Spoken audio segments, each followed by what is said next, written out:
All right, welcome everybody to the Choose Your Fighters anti-war rally. Emma, great to see you. Oh, great to see you too, Crystal. Thank you so much for having me. I'm excited to be a part of such an auspicious event and the Well, fresh fun. off of slaying an entire CNN panel, so Wow, thank you, the thank you. privilege is all mine, truly. Well, thank you for inviting me, and I want to fundraise for some candidates that are against this criminal, illegal war in Iran. Yeah, so the idea here, guys, and first of all, shout out to Oliver Larkin, Hartzell Gray. They're two fantastic candidates, but also, really they came up with this concept, and then they partnered with Progressive Victory to put all of this together. Shout out to the whole organizing crew, Hanya, Benjamin, Jay, Zach. You guys did an amazing job setting this up, and there's such an unbelievable cast of characters that are going to be joining throughout the night that, I'm not even going to go through the whole thing of listing them all, but among them is a whole bunch of candidates. And so the idea was, look, not everybody's going to be exactly identically the same in terms of their issues, but everybody here is vehemently opposed to the war in Iran and is incredibly committed to having policy based on human rights.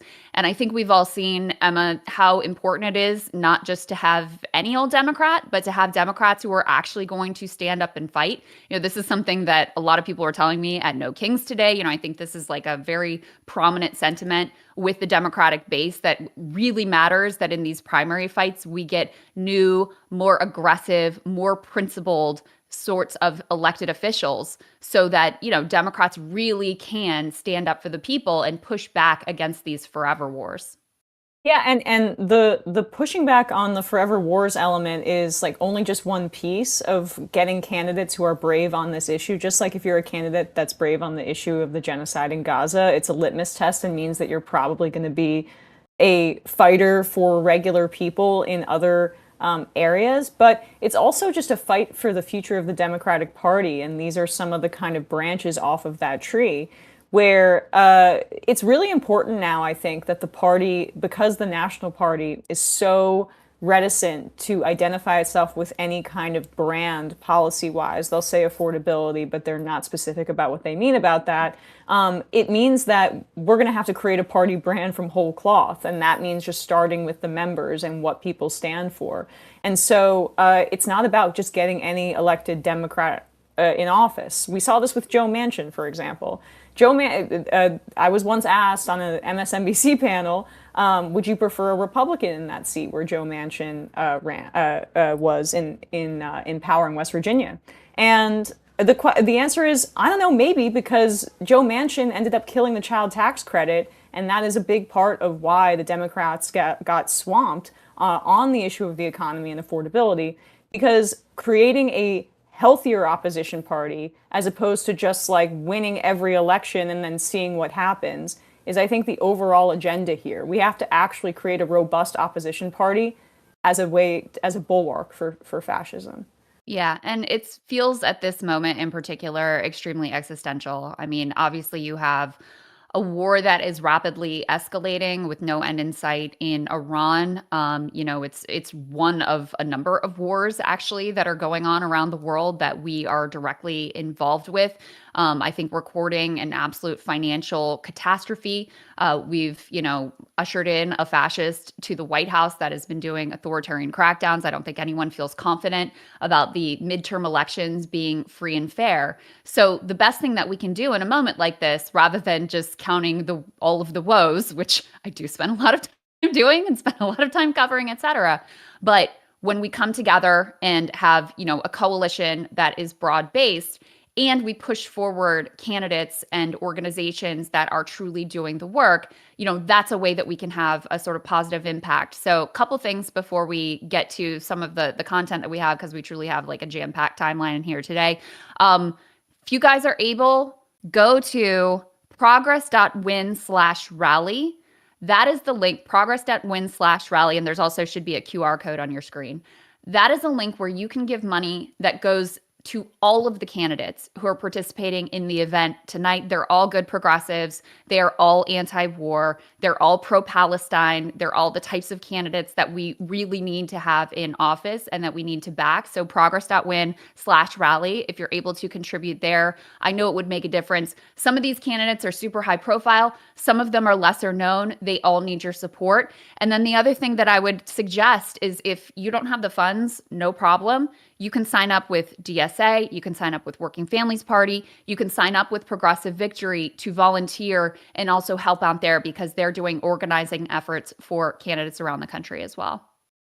Yeah, it's I think a really kind of rare thing to be able to get all of these candidates in one place towards like a shared ideological goal, and that's so missing, that level of vision right now with the opposition to Donald Trump, especially because like look what happens when you don't have that vision. This guy gets to be anti-war by default, despite everything we know about him and despite what we're seeing right now.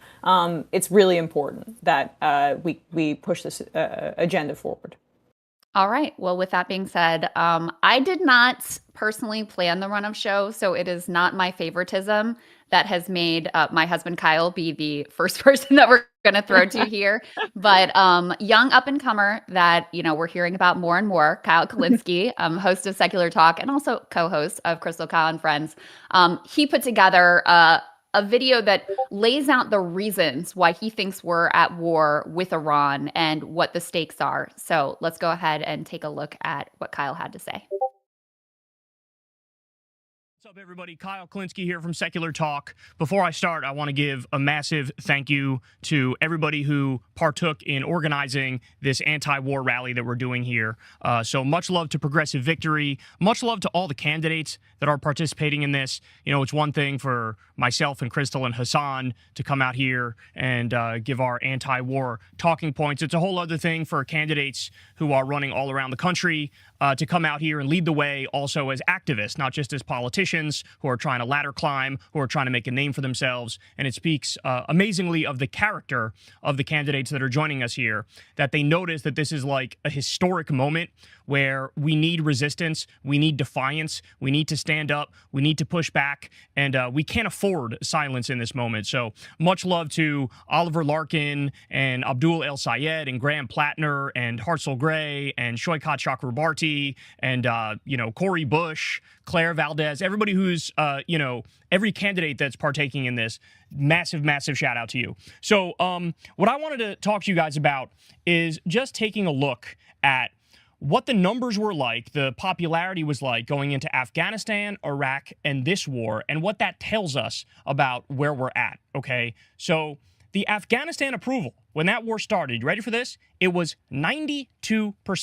92.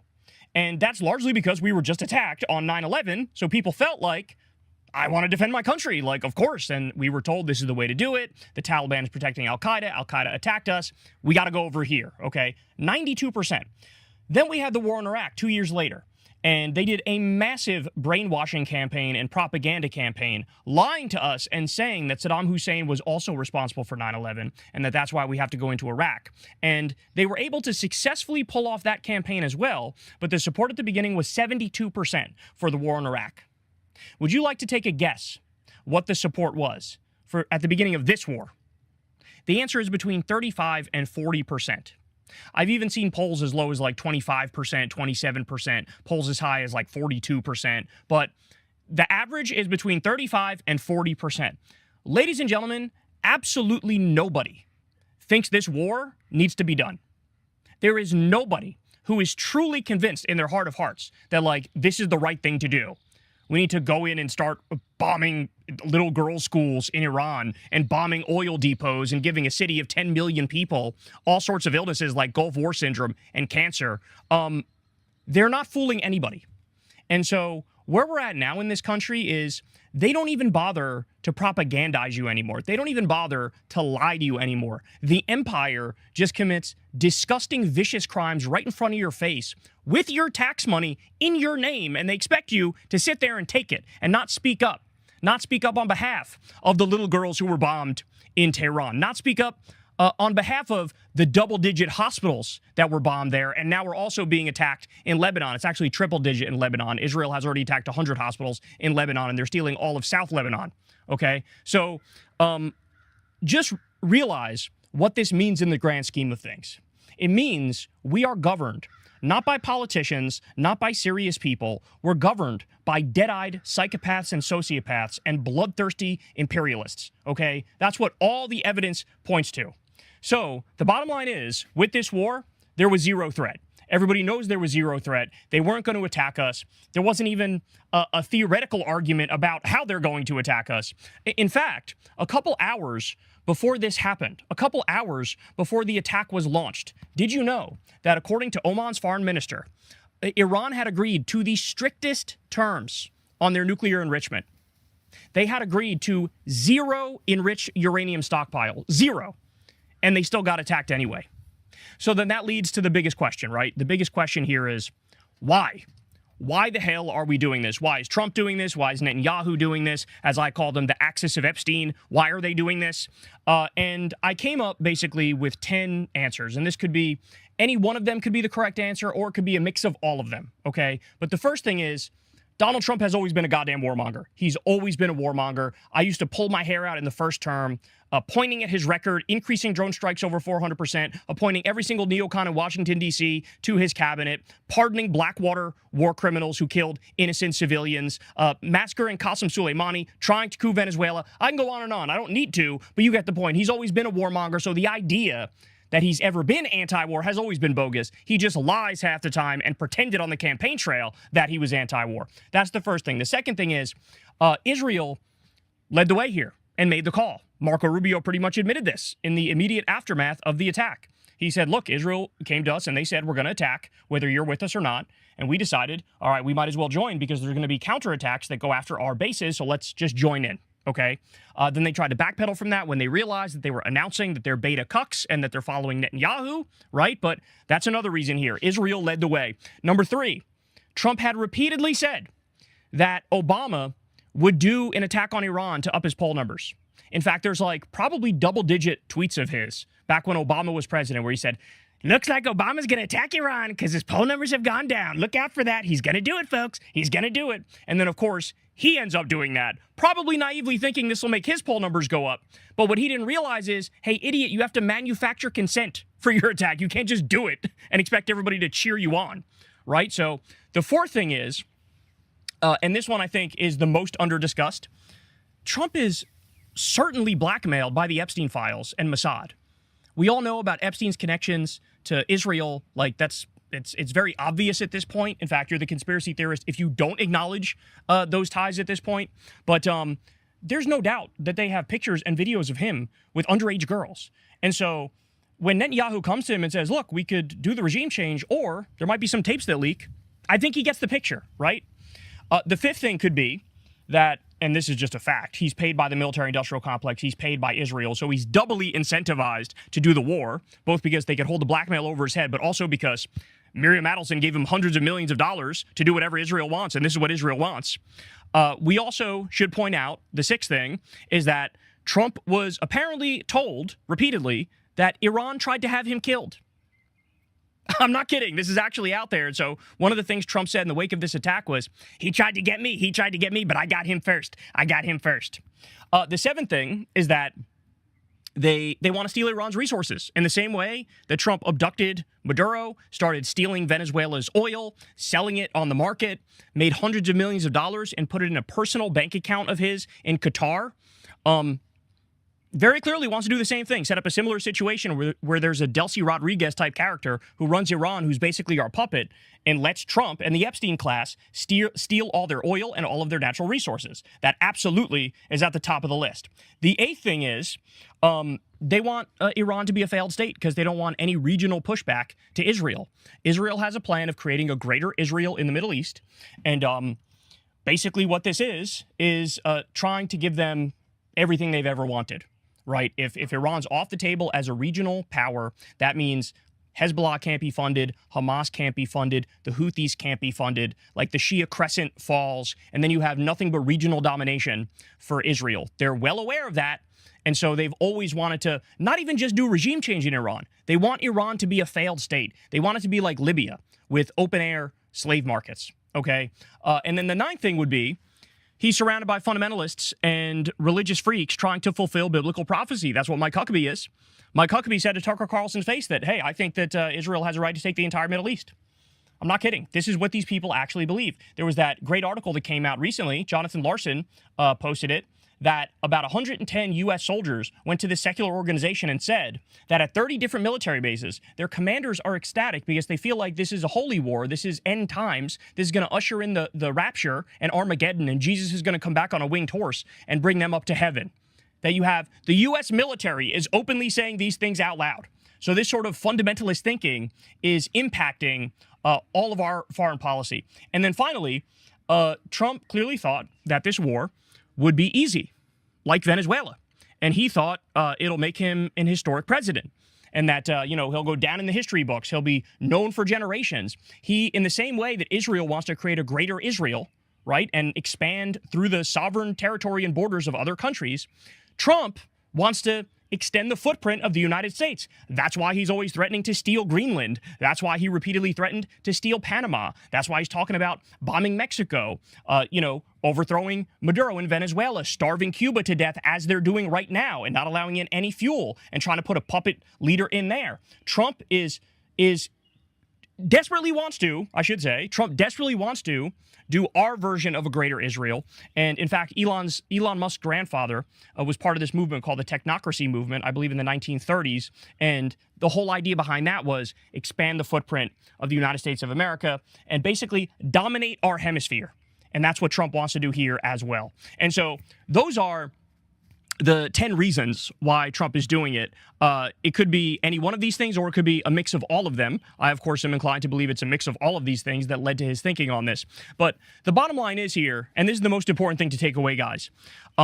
There's a reason why I call Israel and the U.S. the axis of Epstein, okay? There's a reason why I've said repeatedly that they're in the midst of creating the Fourth Reich, because that sincerely is what they're doing. These are genuinely repulsive, disgusting, wretched, depraved human beings, okay? They enjoy the pain and the violence and the suffering and the death and destruction that they inflict on the rest of the world. And there's not a humanitarian bone in their body.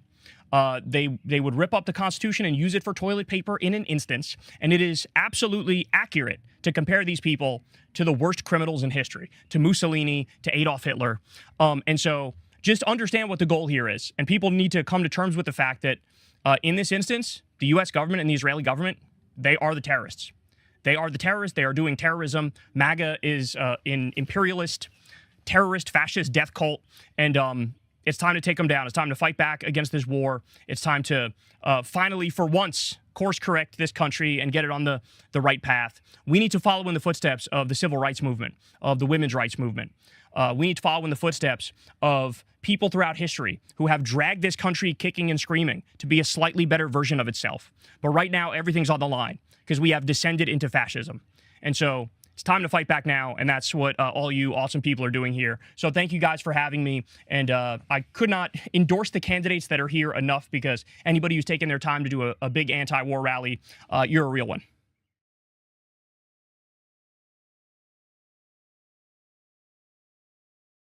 Awesome people are doing here. So thank you guys for having me, and I could not endorse the candidates that are here enough, because anybody who's taken their time to do a big anti-war rally, you're a real one. All right, y'all. Emma, he doesn't hold back. I love Axis of Epstein so much. I've been using it so much in my daily life these days. So got to give Kyle credit for That was pointing like a middle of the night, like, epiphany. Like, I mean, babe, he up. is- I go into Axis of Epstein.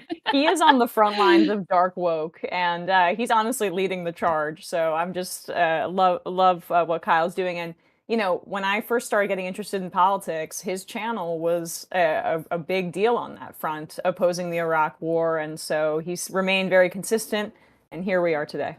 That's awesome. All right. Well, it's kind of a perfect setup. We've obviously got a bunch of amazing friends who are up here with us now, who are all icons in their own right.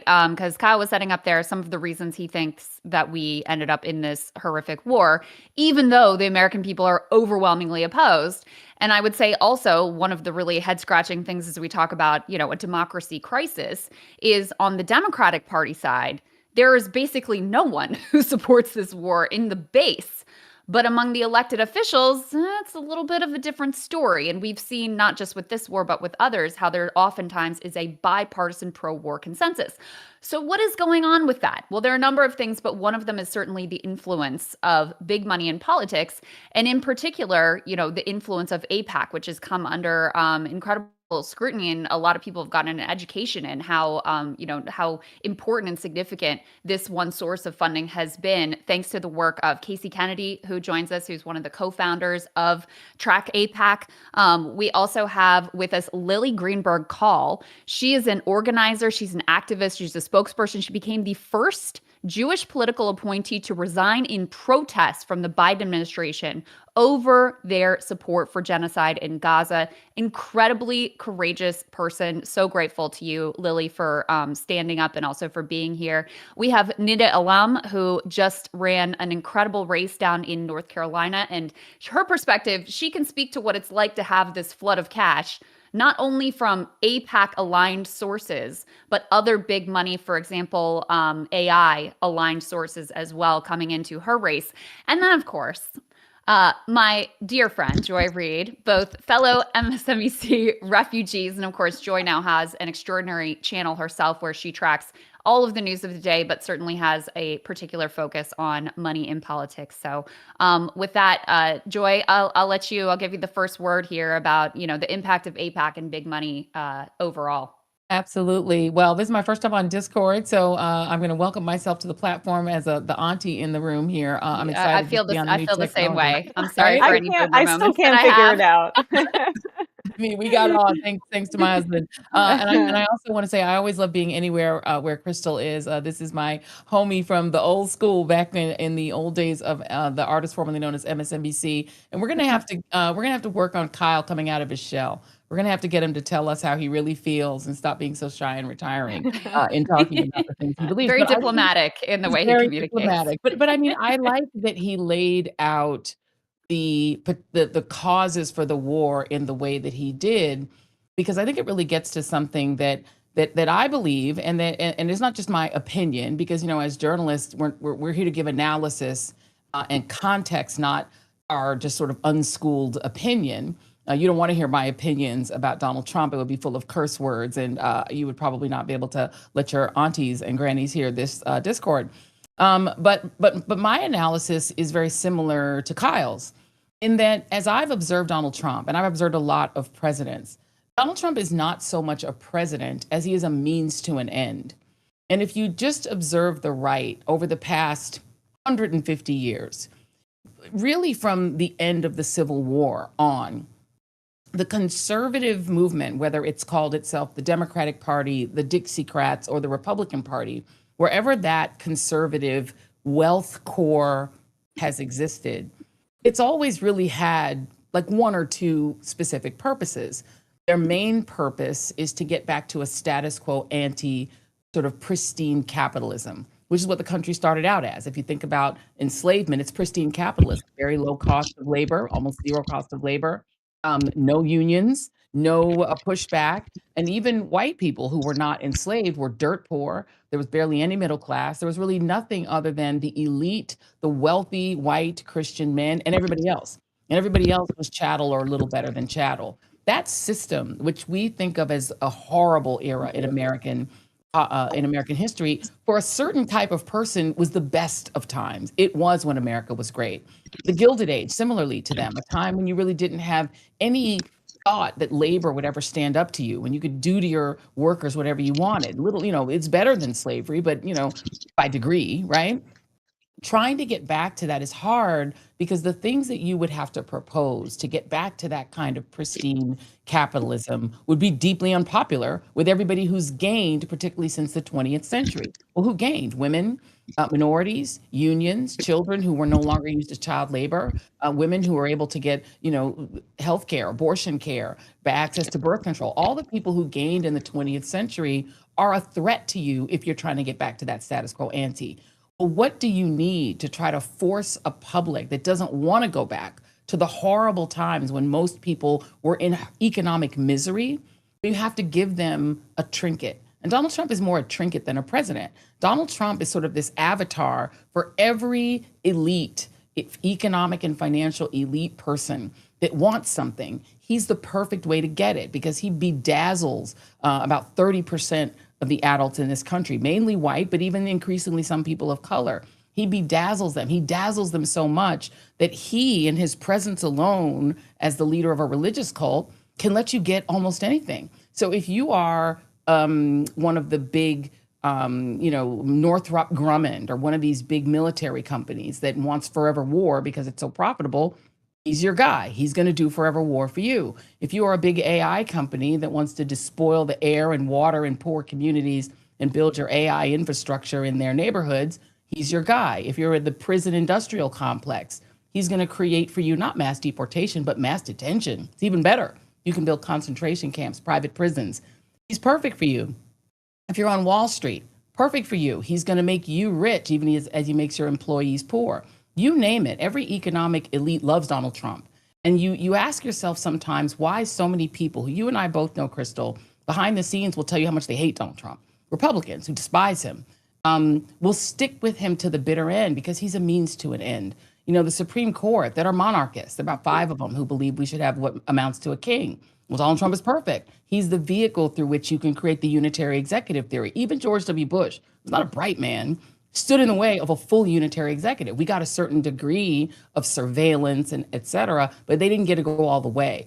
Palantir, which came after 9/11, which has taken full advantage of the terror of 9/11 to build this massive surveillance state, they can go all the way with Donald Trump. Donald Trump is a means to the end of everything horrible and rotten. If you're a religious fundamentalist Christian nationalist and you want to create a white Christian nationalist hellhole that's something like Gilead, he's going to let you do that too. Project 2025 never would have passed other than the beguiling sort of presence of Donald Trump. So I think Kyle has it right. And I think what the media is failing to do is making the linkages. They're treating each of these horrors as a separate story.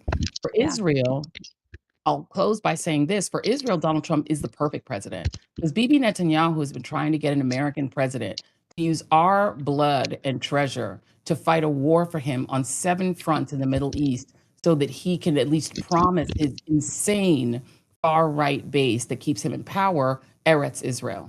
And Eretz Israel would require Israel to expand, quintuple its size by eating up half of Lebanon, parts of Iraq, parts of Egypt, most of Jordan, parts of Iran. They want to expand all the way from the Tigris and the Euphrates all the way to the Nile. And they can't do that without a failed state in Iran. And they can't be the hegemon in the region, a sort of European outpost hegemon in the region without a failed Iran. Same with Saudi Arabia. Works for them. If Iran fails and the whole region is destabilized, that's good for them too. So I think every bad guy on earth, and particularly as you said, the Epstein class, what did you call them? The Epstein cadre or whatever they are. Axis of Epstein. The axis of Epstein. Donald Trump, if you are a serial pedo that's in the Epstein files, you can guarantee that as long as Donald Trump is the president of the United States and Pamela Joe Bondi is running the Justice Department, you will never go to prison. So he serves every nefarious, wicked purpose on earth just as one single president. It's why they will never let him go. And if he says he wants to stay in office until he dies, the Republican infrastructure, and unfortunately, some Democrats won't really stand in the way of letting him stay there forever. Yeah, well, that's part of what we gotta do tonight is to lift up some Democrats who will stand in the way of those things. Casey, I wonder if you could jump in because you and Corey did something that turned out to be very controversial, which was just to put out publicly available information in a digestible format about one of the more significant sources of funding in politics, which is AIPAC. And I'll tell you, I was at the little local King George County No Kings protest today, and there were people there with anti-AIPAC signs, which I never in my life would have thought would be possible. And it's not all you, but you guys had a lot to do with that. Just talk a little bit about why you thought this was important to shine a light on. Yeah, so this was something I started learning about several years ago, but once it came really more into the public consciousness following October 7th and then the unfolding live stream genocide that we could all see, it was something, the lobby is something that I knew about, had some background information on that I had just been doing in my own independent research, but a lot of people I knew didn't. And if I ever brought it up with anybody, they kind of looked at me like crazy-eyed, like, what are you talking about? There's no way there's this huge entity that has that much control. And the more you try to explain it and explain it how deep rooted it is and how widespread it is, it's just a lot for people to like digest all at once. So that was really the root of me trying to figure out what is the best way for me to highlight what's going on in a way that's really tangible for people. So obviously everybody knows how corrupt our government is. Money in politics is a huge issue that is like really at the forefront of why our elected officials are acting the way they are in an array of sort of things. So like all the different issues, not just on Palestine. And so doing that research, I was just like, all right, let's highlight the money they take from the lobby. I haven't seen anybody really like just highlight that in itself. So we started making the receipts and people just took off with it and it caught on like wildfire. One of the early criticisms that we got was like, why are you going after AIPAC? Like nobody knows what that is. And we were like, that is the point. This is one of the biggest players in American politics, electoral politics, particularly in the last couple election cycles, becoming like one of the biggest spenders in the entire country.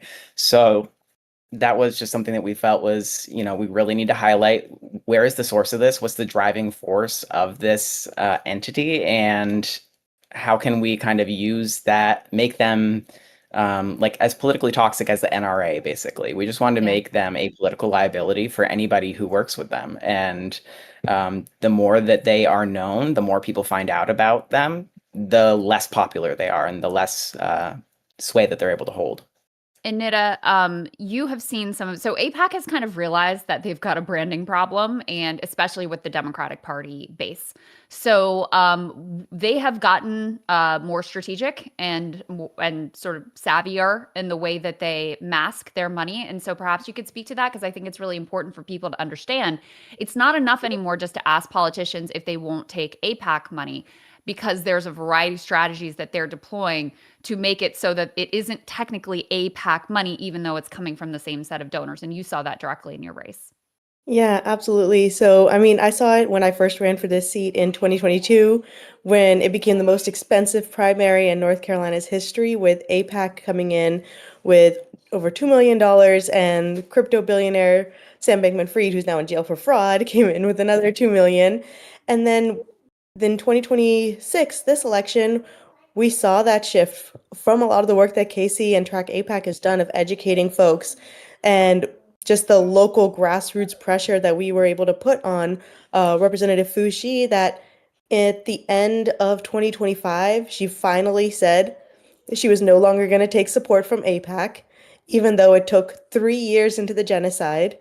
It took her flying on an AIPAC-sponsored trip to Israel to take pictures with Netanyahu, sending billions of our taxpayer dollars to fund a genocide, for her to even take that stance. But it wouldn't have happened if it weren't for this education piece. And since she'd taken that pledge, and we had been able to outraise her, out-organize her in every way, that in the last week before the primary, that was when the establishment was kind of like, oh shit, like, we're about to lose this seat. And we saw over $2 million dumped in the last 5 days of this race from the AI lobby of Anthropic, whose technology has been used in the strikes on Iran, whose technology was used in the illegal invasion of Venezuela to kidnap their president, as well as through these shadow PACs, where essentially AIPAC is setting up, or AIPAC-aligned donors are setting up these PACs to funnel in their donors into races that the candidate has said disavowed AIPAC, or that they know that it's going to cause backlash. And we saw what they did in Illinois with the Elect Women, the progressive change PACs, the way that they were spending on behalf of another candidate to take votes away from Kat Abu Ghazaleh. The way that they were working, but also it backfired for them there because we saw that their preferred candidate of Fine didn't make it through. We saw the same PAC that was used in my race. It's called Article 1 PAC. Is the same group that spent in against Ana Lilia Mejia. Mm. And what's unfortunate is that within our Democratic Party, is that our establishment doesn't seem to realize that the base is just against war in general. Like the narratives that we hear from folks are like, oh, well, we're against Trump's war. We're against Trump's invasion. And it's like, yes, we're against that, but we're against any war. Just if the president was a Democrat, we wouldn't be for the war then either. We wouldn't be for us using our taxpayer dollars to bomb children. And unfortunately, and this is one of the reasons I run, is that there's such a deep disconnect between our elected leaders at the federal level to the people and the human beings of the West. And that's why they're able to just send these billions of dollars, write these blank checks to send bombs, to destroy hospitals, destroy schools, tear apart families, and then turn a blind eye. You know, my opponent, Representative Fushi, and there were several forums when she was asked about her funding and support from AIPAC. And in one of the forums, she was questioned about why did you take this money? And her response was, well, I didn't know who they were. How do you take over $2 million from an organization and not know who they That are? is so As incredibly dishonest. Yes, and then on top of that, she was later then it was at another forum, and I said that I'm proud to be the only candidate in this race that has not accepted a cent from corporate PACs, the pro-war lobby, and I have not spent billions of our dollars to fund the killing of over 70,000 Palestinians. And her response was, I haven't funded the killing of anyone.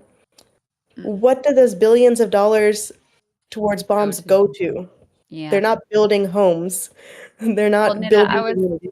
I was telling you, you ran two incredible races, came this close, and you forced her to take new positions. So incredibly, incredibly important there. We've got some new folks, a young up and comer you may have heard a little bit about, especially recently in the news, the extremely controversial Hassan Piker. Hassan, great to see you. Yeah, I hope that we can start off with 10 condemnations and disavowals before we continue. Let me just go through the panel here and ask everyone if they could just real quick condemn Hassan Piker, please. Major Are we scorn going on I'll the do it. side alphabetical of the I'll do it. bed. order? All Like, over. how are we doing this? Condemn. Submit it in You're a little chat. bitch. Condemn. Leah, I'm going to get to you in just a second, but Hassan, I know that you have kind of limited time, and I saw you're out at the No Kings rally today. What was that? What was that experience like? Are people upset? Like, what's the vibe after all of this news coverage about you? Are people upset at me? No, obviously, if that's what you're asking. But the vibe is always the same at these rallies. There's a lot of kind-hearted liberals, like self-identifying liberals, that unfortunately don't have the language to like adequately communicate exactly what their frustrations are. Because there's a limitation there where I think that's part of the reason why they express like no kings, right? It's all encompassing. But they're very clearly agitated with not only the Republican Party, not only with Trumpism, MAGA, but they're also somewhat frustrated with the Democratic Party due to the Democratic Party's feckless indifference to all of these problems that are taking place from the domestic issues, the issues around the economy, but certainly the endless wars that we are waging for no discernible reason. But yeah, what's always interesting to me is the demographics. It's always like older, somewhat well-to-do white liberals that are primarily attending these sorts of movements. It's very diverse. It's much more diverse this time around, and there were a lot of people. Yeah, I noticed that too. But I do see it as somewhat of a pressure valve where like clearly people are frustrated and they just don't really know what to do.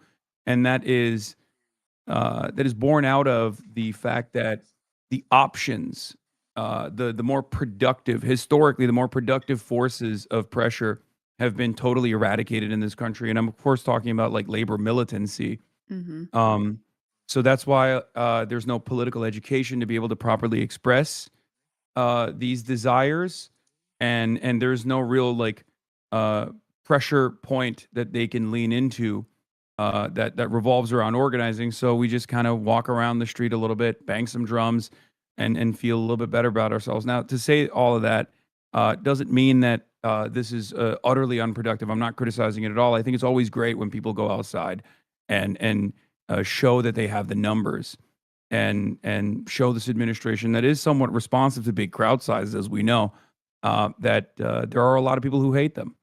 So it Yeah. was good.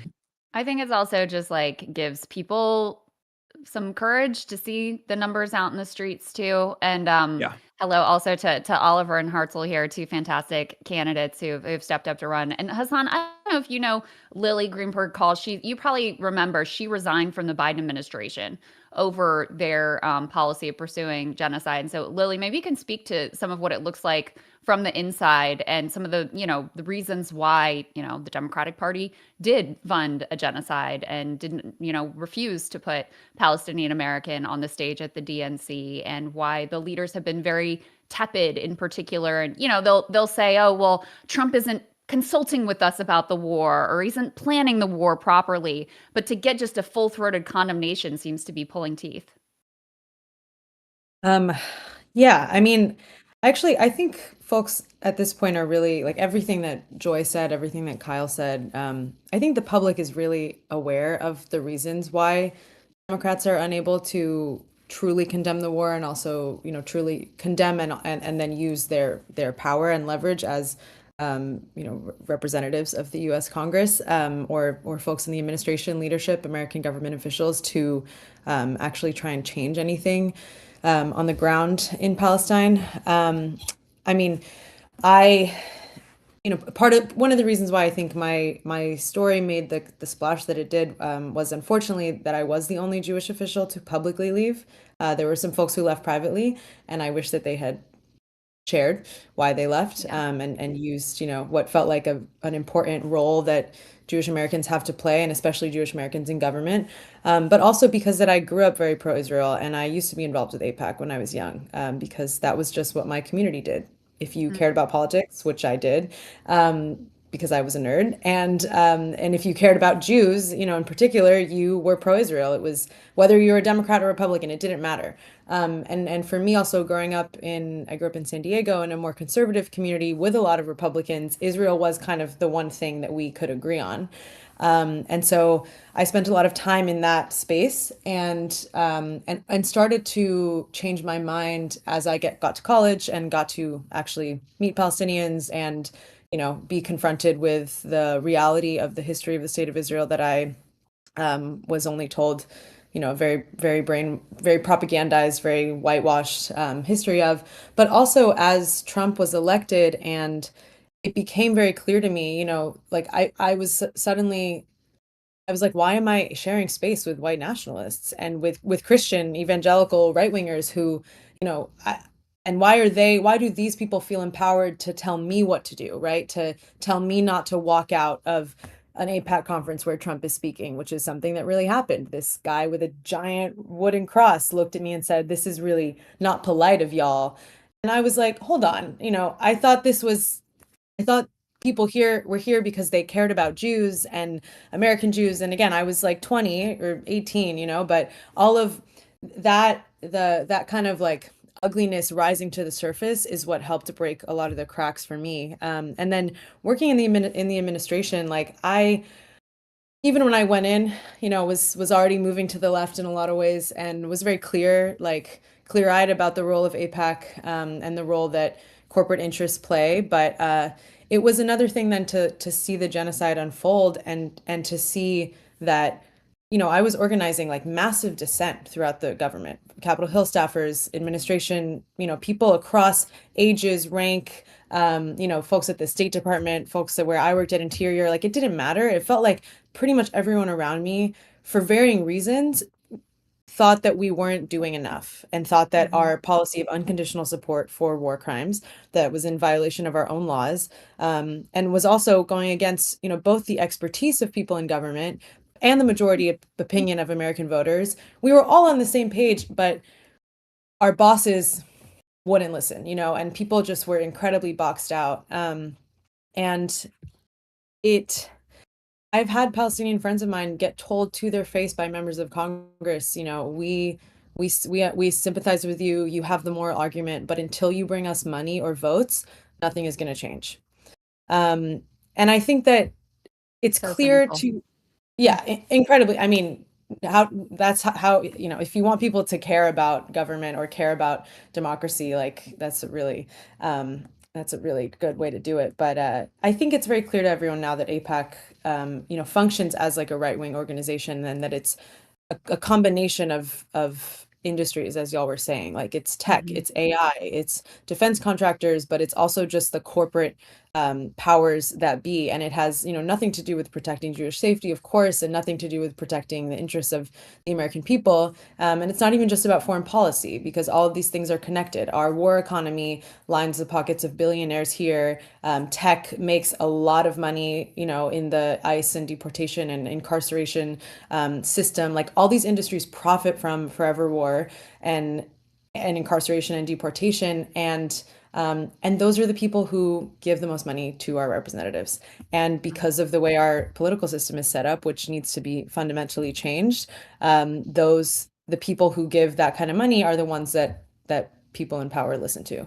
And yeah, I mean, that is unfortunately the reality. I think that there is a shift in terms of being able to buy. It is harder now, and it will continue to get harder to buy people's votes because we have access to internet and social media and the kind of platforms like the one we're on right now that help people break through some of the mainstream media and just like lack of education and lack of political education in this country. But that's also why these like mass mergers of all these media companies are going through, and why someone like Jeff Bezos even wants a newspaper in the first place, because they want to Yeah. control the flow of information that reaches voters. Absolutely. And that's one of the reasons why I don't know how familiar people are on this call with the organization called A New Policy that was founded by two of the other folks who resigned from the administration. But I'm doing some work with them and supporting them, because I do think it's going to take a combination of outside pressure and people who know how to play the inside game, and to like really change the politics around Israel Palestine and create those new incentive structures within Washington. Well, we really admire you for the journey that you took and also the courage that you showed to come forward. It was incredibly important, and for the work that you're doing. And Lily, Casey, Joy, Nida, thank you guys so much. I could talk to any one of you guys for like the whole night, but we have a million guests in the lineup. So thank you all so much. Love you Thank guys. you. Great to see you. Thank you so And much. Happy to be Hassan, I here. think one of the strategies, in terms of you have these mainstream politicians who realize now that they are wildly at odds with the base of the party, is now, I mean, I think this is part of what's happening with the whole decision to like demonize you, even after Cuomo tried this and it didn't work too well in the mayor's race, is they Yeah. also don't want to have to talk to you because they know they're going to have to answer questions that are going to make them look Yeah. really bad. So I think that's part of what's going on here too. Like Alyssa Slotkin, I think, was one who was like, that's out of bounds, well, she doesn't want to have to answer the questions that you would put to her. Yeah. I find it really funny because like I never invited them onto my show. I like they're just like saying that they refuse to talk to me Preemptively. ahead of time. And it's very funny because like there are some establishment liberals that have wanted to come on the show, and I've kept it private in the past, but one of them actually happened. My refusal happened in front of a New Yorker journalist, and I didn't realize that wasn't off the record. So that's if you want to find a name, I'm not going to say it, but it's on a New Yorker magazine article. Now, what's interesting is, you nailed it. These guys don't want to have that conversation at all. And I think what they are trying to do, what they think is they're operating with an old guard mentality where they think like, oh, it's very prestigious for a random Twitch streamer to appear alongside a politician. It's giving them credibility. It's very prestigious for a random Twitch streamer to get favorable media coverage from legacy publishers, like the New York Times. Oh, we went to the Vanity Fair's Oscar party. Like, we have to do something about this. And what they don't understand is that in the new media environment that we exist in, I get a lot more real, broad awareness out there when I appear on Theo Von's show. That's just the Mm-hmm. reality. Mm-hmm. The eyeballs and the attention are, maybe fortunately or maybe unfortunately, in the hands of people who are in new media, which don't have these similar attitudes, don't have this kind of like a gatekeeping perspective. And it's not necessarily good for me when a politician comes on my show. As a matter of fact, I get inundated with smears. It's good for them. I do it because there are politicians that I want to hype up. I mean, Oliver's in here right now. He was one of the people that we both fundraised for and also had on and interviewed. So I And think a for lot of people to people know, understand it. Oliver's running against Jared Moskowitz in Florida in a Democratic primary, and very Yeah. important race there. Yeah.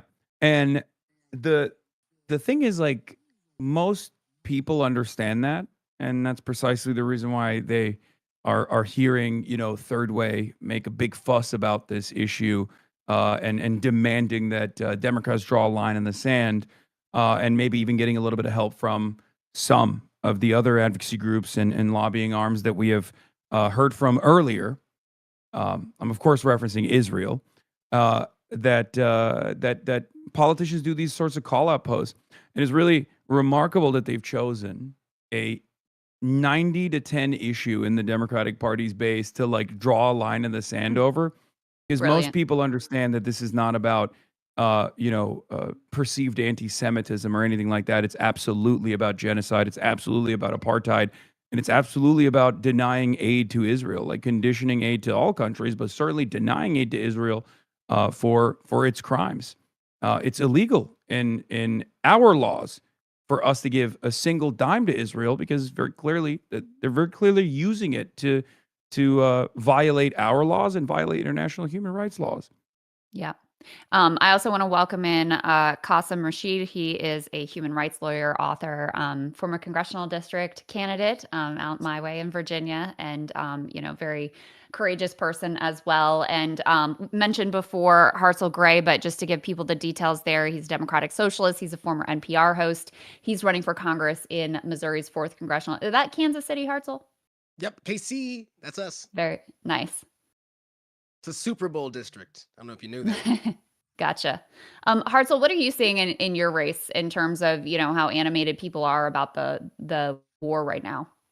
Yeah, and if I can start real quick, just to kind of piggyback on the APAC conversation. So before we had even announced our race, so we were actually running in the 5th against a 20-year APAC incumbent, a Democrat. This is before the gerrymandering assaults, right? And so at the time, we hadn't gone public with our race at all. We had done some preliminary paperwork and things like that. But I'm on Insta. And it's a Sunday night, and I get a random DM, and the person says that, "Hey, congrats on your race," and she has it all laid out for me. And she says, "I'm with one of the biggest lobbying firms in the country. Would love to reach out and have a conversation." Like, literally says lobby in the email. Like, it's crazy, right? So I sent that to my campaign manager, and like, no ifs, ands, or buts, like, mask all the way off. It literally said her name at apac.com. And so what we did immediately was go hit up our friends at Track APAC. So shout out Casey one more time.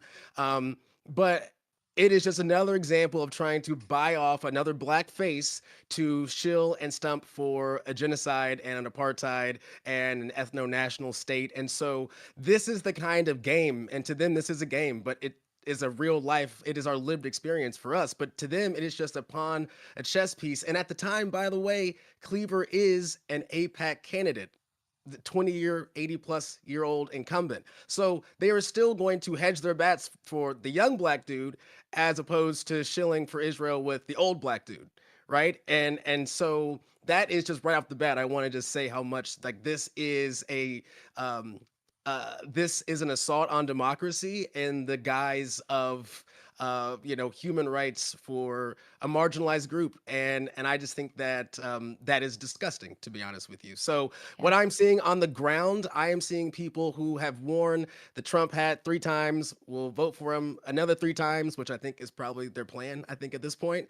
And what they know about Trump, to quote some of the evangelical words, it's like they know Trump is an imperfect vessel, right? But it is the MAGA Republican congressman they have, who I'm going up against, Mark Alford, who is supposed to, soothe Trump's worst angels. So I can't get them to say that Trump sold them down the river to Israel. But what they are telling me when I knock those doors, they're saying, hey, Mark Alford sold us down the river to Israel. Because our folks understand that, private equity who are taking up our apartments in downtown Kansas City are also taking up the apartments in rural America, but also their farms, right? So why are we sending bombs to blow up babies in schools when we could be, I don't know, funding rural hospitals here, are just making sure we guarantee universal health care, housing, a guaranteed job? Like, our folks are feeling this. Missouri is the show me state, and these folks are showing their asses. And so what we are doing is we are coming after theirs. And that is a populist strain. Like, this is a red state that also voted to raise the minimum wage. This is a red state that voted to get rid of right to work. They gave paid time off. Now, the Republicans, they of course have fought us at every turn. We codified abortion. Now it's back on the ballot. Make that make sense. So again, like, this gerrymandering fight is happening now, but it's something that us working people, we have been under the thumb of the empire. We understand what this is. Our folks who are profiting off of our pain, right? Profiting off of genocide, what we should be doing when it comes to domestic security, or whatever we want to call it. Let's actually make sure that the global south is going to be around for a while. How about we make sure that we fund UNRWA? How about we make sure that we do peace through peace, because peace through strength doesn't make any sense. Well, Hartzell, I mean, that's a great way for us to kind of turn our conversation to Kasim here. You're a human rights lawyer, obviously. There's like this kind of, I would say, ignorant understanding within some Democratic Party consultants that nobody votes on foreign policy, and then if it doesn't affect their pocketbook immediately, that it's not going to be a motivating issue at the polls. What has your experience been in relation to that kind of theory? Well, the short answer is that it's a crappy theory that's been disproven repeatedly. But before I even dive into that aspect of it, that theory could have some merit, some legitimate merit, if the Democratic Party had been a party that championed working people, if it worked on getting corporate money out of politics, if it worked on raising the living wage when they had the trifecta, and not letting the Jim Crow filibuster prevent them from doing something as basic as that. If Biden and Harris had fought to extend the child tax credit, which once it expired because they capitulated to Manchin and Sinema, childhood poverty raised by 33%, literally overnight, if they had canceled student debt, if they had passed universal health care. So they make this stupid argument, but then in the meantime, when you ask them about working families issues, they're abysmal. People forget that under Biden and Harris, forget the inflation part of it, that was tied to COVID, and the US did actually better than most of the developed world on the inflation side. But on just sheer wealth and income inequality, the United States continued to be the worst in wealth and income inequality in the developed world. 60% of Americans can't even make ends meet. So this argument that they vote with their paycheck, if the Democratic Party, if the establishment actually believed that, then pass some goddamn policies that reflect that. But beyond that, what we know from more than 30 surveys conducted during the 2024 election was that the number one issue, and IMEU did a poll right after the election as well, the number one issue was, why are we funding a genocide in Palestine right now? Why are we sending $38 billion to a regime that's being credibly accused of war crimes and genocide when my kid can't get enough to buy school lunch, or I can't afford basic daycare? And so I think this the disconnect of the domestic policy that isn't serving working people, and then not recognizing that people aren't stupid, and they see that Israel has universal health care, we don't. They have free college tuition, we don't. They have abortion access, we don't. You're not inspiring people to come out and vote for you. You're simply pointing out your own hypocrisy and not realizing it. The last thing I'll point out is that Biden ran on Build Back Better. That was his shtick, right? That you elect me, I will save the soul of America, I will restore order, I will restore a sense of decency. And then the second they ran into a tiny bit of opposition from within their own party, they just dropped it completely. And we saw Harris do the same thing as well. Ran a strong campaign at the start, and the second her brother-in-law said, hey, maybe lay off on the attacks on the corporate executives, we saw that whole thing shift again. And I think until the Democratic Party establishment recognizes that we need more than just slogans, it can't be just, that meme of the difference between Republicans and Democrats is Republicans will bomb a brown country and Democrats will put a pride flag on a plane and bomb a brown country. Like, the difference cannot just be that. It has to be substantive. And until that happens, we're going to keep losing elections. So Hassan, you raised money for Oliver. You did some. You guys streamed together. So Oliver, was that we raised like how did 60 grand. that go for you guys? Materially changed the course of our campaign, and that's I awesome. think that was really just a flashpoint in what so many people across the country have been feeling, and honestly, why Hartzell and I came together to help organize this event, which with such an incredible lineup, I can hardly believe how many people are participating. But it makes an awful lot of sense because when Jared Moskowitz came out against the Ro Khan and Thomas Massie War Powers Resolution, Jared Moskowitz went so far as to call it the Ayatollah Protection Act.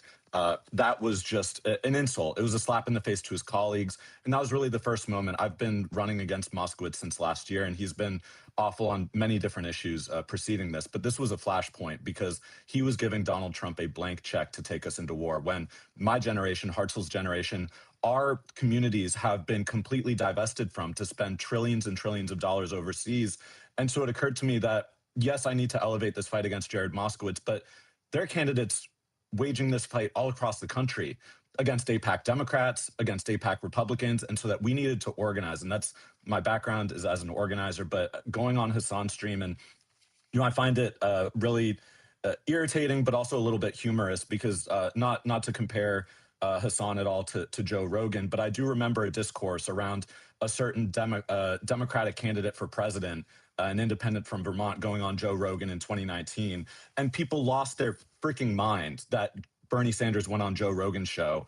And then fast forward 4 years, why didn't Kamala Harris go on Joe Rogan's show? So I can see a scenario where people are scolding Democrats for going on Hassan's stream now, but this is a platform that is going to be decisive in 2028. The online space, Hassan's, speaking truth to power, like calling out the genocide, calling out the neo-colonial apartheid state of Israel. This is becoming a bipartisan issue. I mean, we ran a poll in our district earlier this month, and for those who aren't aware, I'm running in sunny South Florida, one of the hotbeds of AIPAC candidates. I'm running against Jared Moskowitz. We've got Debbie Wasserman Schultz right next door. There's this perception that South Florida is uniquely different or uniquely less caring about sending U.S. taxpayer dollars to bomb children overseas and to perpetuate a genocide. We ran a poll, and by a 2-to-1 margin, people want to condition, reduce, or completely eliminate military aid to Israel relative to those who want to continue funding this genocide as Donald Trump drags us into war, as Israel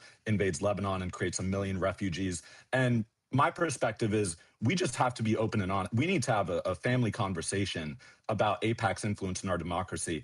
AIPAC endorsed 109 insurrectionist Republicans after the 2021 attack on the Capitol. In that very next midterm, AIPAC doesn't care about democracy. AIPAC cares about what AIPAC cares about, which is the corporate interests, the billionaire class, and perpetuating this U.S. colony in the Middle East that is only able to exist with our taxpayer support while we're getting affordable housing divested from. When we've got $1 trillion in Medicaid cuts, they're asking for $200 billion for this war with Iran. Where do you think that money came from? It's coming from the $1.1 trillion in Medicaid cuts. Meanwhile, we can't have public transportation or affordable housing. So I was more than glad to go on Hassan's stream.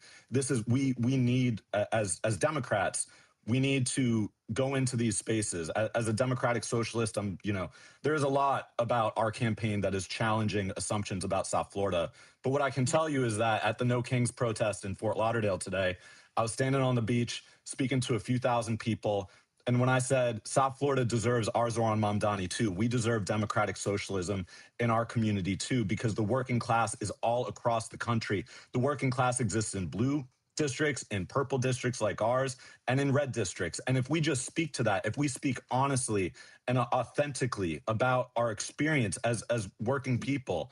I'm 33 years old. I never even ran for student council, but I'm doing this because our country needs to change. We need to change, and this Democratic Party needs to change. And so that's maybe putting a pin on it, but I would very much encourage any candidate that is curious about going into these spaces, do it, because this is a community, the online space, this is decisive in our elections now. This is where people intake information, they build community, they process information, they disseminate it.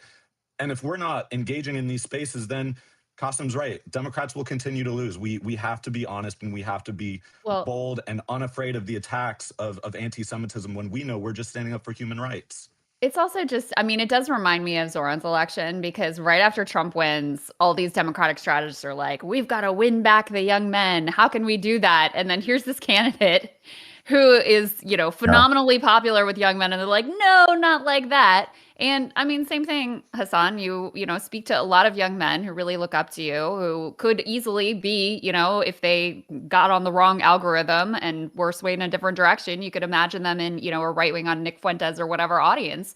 So quite to the contrary of you being some raging anti-Semite, I would be hard pressed to think of someone who has done more to combat anti-Semitism than you, because you're always extraordinarily careful to say, I'm not talking about all Jewish people the way that Zionists want to, like Netanyahu, want to conflate all Jewish people with the genocidal actions of this, apartheid state.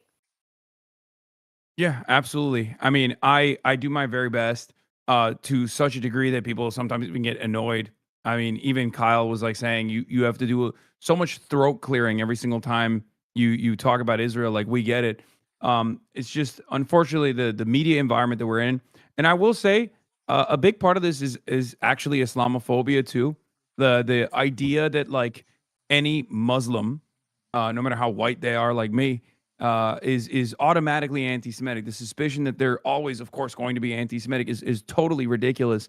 And we saw this with Zoran, not only just like my association being used or being weaponized against him in some way, even though it was a spectacular failure, obviously, but also tying Zoran back to like religious extremism, tying myself back to religious extremism. And we're now seeing that happen with Abdullah al-Sayed in his race in the Democratic primaries in Michigan. It's very cynical, but I think people are recognizing exactly what the issue is about. They just don't want to have a conversation around Israel, because you can't have a real conversation around Israel on moral terms. They've lost that argument.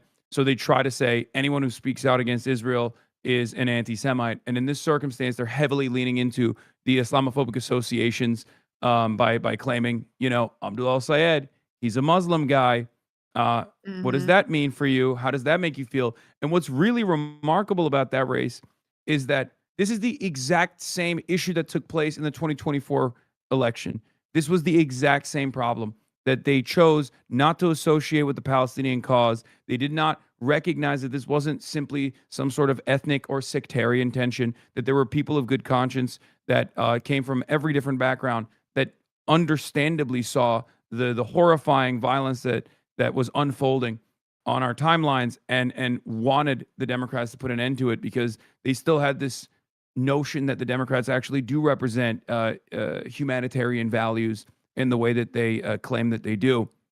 And they lost that election because they didn't want that tent to be so wide that anti-Zionists could be a part of it. They wanted to expand that tent, as they always do, to the Liz Cheneys of the world, to Bill Clinton, to bring Bill Clinton and Richie Torres to Michigan only a month out from the general election. What a spectacular failure that was. So it's remarkable to see Haley Stevens, who's already an AIPAC stooge, obviously, but then also Mallory McMorrow now trying to like move into that lane in this like very not so subtle way by drawing a line in the sand on a 90-10 issue.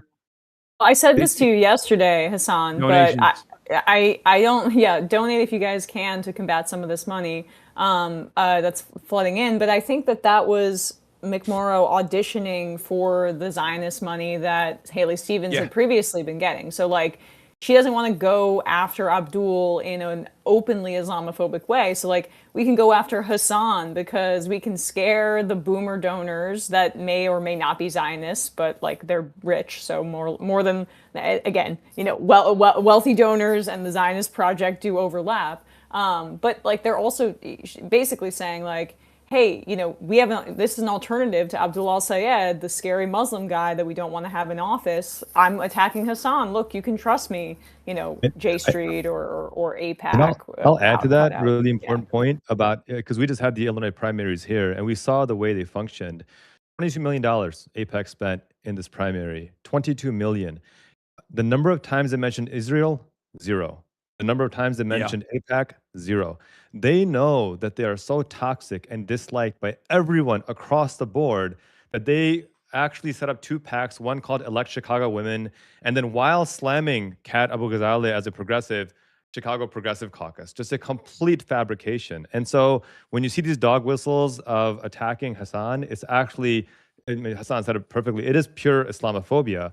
And Mehdi Hassan just put out this really important point on his social media that, people like Booker and Slotkin and Gallego talking about how they would never go on Hassan's show, but they've been on Maher's show, who drops the N-word like it's no problem at all. He's, had the most grotesque, compared all Muslims to ISIS, says, I don't want that desert culture here.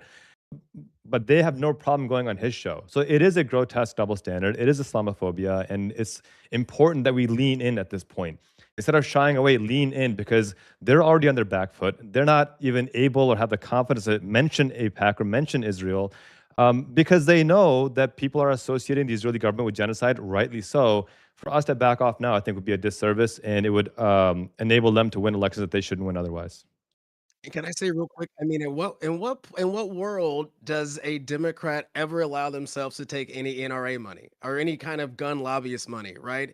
Like, why is there some kind of exemption when it comes to not just AIPAC, but again, like this is a broader conversation now, right? It is the entire Israel lobby, and again, like, especially with this $200 billion ask, especially in like rural America, even they're like, wait a minute, like, hold on a second, like.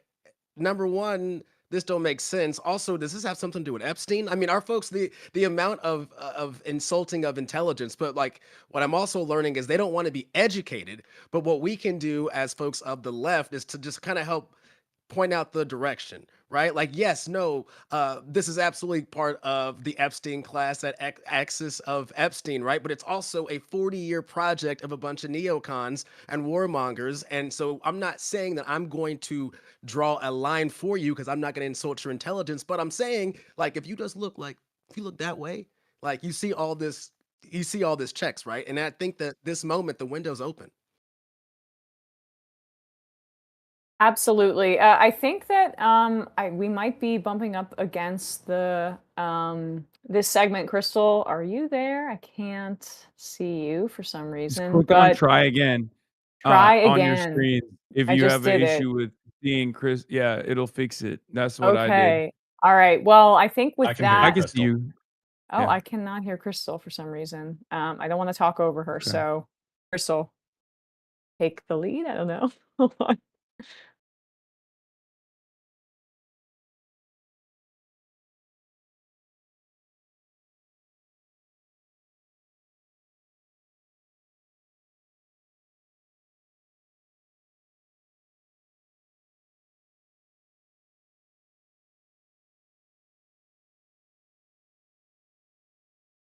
So that's a great question. I've been tracking Tucker Carlson's activities quite closely since 2016. I've often said he's one of the most dangerous propagandists because he has a very good way of making white nationalist talking points incredibly palatable.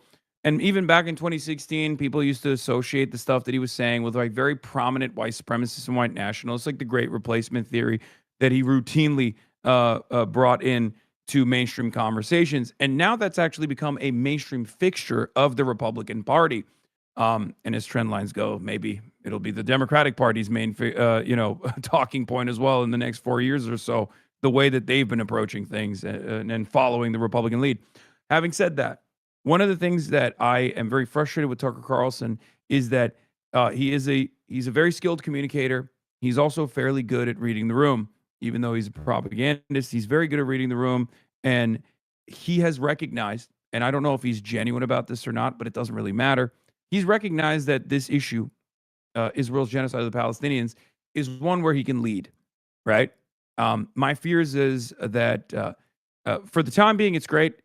Maybe he's able to bring some Republicans to a more humane position on this issue alone, but that's not being reflected in the poll results, right? Republicans seemingly are operating like a cult. They don't really care. Tucker Carlson says he's against the war in Iran. Well, 100% of MAGA says they're for it.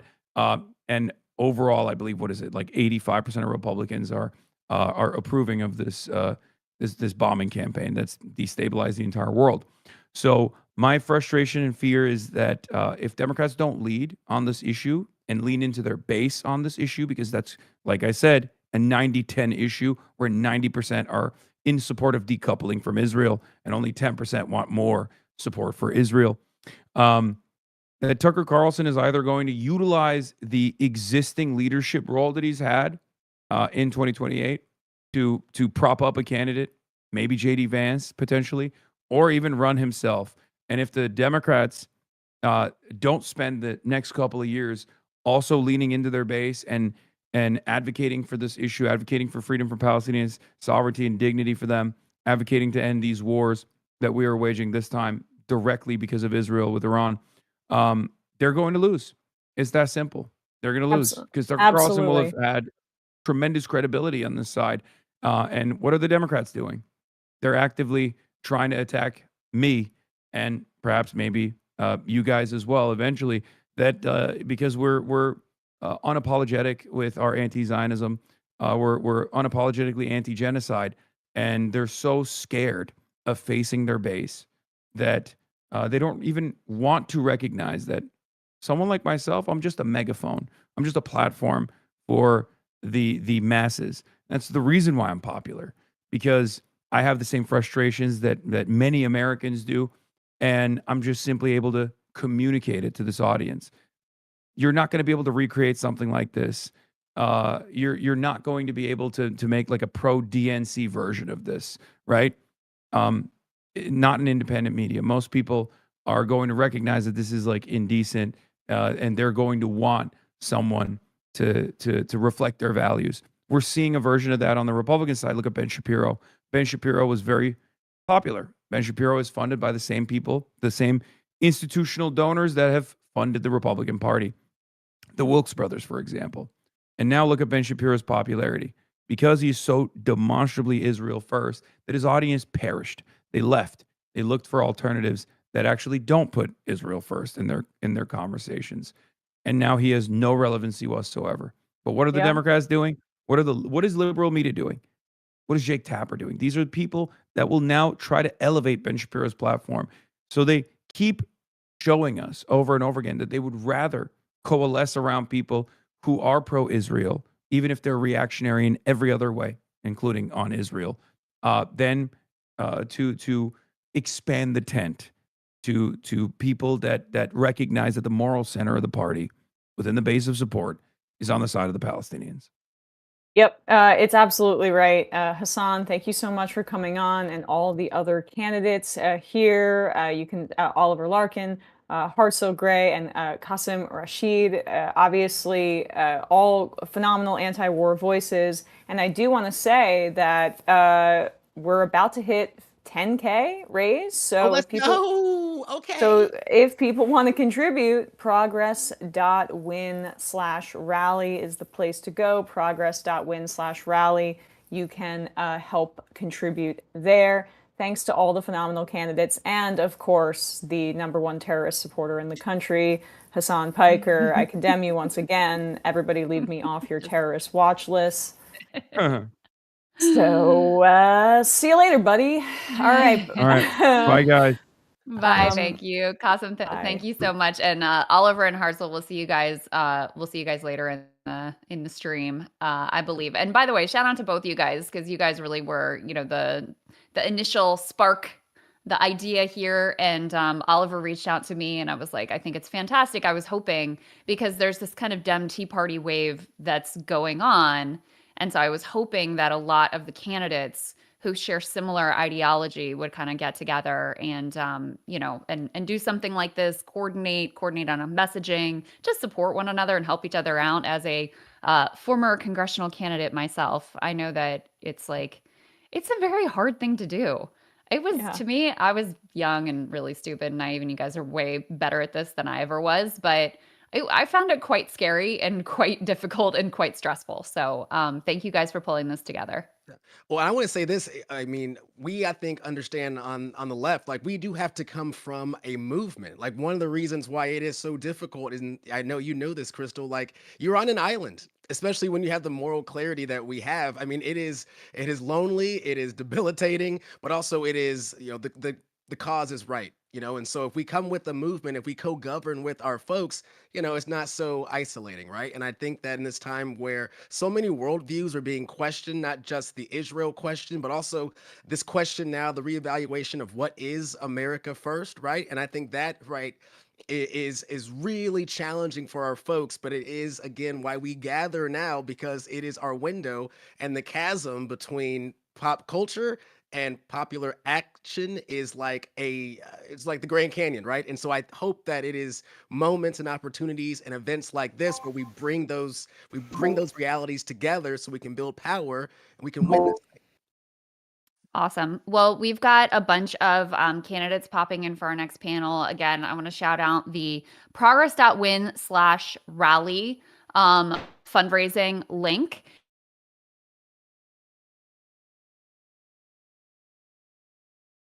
Of Jack Cocciarella, who's joined, of course, a very significant creator that I'm sure many of you guys know.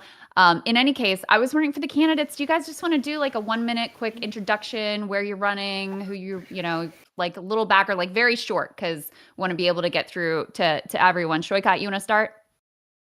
Sure. Hey, I'm Shoykat Chakrabarty. I'm running in California's 11th district, where Nancy Pelosi was our congressperson. She's not running again.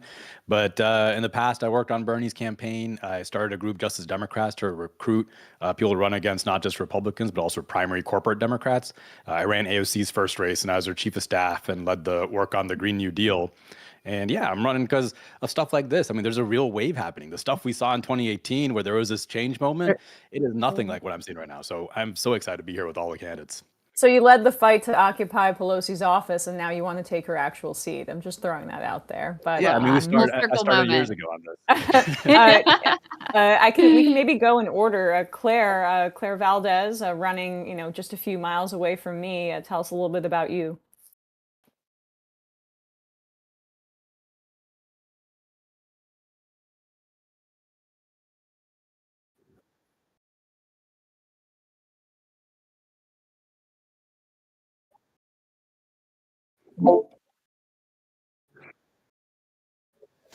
Amazing stuff. We also have Melat Kiros, who is running in Denver. Melat, tell us a little bit about your campaign. Yeah, we're running here in the 1st District. We are challenging Diana DeGette, who has been in office for 30 years, longer than I've been alive, taking millions of dollars from big pharma, big energy and oil, defense contractors. And the 1st District is one of the most progressive districts in the country. It's also the 5th least affordable city in the country, and it's the youngest district in the country. So we deserve to have a representative who actually reflects our values, where we already have things like term limits and universal pre-K and publicly financed elections. We need someone who's going to bring that over to the federal level. So. And you should probably plug that you started your kind of political advocacy by losing your job over your advocacy for the Palestinian cause. Yeah. I wrote an article defending the students that were protesting for Palestine in New York City, where I was practicing at the time. My firm asked me to take it down. I said no. I got fired the next day. And I moved back home because that's where I wanted to be anyways. And it's probably the best thing that ever happened to me. Would do it all over again. Salam Bati, tell us about your campaign in Virginia. Hey, we are standing on the shoulders of giants. We're running in the 1st District. Crystal was our predecessor. Qasim, who was just on, is our predecessor as well. And now, based on that fertile ground they've tilled, we're going to finish the job. My name is Salam Bati. I'm a public interest lawyer. I used to work at the Virginia Poverty Law Center, where I worked with and against the state assembly. Ultimately, for 25,000 families with a unification between Republicans and Democrats. We got every single Republican to vote to expand a welfare program. We expanded free school meals for tens of thousands of kids. The grandfather of SnapScreener.com, which has helped over 2.5 million families unlock over $100 million in SNAP and WIC benefits. And that's the energy we're going to take into Congress. We're fighting for the ABCs, Medicare for all, tax the billionaires, and campaign finance reform. Claire, really quick, we had you, I think you were muted during your first introduction. So if you don't mind, we liked it so much, we want to hear it again. Okay, can you hear me now? Yes, I think so, Brilliant. everybody. Yeah. Okay, wonderful. Hey, Claire Valdez, running in New York 7, that's Western Queens, and Northern Brooklyn in New York City. I'm a former union member, proud union member of UAW Local 2110. We need more unionists in the halls of power to fight against this fascist administration and build on the momentum of the Zoran Mamdani election last year to fight for universal childcare, taxing the rich, winning Medicare for all, and unions for all, putting workers back at the heart of our agenda. Amazing. Daria Lisa? Hi, thanks for hosting this. This is an incredible panel of people. I'm so excited to be here with all of you. Daria Lisa, running in New York 13, uptown in the Bronx. And I'm challenging Adriano Espaillat, who has been in Congress for almost 10 years, but he's been in office for 30, be that the state assembly, the Senate, and now obviously Congress. But things have not gotten better here for New Yorkers. And I was actually recruited to run by the Justice Democrats because of my history as an immigration justice organizer and also as a Palestine organizer. I was actually organizing with a lot of those students who you were supporting, and at the Columbia encampments, but elsewhere. And yeah, I'm just really excited about the race that we're building because this is the second poorest congressional district in the country. And our current representative is bought by AIPAC, by the landlords that are pricing us out of the city, by the corporations that are making life harder on all of us. And as a working class person who organizes here, I have felt these things myself, had to worry about whether or not I can stay in the city I love because of these corporate landlords, right? And so running to invest in our babies, not bombs, making sure that we're actually addressing childhood poverty here instead of funding this genocidal war machine, making sure that we're fighting for housing for all and that we're abolishing ICE. Chris Rabb, do you want to go ahead? I saw your interview with my friends over on Breaking Points, and very impressive. So very excited about your campaign. Oh, thank you so much. I am Chris Rabb. I'm currently a state representative representing the bluest legislative district in the Commonwealth of Pennsylvania here in Philly. I'm running to succeed someone who's been in public office for 50 years. It's the first time in 35 years that this district, this ballot will not have an incumbent on it. And so this is a real opportunity for a Democratic Socialist to represent the bluest dot in the entire nation. It is a majority Black district. It is an ethnically diverse district. It is an aggressively young district, maybe not like in Denver, but pretty young. And it's the left side of Philly. And I'm running as an unapologetic troublemaker for transformational change, for collective liberation. And I'm running against two opponents who are supported by AIPAC. And I've never taken corporate PAC money in the 10 years I've served in the largest state legislature in the country. And this is a people-powered grassroots campaign. I'm really looking forward to a collective victory on May 19th. Katie Bansal of New Jersey's own, not too far from where I grew up. Tell us a bit about your race and why you want to take on Frank Pallone. Yeah, absolutely. Why shouldn't I take on Frank Pallone is a better question. But I'm Katie Bansal, proud to run for New Jersey's 6th Congressional District. It is where I grew up. And I moved here from the Philippines when I was 15, and I was proudly admitted to Rutgers the same year. And I saw the very effects of the illegal U.S. intervention firsthand when I first moved here, and I watched my parents struggle to pay for housing and healthcare, all while navigating this country's very broken immigration system. So politics was never really part of my plan. Then ICE started attacking my community, and I just had to step up. And in the middle of a nationwide affordability crisis, elected officials like Frank Pallone sided with AIPAC and their billionaire donors instead of their constituents. So when they say we have no money for healthcare, for childcare, or a living wage, right before they start sending tens of billions of our tax dollars on unjust and unprovoked foreign wars, I can't stay silent. So yeah, I'm very happy to run this race and looking forward to spend the next hour with wonderful progressive people. Thank you for having me. Oh, of course. Rose Penelope Yee, tell us about your race in California's 2nd District. Hey, Emma. So I am so happy, Kate, to find out another Filipino American on this race. So I'm also from the Philippines, and I am in California in the newly redrawn District 2, which is a huge, huge geographic area, which includes like the Marin County, which is like a wealthy suburb of the Bay Area, and then all the way to where I am, which is Shasta County, which Jacat, you might know, is very much MAGA Republican.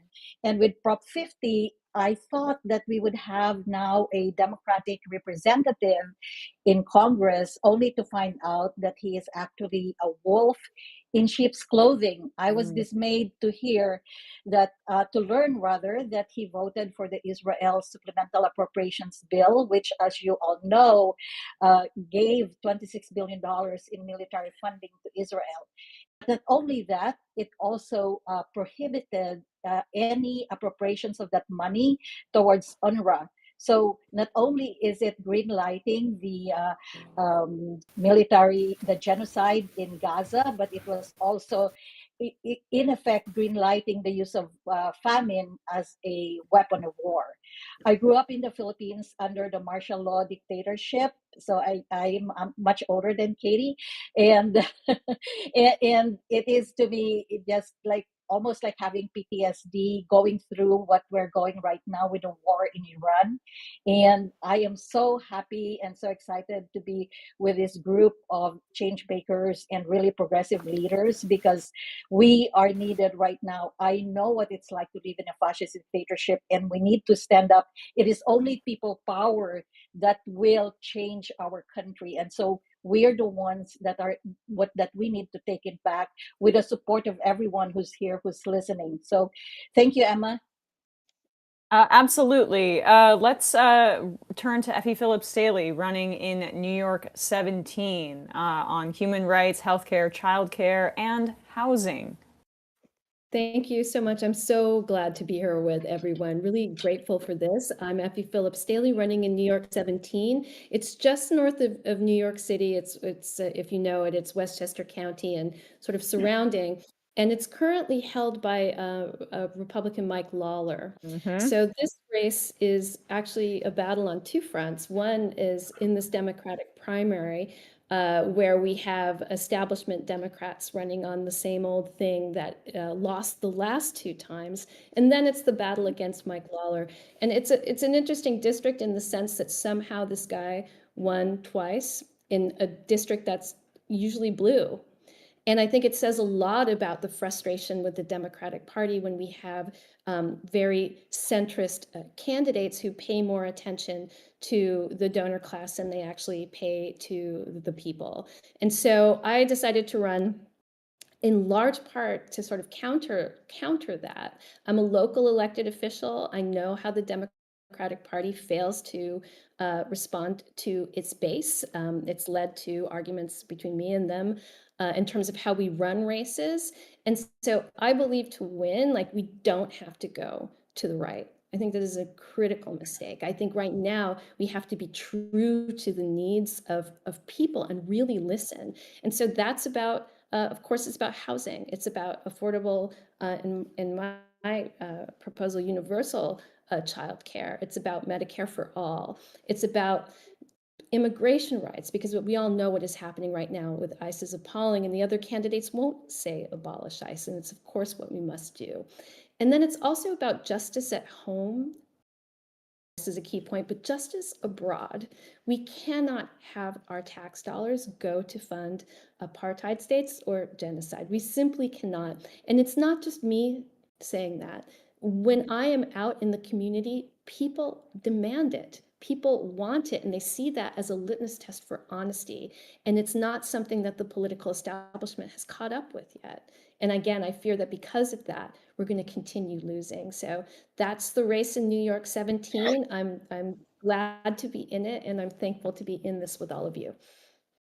And this might be our last candidate intro for now, but Jerome Whalen, you're running for Congress in Massachusetts' 1st District. Tell us about your race. So I can't actually hear you, Emma. I'm sorry. I don't know what happened. Well, but, it's you. I think I'm looking in the chat, and I think I was introduced. But thank you. I'll solve that thing. But my name is Jeremy Whalen, running for United States Congress in the Massachusetts' 1st congressional district. And for the last 11 years, I was a high school teacher, and I'm coming from outside of politics. And so, how does a no-name teacher with no networking of politics take on a 37-year incumbent and percentage-wise the #1 recipient of corporate money in all of Congress? Well, you get your ass out there with a whole bunch of people and you knock doors. And from the get-go, we built this on relationships. And I thank PV Mass, and showing up and standing up for what we really need in Massachusetts and beyond. And what is that? It's Medicare for all. I can say that. My opponent is taking hundreds of thousands of dollars from the healthcare lobbyists and pharmaceutical industries. It is looking at education comprehensively, from universal pre-K to paying teachers and paraprofessionals more, tuition-free community college and vocational trainings. And in Massachusetts, we have the Fair Share Amendment, which is a 4% surtax on incomes over $1 million. And so we have this example that we can extrapolate to the national level, and we can get the job done by actually taxing billionaires and breaking up the oligarchy. And so we have the messaging, we have the branding. We're a scrappy young bunch that is intergenerational, taking a lot of people from an older generation that has been here from the civil rights movement to now, and coupling them up with PV and the likes. And we're making waves over here, and we're going to continue to do that. And again, can't thank PV enough. They've been showing up en masse, and we are just doing a great thing together. So appreciate to be here. Yes, progress.win/rally if you want to contribute. Our last candidate will be William Lawrence, who I think we have here, and then we will throw to our two.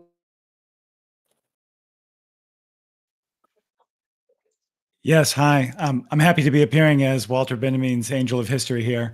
I'm running in Michigan's 7th District. I'm a founder of the Sunrise Movement and the Michigan Rent is Too Damn High Coalition. I worked with Schroykott on the Green New Deal. And I'm running in a swing district to unseat first-term Republican Representative Tom Barrett. You haven't heard of him because he hasn't done anything in office. He hasn't held a single public town hall or unscripted event. He's very vulnerable. This is a true swing district, and it's one of the seats that's going to flip the House this November. I'm running against two other Democrats in this primary, neither of whom have ever lived in this district before and are moving in for the sake of running. And both of them have ties to the national security establishment that has been fighting these forever wars for just about my whole lifetime. And this was formerly Alyssa Slotkin's district. And so there's an idea from the Democrats in DC that this is a district that likes to elect hawks. But what I'm hearing on the ground is that people are sick of these wars. And so we're saying yes to housing and healthcare, no to bombs and billionaires. And we're building an amazing campaign here. I'm an organizer at heart. I didn't set out to run for office, but I'm tired of the worst people in the world having the most power. And so I'm running to get a little bit more of it so that I can be a better friend to my friends and a better enemy to my enemies, who are very few, but they have names and addresses and billions of dollars. And I want to take some of that away from them.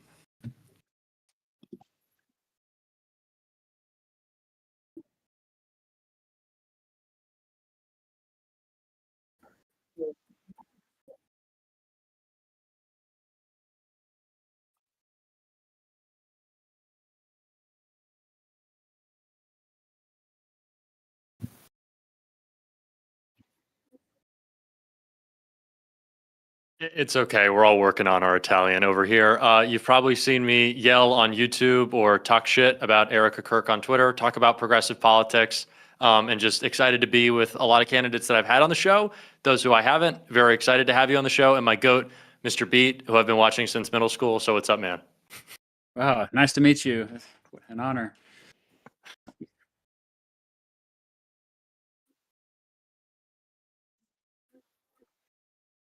Thank you, Emma. Yes, Jack, you want to get started? Yeah, Or- absolutely. I think this is kind of just an open question to everyone. So I guess whoever has the best story from today, if anyone has been out in their district during No Kings, what have you been seeing on the ground?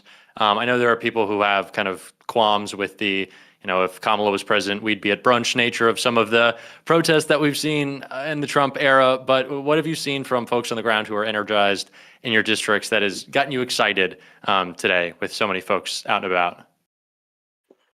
Yeah, one of my volunteers is our neighbor from across the street, and he's been a supporter from day one. But he was tabling at one of the No Kings rallies with me, and he's like, "Salam, I had no idea you were so active. So many people came by to say that I wanted to sign your petition because I heard you speak at this event, or I saw you on Reddit, or I saw you do this or do that." So when he shared that with me, I honestly got emotional because these are emotional times, and I miss my wife and kids who are away for spring break. But this is like, people are inspired. People are fed up with what we have right now. They're ready for this progressive victory. And just stay out there, y'all. Just keep getting out there. Be annoyingly present every single day in every way you can, and you'll move mountains. So I thought the direction you're going was. So I thought the direction you're going was someone's out there just petitions collecting for you, and they didn't realize there's no kings. They thought everyone showed up just for you. Salam is king. Awesome. Like I didn't realize this campaign blew up. But I thought that's what today was, right? Yeah. This is just a campaign rally for all of us. But I mean, it's been amazing. I'm in San Francisco, and it's pretty amazing because it's the third one, and every single one just keeps getting bigger and bigger and bigger. It's like the thing that's exciting to me is this is creating the infrastructure for to turn this into a real political movement that gains political power. That's what I really hope this heads into, and also. I know it should be like the infrastructure for when we do a general strike or when we really use this power to like hold this administration back. It could be that, but yeah, it's been exciting to see on the ground. Sorry, Jeremy. Yeah, I cut you off. And Shoika, right there. If you can hold a sign out at a protest, you can mobilize and knock doors and hold palm cards. And we need to translate all of that energy into translation into the ballot box come September. Or for me, September 2026 midterms. But today, we went to 9 of these fucking things today. And we were at 25. We had 25 going throughout the district. We had people at each one of them collecting signatures, handing out palm cards, doing all of that. And that is the power of what we're seeing. Because the story that sticks out is guy comes up to me and he goes, "Thank you. I was speaking at one." He goes, "That really moved me." He goes, "This is the first one I've ever been to." And at the first one, I saw people out there and I drove by. And at the second one, I was like, that's interesting. And I thought about it, but I didn't. And on the third one, what we see what's going on in the world, he goes, "I couldn't stay home anymore." And that's what we're seeing. We're seeing average people who never thought they were politically, they were going to be political in any situation, coming up and getting together. And that's how we win this.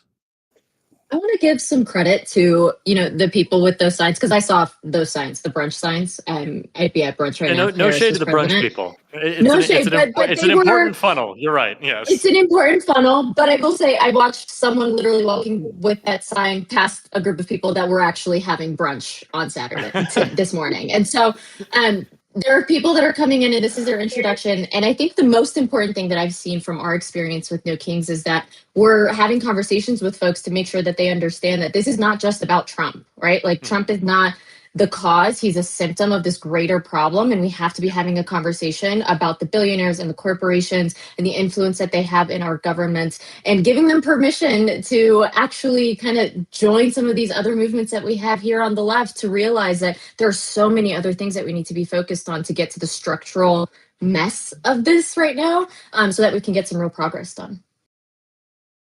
Yeah, I just want to jump in because you never really forget your first rally. And then it ramps up from there, right? And we were at Highland Park today. We also have a bunch, and while we were out there, we got this really hard question, like, why challenge Frank Pallone? Like, why are you going after an experienced Democrat when you should be focusing on Trump? And like, I like what Mailat said, because this is not just about Trump. But when I asked them, what does that experience really look like? What has he done for you? Can you tell me a couple of things that you can think on top of your head that he has done. We explained the influence of AIPAC and how it has led to our financial and military support of genocide and war. And when we told them that Frank Pallone was just named to the House AI committee, but he's never heard of Palantir, then they start thinking like, oh, okay, let's think about this guy a little more. Then they were willing to listen. And we continued the conversation from Gaza to universal healthcare and childcare. And progressive viewpoints are going very mainstream. And now they're more pumped to go to more rallies because they start realizing that this is very, very prominent. This is a thing. And this is not just a one day I show up, but it's an every day I show up for my community. Yeah, I I just think wanna for me, follow up. here in New York, sorry, did I cut someone? No, go Oh, ahead. sorry. Here, here in New York, something that has been really exciting to see is that people have gotten a taste of winning in a way that has been really exciting. Last year, folks were like, oh, like, he's never gonna win. And I was like knocking on doors in early February being like, hey, have you heard of this guy? And folks were like, I love the ideas, but it's Cuomo. So, but by the end of it, we had so many people showing up to our canvases that we had this problem where we were worried we didn't have enough literature, we didn't have enough turf cut. We were like, where are we going to send them? How many, we're not prepared because there were so many people who were signing up last minute. And, thankfully it always worked out. We always ended up having, and we were over prepared, but the point being that as people showed out, right, more and more, they were telling us that they wanted to be organized into something bigger, and that they wanted to keep coming back to something, right? That wasn't just this one race. And so part of why, I think these races that all of us are running are so important is because people are trying to find a way to plug into their politics that goes beyond one election, goes beyond one seat, goes beyond one moment, right? And so we are all hungry for transformational change on a deep structural level. And I think the sizes of these No Kings rallies are indicative of that. The fact that my first canvas that I led last year for Zoran was 5 people. And then by the end of it, I was overwhelmed with how many people were coming to these canvases, is indicative of just how much people really want to be mobilized. They want to be organized and plugged into political homes. And these spaces are the spaces where people can be absorbed into those political homes, find the issue that they're excited about, and do deep transformative work around them. So yeah, that's for me why this is all really exciting. Yeah, and actually following up on that, I think a key one here in my district in New York 17, there was always this perception that it would be impossible to win if we spoke about Palestine.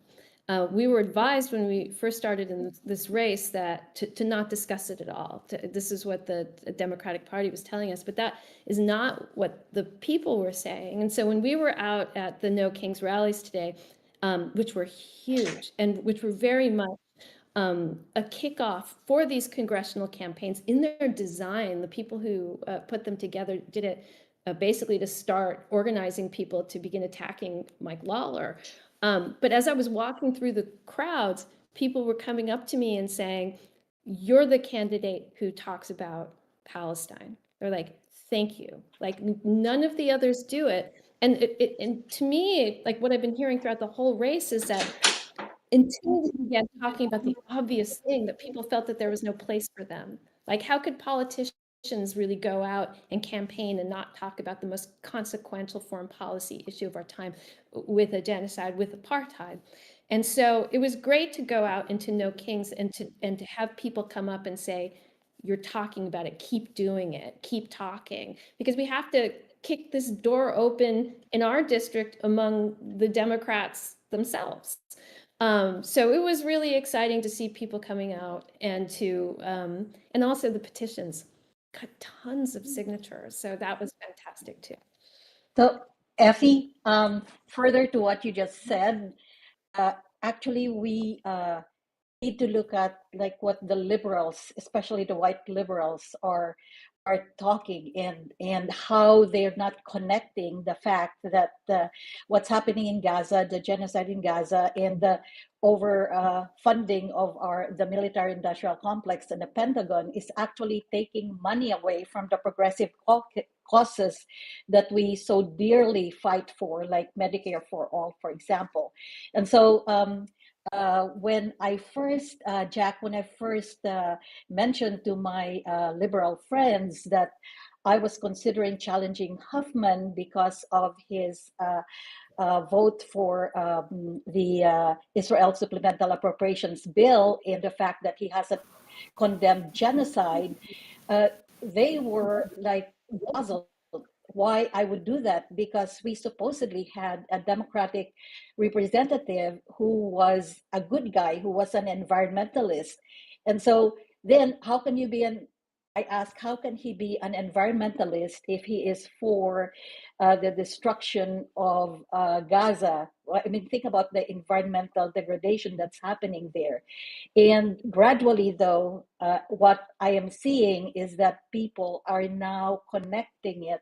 And thanks to the work of Track APAC, that they're able to put up how much these politicians and these incumbents are actually getting from the pro-Israel lobby and the corporate PACs. It really is helping progressives like us show the voters out there that we do not accept money, and these are the people who accept money. So I think we're starting to see the consciousness of people relating what's happening in terms of foreign policy and how we spend our money and why we lack so much of what we need here in the United States. Yeah, So, absolutely. we got to give it. We got to plug the link progress.win/rally if you want to donate. So please check out that link. It's been brought up in the chat. Go ahead, Jack. Well, Mr. Beat, you got to go Jedi on them. Don't say if. You will donate. You will. And while I have the floor, and sorry I was late, class, because I was late to this thing because I got the time zone wrong. But I did research every single one of you 11 folks running for Congress. And I just got to say, it's just so freaking inspiring because I was just like, wow. Like, I just find myself nodding my head like, yeah, I agree with that. I agree with that. I agree with that. I'm not used to that. I'm a 44-year-old man, and my whole life, I'm kind of used to like seeing a politician's platform and being like, okay, what are you actually for? Like, and so, yes, thank you for like being bold and just like being for things. But yeah, like obviously my big issue that I'm passionate about is maybe not obviously, probably my shirt says Y435. I've only recently become an activist, and because I make history videos, political history videos, and becoming an activist in the past really couple years. That's how I connected with Progressive Victory. Is it's been new to me, but I think I have much more appreciation for it now. I'm trying to raise awareness about uncapping the House, which is a very obscure, wonky issue that no one even knows about. And so, but I want to bring that to the table, like see what some of you think about it. However, I got to give a shout out to Salam, who I've already endorsed because he has added it to his platform. So Salam, thank you for taking it on. But yeah, this idea of all of you mentioned reforms that are great, but we can't really do any of that until we have proper representation. I think representation is the root cause of all of our problems. Everything that is happening right now with the federal government is unpopular. So you'd think that, oh, hey, we're a representative democracy. Maybe unpopular stuff would actually not happen. So unless we change representation, everything else is a pipe dream to me. And that's why I focused on this issue of uncapping the House. So start with Salam. Salam, why did you decide to why was it easy for me to convince you to and actually add uncapping the House to your platform? It's very similar to one of our 3 policy priorities of campaign finance reform, one of the ways that we can kind of dilute how politicians are bought out is by uncapping the House and increasing the amount of representatives. It's a win-win situation because with the current administration, with the current SCOTUS that we have, it's going to be hard to repeal Citizens United, which we want to do, but we just understand it's going to take a little bit of time. So uncapping the House is one way around campaign finance reform. And also the win-win for people is that my district has 820,000 people. It covers suburbia, new suburbia, rural, farmland, and the Chesapeake Bay. So when somebody asks me, what's your priority for the district? I'm like, which part? Every single thing has a different focus point. But of course, federally, Medicare for all is the one big thing that will improve everybody. It really goes down to the thing that this is not fair to the constituents. So we really need to get that number down so that we can have a better, teacher to student ratio, which means that we can all have a better Congress that's representing the people. I think it's about fairness. What about the teacher here, Jeremy? I want to hear from you. I've endorsed a couple other teachers, by the way. So it's funny that you said that you did your research, Mr. B, because I actually had that video sent to me by one of my former students, and he was like, "Oh, you got to get endorsed by this guy." And I was like, "Who is this beautiful Tony Hawk-looking man telling me that 435 is not the magic number?" So then I actually had to go in and do my research, and I think it was 1929 when we hit 435, and then we just left it. Almost 100 years ago, we're talking about. And in my district, just like Salam was saying, 750 plus thousand people. And I make it an absolute priority to give my phone number and email and contact everybody I possibly can. But the fact of the matter is, back then, I think it was at 250,000. And thinking about having relationships with all those people and doing the job, I mean, it's an extraordinary amount of work already. So we need to start thinking about it that. And on top of that, you hit the nail on the head when you said it dilutes the system of political finance and it lessens the blow in a post-Citizens United world. And it creates a more vibrant democracy at the same time. So yeah, I'll be sending you that over, Mr. B. Don't you worry. Awesome. No, I absolutely love that. In my dream world, campaign finance is public finance. So this is a really good point because when we were knocking on doors, we've knocked on thousands of doors by now, and you walk just one town, and it's like, oh my God, we've been knocking on thousands of doors and we're still in the same side of town. And it's especially in my district where they gerrymandered the heck out of it, where no matter what you do, it's so hard to reach certain areas and certain communities and talk about representation where if I were elected in November, if I win in June and November, I would be the first Filipino American immigrant to ever represent New Jersey in Congress. And that alone is crazy to me because there's a lot of immigrant women that are so politically active and so outspoken out there, yet they don't get that much representation, right? It's the same thing with how the weird shape of my district, where no matter if you go all the way up or all the way down, it's hard to reach that. It's hard to understand every single community unless we expand that. We uncap. I like that term. We uncap the House, where you expand the reach. It's not even just a reach. You expand the understanding of every single part of your district and stop the gerrymandering. No matter what you do, it's not going to help anyone. But yeah, I'm all for it. One expanded- byproduct of uncapping the House is if you have smaller districts, it's harder to gerrymander. So, and to end gerrymandering, you have to have a constitutional amendment. There's just no ifs, ands, or but about it. The Supreme Court has decided on this multiple times. All right, I'm filibustering here. Go ahead, Jack. Anything? What else? We're already almost out of time. I'm so sorry. It is all good. Everyone got a little chance to jump in, but we are all coming together, and it's obviously so incredible to have this event be organized with so many amazing candidates. But I want to make sure, as we are going to close with a little plug for a donation, that everyone. We have just like 3 minutes left before we got to hop into another panel. But if everyone, and Claire, I'm going to start with you, could share the best way to get involved with your campaign, because that is what this is about. If we could keep it to like, now I'm wasting time, but like 20 seconds so everyone could jump in, that would be amazing. Claire, if you could start. Go to clairevaldezforcongress.com to find a canvas near you. We're wrapping up petitioning. We're going to start hitting doors. We've already knocked 15,000. You can join the 1,000 volunteers who are already signed up to get us over the finish line in June. All right, everybody just hop in. I'll go gonna be ahead. My name disorganized. heroesforco.com, at mail@heroesco. We actually just went through our ballot access process here in Colorado, and for the first time in 30 years, we beat the Congresswoman, and we're going to be at the top of the ticket. So sign up to volunteer. We're launching our field program on April 4th, and we're really excited about it. DSA, Sunrise, everybody's hopping in on this. So let's go into it. So Salam for VA. Congress. Oh, damn. No, hell no. You, ladies first. Sorry, effieforcongress.com, really the same as everyone. Like, we need volunteers to knock on doors. And I actually have to say very quickly that I was just interviewed by Hassan Piker, and the local Democratic committee is trashing me right now, just trashing me. So I would say to everyone, get involved. Please show them how wrong they are. You can sign up on the website. You can find me on social media, and then keep donating to this, right? Because these contributions help all of us, and we all need money when we're fighting against the establishment.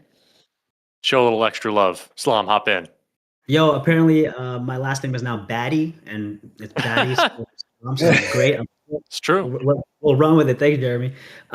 So how can you find me? I'm going to post a link in the chat over on Discord, link tr.ee/salambuttiva, or you can just go to salamforva.com. We've got about 20 different ways to volunteer with the campaign.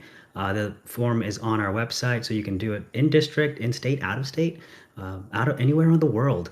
We have so many ways for you to help and be a part of this movement. But donating to this fundraiser is phenomenal, because here's the thing. We all have to spend 5 to 7 hours calling donors a day. And this is like 100 voicemails that nobody ever calls back. And so that's 5 to 7 hours away from knocking on doors and actually meeting the voters. So fundraisers like this help us reduce our call time and actually increase our voter time. And that's how we're going to win. So thank you so much for all the donors. Thank you to the organizers for creating this. Katie, let me toss it to you next. Oh, me? Oh, go to katiebansil.com. Very easy to find a canvas near you. We also just got on the ballot this week with 62% more signatures than we needed and required. So we need you to beat Talon. It's not an easy task, but we can do it. We can overwork it. And the only way to beat someone with a $3 million war chest is you overwork him. We're going to knock on as many doors, and we can knock doors with you. Come join us. We're a fun group. We also could be baddies. But come join us, katiebansil.com. Thank you so much. Make it happen. Shoykat. Yeah, go to shoykat.us. I'll put it in the chat. We've knocked about 250,000 doors into the district so far. We've got over 3,000 people who've signed up to volunteer. It is a massive operation, but even if you don't live in the Bay Area, you can sign up for a phone bank. We're doing out-of-state phone banks every week as well. What we know is when we talk to voters, tell them about the campaign, tell them about our ideas, they go our way. So it's all direct voter contact. Incredible stuff. Jeremy, want to hop in? All right, I just got my jacket on because I have a whole bunch of patches that mean a lot to me. Right there, PV, right there, because y'all show up. So how do you do that? I just put a thing in the chat, whaling4congressma.com/volunteer. Fill out that form. Our field director, Lizzie, will get there. We got lawn signs in, y'all.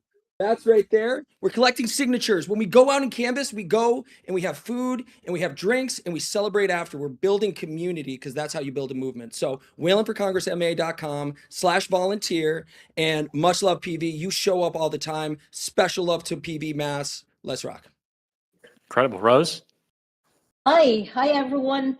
So roseforcongress.com, California's 2nd district that's been redrawn.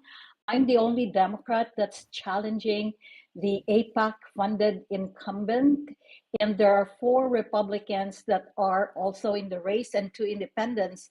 But California has a jungle primary, and this is a Democratic district now. And so the chances are that I will be the one moving to the general, and that is what my opponent, the AIPAC-funded incumbent, is afraid of. So please join roseforcongress.com. And Crystal, I don't know if you remember, but my husband Timothy and I were like founding donors to Breaking Points. Thank you. Oh my gosh, that's amazing. Thank you, Rose. Yes. We'll definitely I go have to a what was it? picture. Rose for Congress, guys. Go Yes. support her. And everybody else too. All right, we got 2 more folks. Need to make a quick plug. Yeah, hey, this is Will Lawrence running in Michigan 7th District. The website is wewill2026.com because Will is my name. We the people come first and we will win. We're building a movement on the ground here in Michigan. You can volunteer in person or online. We got members of the PV community who are amazing volunteers and are here in the office right now. So we'd love to have folks involved and a part of it. Wewill2026.com. Shout out to PV. This is an awesome event. Is there anyone I'm missing? I don't want to be a bad host here. This reflects poorly on my podcasting. Oh, and Chris. We need Chris. You want to go first? Perfect. Hey folks, Chris Rabb here, chrisrabb.com. My primary is on May 19th, Malcolm X's birthday. So that's a good omen for me. And you can sign up to volunteer, to give. So excited to be part of the PV community. Justice Democrats endorsed, Working Families Party, Sunrise, all the baddie lefties out there. And I really appreciate you all amplifying all of our races. This is so important. We're going to have a collective win. Best for last. And yeah, thanks again for having us all on. This is incredible. And as folks were saying, this is so important because it really is what gets us out to the doors. I'm grateful that our team's already knocked on 14,000 doors and we're excited to knock on so many more. So, go to DariaLisaForCongress.com/events to sign up to knock on some doors yourself. You can also visit us on our socials at DariaLisa4NY on Instagram, Twitter, or I guess X now, or anywhere else. That's our handle. And yeah, thank you all so much. I'm really grateful. Thank you. And before we hand it off to the next panel, I got to plug one more time, www.progress.win/rally. The last time I checked, I think it was like a scooch above 18,000 raised, goal of 20,000 right now. I'm going to be donating 1,000. So somebody match because we have less than 1,000 left. With that said, we got to hit that goal and go donate, go get involved, go help collect petitions, go do it all. We got to organize together. And I'm so glad that we were all able to make this happen. Thank you, everyone. Thank you, Jack. Thank you guys so much. Thank you Thank also, you Jack all. and Mr. Beat. Mr. Beat, my son loves your Thank you, Mr. videos, Beat. and I love watching them that's with him. amazing. So yeah. I watch Breaking Points, so. Oh, awesome. There you go. I love making these connections. So thank you guys so much. I just had a friend who texted me who's not like super political, and she's like, oh my God, these people are all amazing. So everybody made an incredible impression. And this is one of the things that I was, when Oliver pitched me on, being involved with this event, this was the thing that I was so excited about because I see all of these incredible candidates. I'm trying to keep up as best I can, but there are so many amazing people running across the country. It's just a wonderful problem to have. And so it's very exciting to see some of you guys and get to meet you and know your campaign and what you're up to a little bit better. Thank you. Of course. Yeah. Thanks for having us. Of Thank course. you. Of course. Good luck to everybody. Progress.win/rally. I also want to give a special shout out to Katie Bansel, guys, because for various reasons, she didn't end up part of the group link. So make sure that you go give her some love also at her fundraising site. And I think next we're going to get set up for a panel with a lot of incredible organizers to talk about that aspect of things. So, if you're short on funds, we totally get it. There are a lot of other ways to be active and involved. Our next panel is going to give us some sense of, ways that you can do that. Working Families Party, DSA, of course, through Progressive Victory as well. I'm hearing some echo from somebody here. There we go. I think we got it taken care of. So let me go ahead and start introducing our next panel. I see we have Ashik Sadiq in. He is with DSA. Let me see. Who else have we got here? We've got Hanya Jodat. She is with Progressive Victory. She's Global Director of Progressive Democrats of America, Middle East Alliances, Partnerships Director with Roots Action, and founding member of the Women's March in LA. Let's see who else we have. Megan Romer. Megan is a national DSA co-chair involved in organizational strategy and chapter coordination across socialist organizing networks. We have India Walton. India, great to see you always. Community organizer, former Buffalo mayoral nominee, known for democratic socialist policies, including housing, public safety reform, and economic equity. We have Benjamin Gilbert Leaf. I asked him if it was Gilbert because I was trying to break out a little bit of my high school French, but sadly it's not. Anyway, Benjamin has been such an incredible part of the organizing team here. He is deputy executive director of Progressive Victory. He's a community manager, political strategist, and organizer. He's also a prominent member of Vosh and TYT communities. We've got Alexandra Rojas in the house as well. She's executive director of Justice Democrats. Has you guys probably see her all over the place doing political commentary and repping her values. And who else? We've got Mike from PA, who's going to handle this, moderating this conversation. He's a progressive live streamer, commentator known as Mike from PA, covers U.S. politics, policy analysis, and progressive electoral strategy. You can find him on Central_Committee. And we also have Howard Chu joining, who was a founding member of the Working Families Party. Did I get everybody here? Did I miss anyone? I don't think so. I think that's everyone.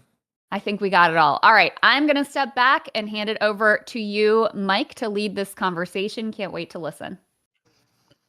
All right. Well, welcome to everybody. I'm so pleased to be here with so many great organizers.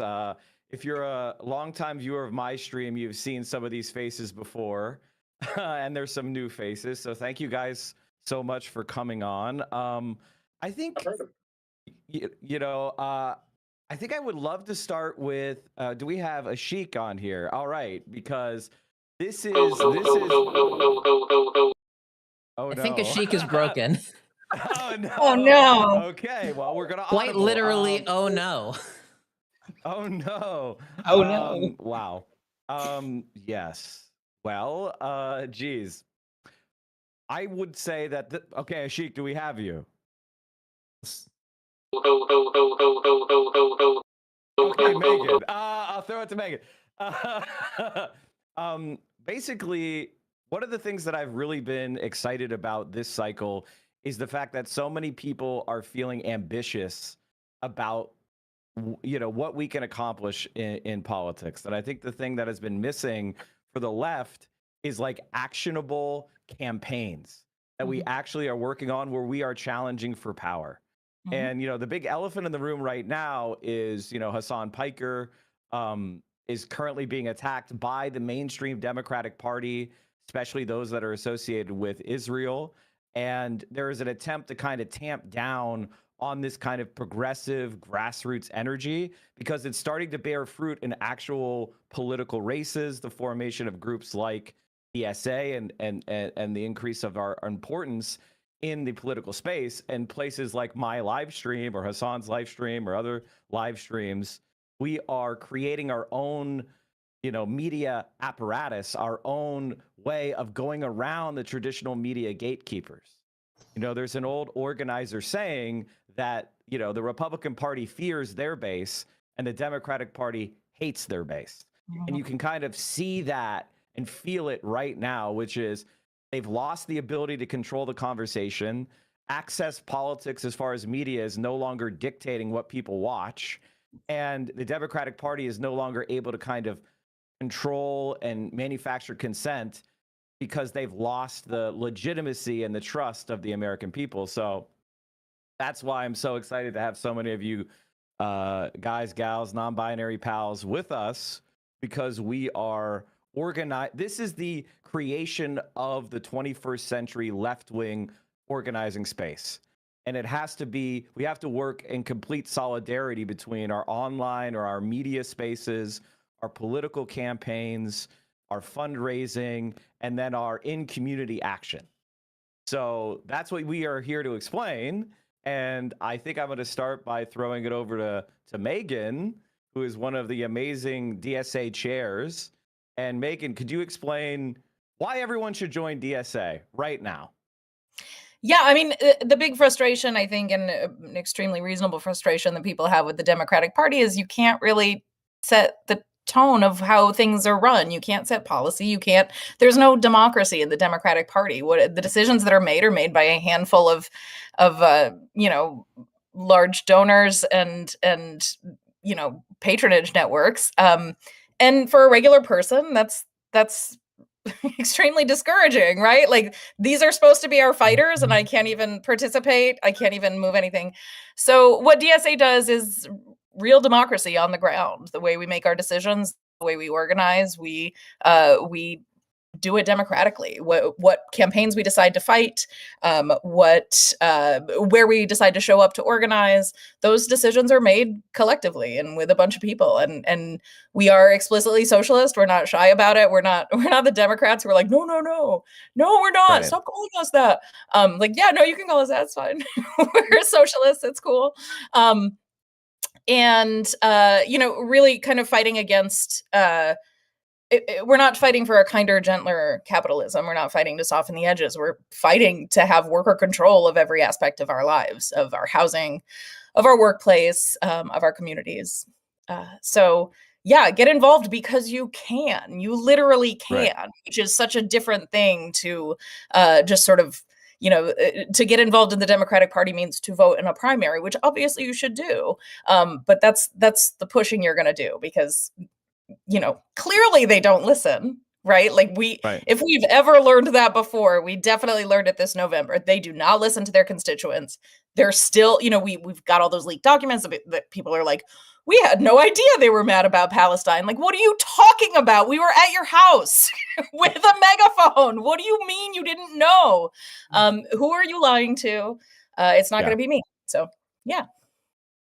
One of the things that I've had I was radicalized through my contact with the Democratic Party, which I feel like a lot of the people here are the same way, right? Because, India Walton, your race is one of the perfect examples of what I'm talking about, right? Which is you did everything the right way. You joined the Democratic Party, you organized locally, you fought in a primary, you won. And then all of the institutional power of the Democratic Party went against their nominee. And that is kind of the reality I think all of us need to face and be prepared for. We have experienced that, and we have seen that the Democratic Party establishment that we have has to be ripped out. And it's one of those things that, I'm glad we have spaces to talk about this openly, where the idea that we're going to play it the right way, go by the rules, win, and then the Democrats are going to say vote blue no matter who for a progressive or a socialist is just not the case. We now saw that in New York City again. So they did a test run in Buffalo against India, and they were able to unfortunately prevail through allying with the Republicans. They tried it again in New York. They ran another sore loser campaign with Andrew Cuomo. And who did he get endorsed by? Donald Trump. Who did he get money from? Republican billionaires. And so the reality is that we have one party. It is the billionaire capitalist party. And if we are going to fix this country and steer the course in a different direction, which we desperately need, we're going to need to go into these battles bloody-minded and aware that the primary is not the end of the intra-party fight. They're going to immediately backstab these Democratic candidates. And so, India, would you kind of explain, your experience and what you're doing now to carry the fight forward, and what, recommendations or advice do you have for all the, bright-eyed, bushy-tailed young candidates running their first election? Yeah, I think that you're exactly right. Is that in a city or a state that is solidly blue, the primary is the election in most cases, Right. unless you are a progressive. In which case there is, I think that the lesson for me is don't let up. Keep your foot on the gas. Like, we don't have time to relax.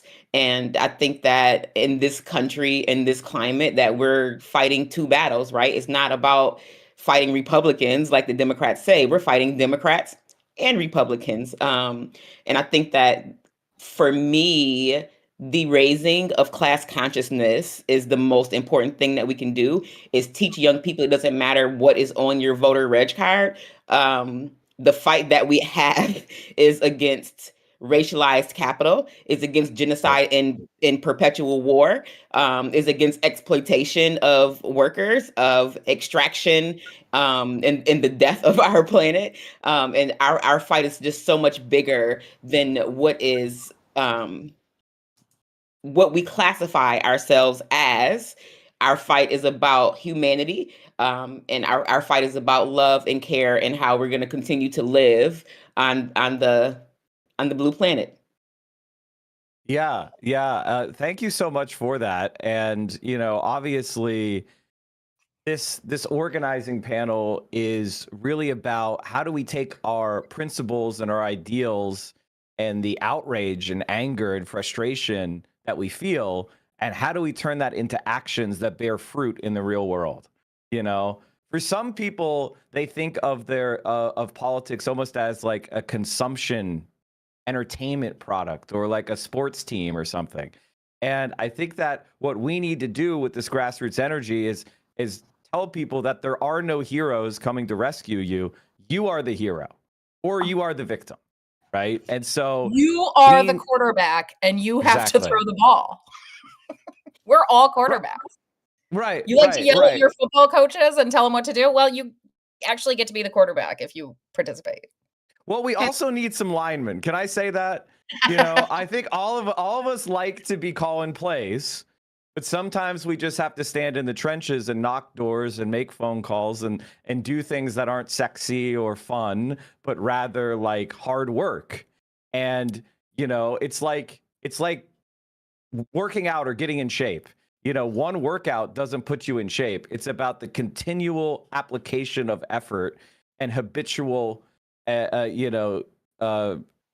mentality over time, right? Like that's how you become in shape. And we need to take our political movement, which is very flabby, to continue the narrative and whip it into shape.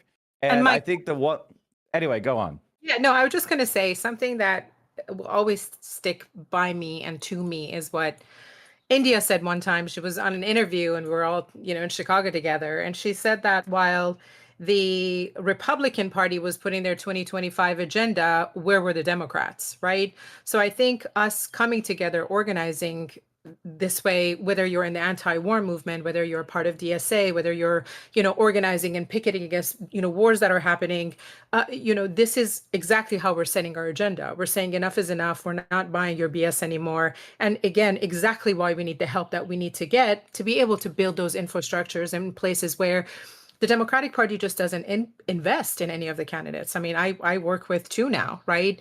And God forbid you go up against establishment Democrats in your city and or try to flip a seat, right? They're very careful and picky about who they invest into. And when they do invest into a campaign, it comes with so many guidelines and restrictions. And I think a lot of us here, and I can, I can't speak for everybody, but for me, I became radicalized and a socialist really from the Iraq War, right? When we saw so much of our money be invested into forever wars, and now my home country getting blown up to pieces, where my auntie has to call me, 1 minute because she can't really connect to the internet. If we're not at the table, we're on the menu, and some of us are very sick and tired of being sick and tired and being on the menu. So here we are building our own infrastructure, bringing our own chairs and building our chairs and bringing it to the table. And I just want to mention that Justice Democrats Alexandra was not able to stay on a little bit longer, but we wish her so much love. And so I'll hand it back. I'm sorry. I'm sorry. I was gonna throw it to her. Somebody should have yelled at me and interrupted me. I'm sorry about that. I was Wait, we can vamping interrupt? here. I didn't know that was a thing. I would have done that earlier. Yeah. See, I'm an East Coaster, so we're used to this. West Coast. I just keep talking until someone has something to say, and then they talk over me, and I stop talking. Well, I have something I'm not to used say, to this so polite. I'll talk over you. It's fine. Yeah, go ahead. Because there was something that you actually said that really resonated with me, but there was also something you said that I kind of disagreed with. So because I'm a leftist, I'm going to focus on the part that I disagree with. And one of the things that you sort of said was like, we really need to almost like view organizing, view electoralism as like eating our vegetables almost. Like we have to hold our nose. It's hard work. It's like working out. You need to do the hard thing to build the muscles day in, day out and make it a grind. And the truth of the matter is, one of the experiences I've had, and one of the things that I think makes Progressive Victory so particularly unique, is that in my experience, it actually hasn't been that much of a grind, and it actually hasn't been that much of a slog. I mean, if you're a leader in these organizations, I can tell you it's fucking brutal, and it absolutely is.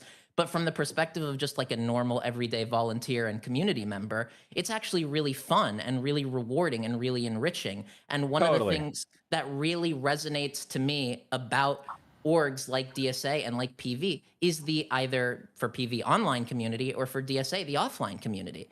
And I think that community building in this era, it lets you have this thing, this like actual pearl of unique, like precious friendship and socialization, absent from the TikTok or YouTube algorithms that we are all inundated with every day.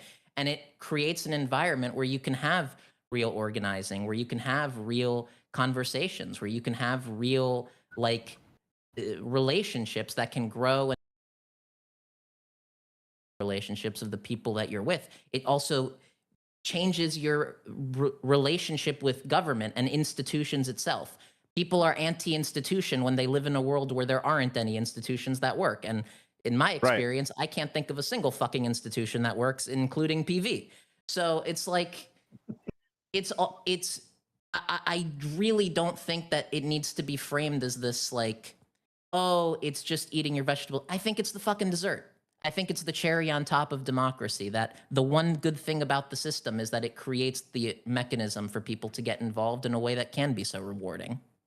No, I think I'll agree with you, but I will also say that it's like a runner's high. You know, there is work to get the output, and I have to tell you, you know, for me, some of the best feelings I've ever had in my life is those moments of solidarity when you win. Like, for example, you win an election, or you win a union contract, or you win an organizing battle, or you raise a bunch of money for a cause, or you pass a ballot measure, or you know, get a landlord to cave to a tenants union rent strike. Like, those feelings are unmatched, and that feeling when you're with people of all different backgrounds and races and jobs and, you know, life experiences and genders and you name it, and you're pulling together in solidarity, there's no feeling like that. So I agree with you, but I want to be transparent with people that I need you to work too, because, you know, I think a lot of us have this mentality of sitting back, and I think leaning forward, and you're so right, it is fun to be in a room with like-minded people pulling in the same direction, but you're still pulling. So I agree with you. I'm just modifying it slightly. It's like really delicious vegetables. Like, they can be delicious. Like, you make good vegetables. Like, wow, who knew that Brussels sprouts could sing in my mouth like this? I knew you were going to go for, everyone goes for Brussels sprouts. Is this have like you had, okay. Have you had Brussels sprouts with a balsamic glaze, roasted? No, lots of garlic. I'm 26 years old and terminally online. I've had chicken nuggets and Coca-Cola. That's about it. Mike, I add vinegar and I add a little bit of honey to it with Parmesan cheese. Well, yeah. Okay. I mean, yeah, balsamic vinegar. Yeah, exactly. Well, I think you'll find that your palate, you know, challenging yourself a bit, trying something a little bit new, not just the nuggies, or at least instead of barbecue sauce tomorrow, why don't you try some, well, you know, sweet and sour, you know? Live a little. Shave them very thin. Uh-huh. Put some pomegranates in there. A little bit of vinaigrette. Eat them raw. Some walnuts. Makes a great salad. Mike, so not only do we on this panel get to talk about politics, and how to organize, we talk about recipes and how to make chicken parmesan. But to everybody, well, what are you organizing for? What are we organizing the community for? Right there. You That's know? the whole point. It's been massive. Look, let me just share with it. First of all, it was an absolute honor of a lifetime. It's just an honor to be in community with all of you here. You know, a lot of the work that you all do, we look up to, because our campaigns need you desperately. From the time where, you know, we met with PV, me and Hartsold, you know, to the point where we were on your show just recently, Mike. And thank you for the beautiful, wonderful opportunity for us to be on your show. And really, of course.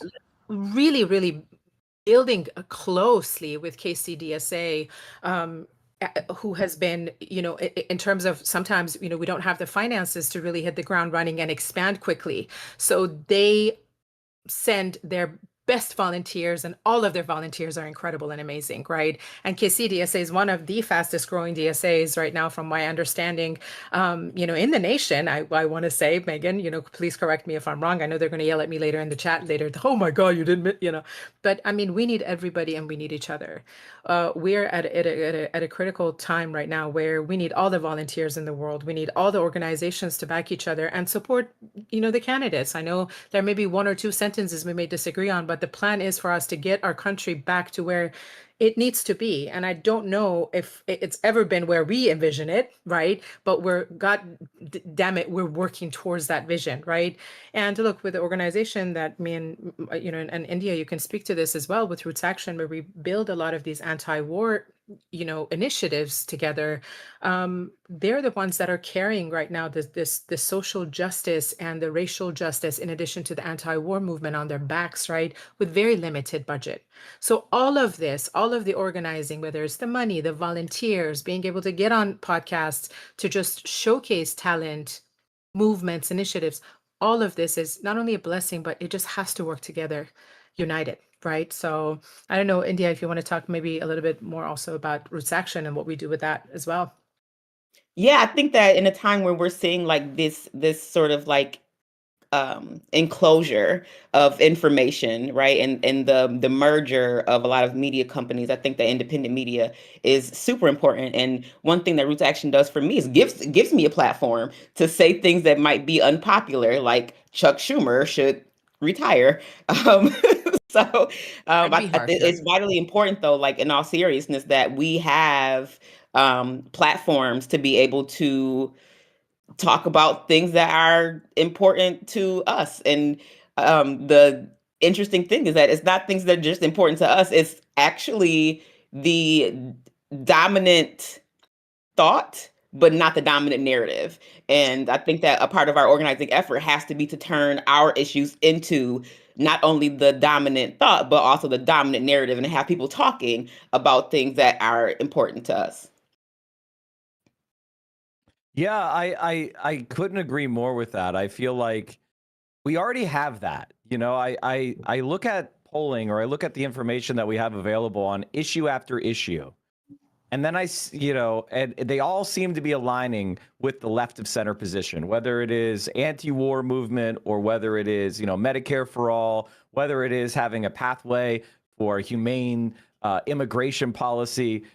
The masses are actually with us. They just don't have a mechanism to extract those demands from their politicians. And I feel like we are in a breaking point, or we are in an inflection point, where we can actually start to grab hold of the ship of state and steer it in our direction. But it's going to be a violent process, a confrontational process, in my view. You guys are free to disagree with me, but and that is what I want to see. And organizations like PV, or organizations like DSA, what I would like to see is almost like a group of specialists who recognize and can identify opportunities for us on the left to challenge politicians, who, especially those that are significantly out of touch with the base, and then kind of assist those people that are on the ground that want to take advantage of the opportunity, but maybe they don't have the skills or experience, and we can kind of bridge that gap. We can provide that backbone, that the bones and sinew, to help build up the structures that ultimately result in a politically active left that is a challenge and a threat to the Democratic Party establishment, and could seize power. That's a good point. We talked about, we need quarterbacks, we need linemen, we need coaches, right? We don't want to gatekeep the information we have. We want to teach people how to run for office. What we don't want is spectators. Like, this is not a spectator sport. We don't need fans in the stands. We need boots on the ground to make this whole thing work. We're 250 years behind the apparatus, so we got some ground to make up. Yeah, absolutely. Okay, so who hasn't had an opportunity to speak yet? Ashiq! Okay, he's back. Ashiq's back. Oh, Can you hear me now? Okay, great. Okay, I tried to throw it to you right off the rip, and that was a I fumble. appreciated it. This was a great conversation, though. I'm just getting the hang of Zoom or Discord. Yeah, wrong platform. That's why But- it's not working, actually, because he's using Zoom. I was just pressing the button. It wouldn't work. But really the strength of our movement that's growing so quickly is just we're distributing all these roles, like the Democratic Party, like both parties work with all these consultants, all these very specialized roles that depend on money, right? But the power of DSA, like all of our organizations, is that we're able to distribute the work that happens. So for example, when one person has technical difficulties, there's a lot of people playing backup, who can keep things going. Like the way we run electoral campaigns. Some of the folks you talked to in the previous panel, like Claire Valdez is such a good example. Like she started out as a DSA organizer. She was actually the membership coordinator of New York City DSA for years and learned how to build a collective organization that's based on the power of membership, right?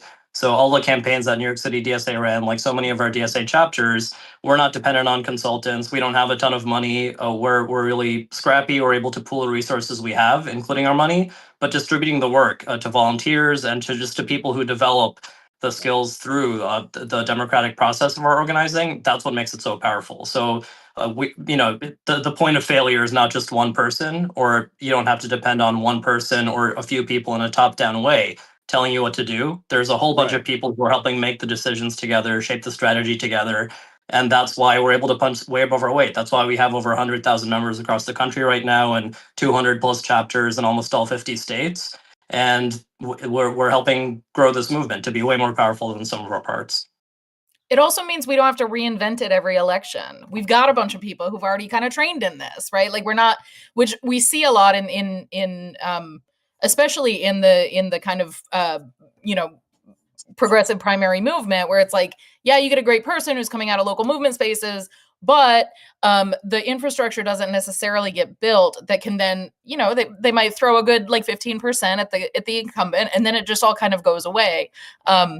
If you build that infrastructure, you can throw that 15% and then next election come back and throw 30% and then next election win. Or win the first time and surprise everybody. That happens too. Yeah, I think the thing that I, would like to see, and this is just coming from me, I want everybody's kind of reaction, is I think the problem that we have in the left right now, to criticize the left, is that we rely very heavily on the luck of random chance and virality, because we don't have that middle connection between like the candidates, like or plan, like the high level planning necessary to like acquire power, but we have the grassroots. We don't have a way of channeling that or coordinating those decisions, and so we're kind of left up to, is Zoran have a TikTok that goes viral, and well, now he gets tens of millions of dollars, which I'm not saying that's bad that happens. It's just we are so reliant on kind of that happening. And it's not a strategy that I think is replicable necessarily in every race we need to win it. We need to have candidates that are being recruited, that are organizing, that are building themselves up from their community, that have long-term connections to the communities they want to represent, who are not carpetbagging in. Like, I think that causes problems and frictions between local organizers. And then, a candidate moves across the country, goes to do a district, and because they're viral, they get a lot of money, but they end up losing because they don't have those connections. So it would be better if we were able to have these institutions be the places where we have that continuity of effort, we have that continuity of experience, and we have people constantly bubbling up and being recruited from those spaces, as opposed to, what we have now. Now, that's a challenging thing that I'm saying here. So please, tell me what you think. I think there's this perception of virality that we want to believe is true, but in the case of folks like Zoran's an organizer who has deep ties in his community. Like, people knew him before he ever went viral on TikTok. I knew him before he ever went viral. When I ran for mayor, Zoran was in Buffalo knocking on doors for me. I met Zoran in a clubhouse room who was encouraging me to run for office. Like, this is not. I think that the ties to the community in the organizing behavior comes long before the virality. I think that going viral is a symptom of having a lot of popularity with your constituency and people who want to boost you, who are saying, hey, check this guy out. I've known him for a long time. He went on strike with the taxi drivers. He's been arrested in front of City Hall for fighting for renters' rights. Like, check this guy out. And I think that that is what causes those viral moments. I think that people who are trying to do it in reverse, like, that's why they lose, because it's not, it takes a lot more than that. Like, this is, I think that progressive candidates is so I was on the ticket for lieutenant governor for like 5 seconds, in case you missed it. You probably did. If you blinked, you missed it. But I think that one of the things that Antonio missed out on was building those authentic, deep relationships with members of the progressive community. And when he came out and he popped out with me, they were like, okay, she's cool, but we don't know this guy, right? So I think that like that work is something that needs to be done. And like, we trust who we trust, and everybody else, we're like, eh. So like, I guess I'm just affirming your point that like, there's no carpetbaggers. There's no room for carpetbaggers in this movement. No, you're right. You're totally right. I think Zoran is kind of like the ideal candidate where all of those, he's the model that I'm saying we need to replicate, right? Which is, he's cadre, DSA cadre, deep in the work, deep in, he ran for local office first. He was making content about, social housing on, on YouTube 6 years before he ever, went super viral. I was a longtime supporter of his because of that, right? And that awareness. And I want to see more of that. I want to see more ambition. And then I feel like places like this, or, my stream, Hassan's stream, whatever, we can then provide some air power that the left previously lacked, in the sense that we can direct some national attention. We can boost people that are, need that little bit of effort, a little bit of backup, and then we can become truly a threat nationwide. But it requires like coordinating all those things. I think it also requires. Oh, sorry. Go ahead. Well, I was just going to say, and I'll leave some space for you, but I do think it's a little bit more complicated than that, because I think we've also lost something on the left that I fear that we're going to go too far the other way. I completely agree with what you're saying, Mike, in India, but I do think that as in the broader Democratic Party, and I think I've seen this tendency in the left too, to almost move away from the bully pulpit, to almost move away from the power of persona. And I don't think that it should be the thing. Like, I don't think Bill Clinton with a trumpet or whatever the fuck that was is like the thing that's going to make the difference. Saxophone, Urdu. Who could? Were you born yet? But here's the thing. He wasn't. No. But it's that it has to be a piece. It needs to be made into a system. Well, the thing about that is, like, at the time, that was the hip thing. Like, going on those late night talk shows with your saxophone, that was being in touch in the early 90s, right? The equivalent today. Well, he did like being in touch. That is something Clinton did. Well, yeah. Well. Oh, this is the perfect time for us to move on to our next panel. There was no other way for me to interject. There was no other way for me to interject. I feel like that is the the debate that can happen at another time, right? About like how media strategy in previous campaigns. I just want to say thank you to all the panelists. So nice to see everybody here, some familiar faces. Any last words, folks, before we move on? Join DSA. Get involved in something. Join DSA. We need you. We need your more than just your money. We need your time. We need your energy. We need your story. We need all those things. And run if you want to. There's no shame in losing. That's right. That's how you learn. Run. And in addition to that, make sure that the person you're supporting is supported all the way. Send our way your volunteers. Send our way whatever. Senator Nina Turner always says, your talent, time, and treasure.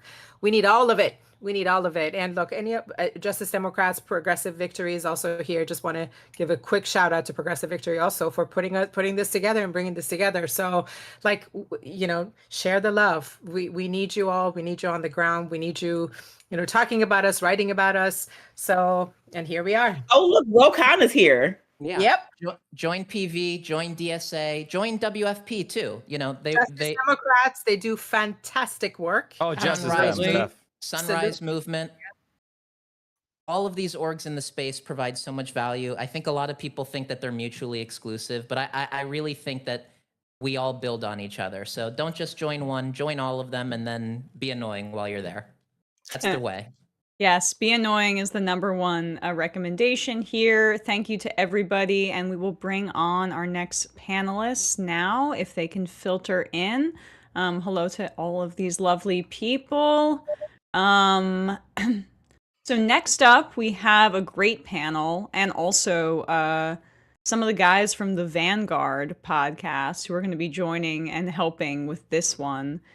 If anybody here is familiar with some sort of like leftist infighting YouTube drama, you'll be quite familiar with the Vanguard, but they are way more than just that. And we are joined now right away by Representative Ro Khanna from California's 17th District. Representative Khanna, thanks so much for coming on the show. Emma, thanks for having me. Great to be on. I'm so excited about this and all the other great panelists. Yeah, so I mean, I guess if you could just talk a little bit about what the past week or so has been like in Washington prior to this recess with the vote over the war powers, the war powers vote being punted for a few weeks. Is it your feeling that the Democrats that are sponsoring this are not necessarily that eager to get it over the finish line? Well, as you remember, Thomas Massie and I had introduced this almost 2 weeks ago. We lost 4 Democrats. We should have never lost those 4 Democrats. We got 2 Republicans. We now believe that we can keep those 4 Democrats. Nancy Mace said she'd vote with us, so we're very close to getting it. My view is we should be in Congress right now. We should be voting on this weekend. I don't understand. I was fine coming back home to do the No Kings rally, but we've got Donald Trump having 7,000 troops in the Middle East, threatening ground invasions. What is Congress doing? Not in Washington, D.C. We should be there. We should be voting on it. We should be voting on it every day until, in my view, it passes, because we cannot have another war, Middle East war, ground invasion in the Middle East. Absolutely. I couldn't agree with you more. And then just one more question on this, and I'll introduce the rest of the panel. But, we have a sitting member of Congress here with us, and it's tough to sit here and think, like, is Trump really going to send in ground troops over the weekend, like, because he's afraid of the markets? Is that the understanding that that's a real possibility? It's a real possibility. I mean, even if you talk to Republicans, and without going into any of the briefings, I can tell you that they haven't ruled it out. And they're talking about going into the island where the oil export is in Iran. They're talking about getting the enriched uranium. You can't get the enriched uranium unless you have ground troops. I mean, that was so nonsensical about this whole mission. They said, they want to go after the enriched uranium. Well, the enriched uranium is buried. You can strike Iran as many times as you want. You're not going to get the enriched uranium.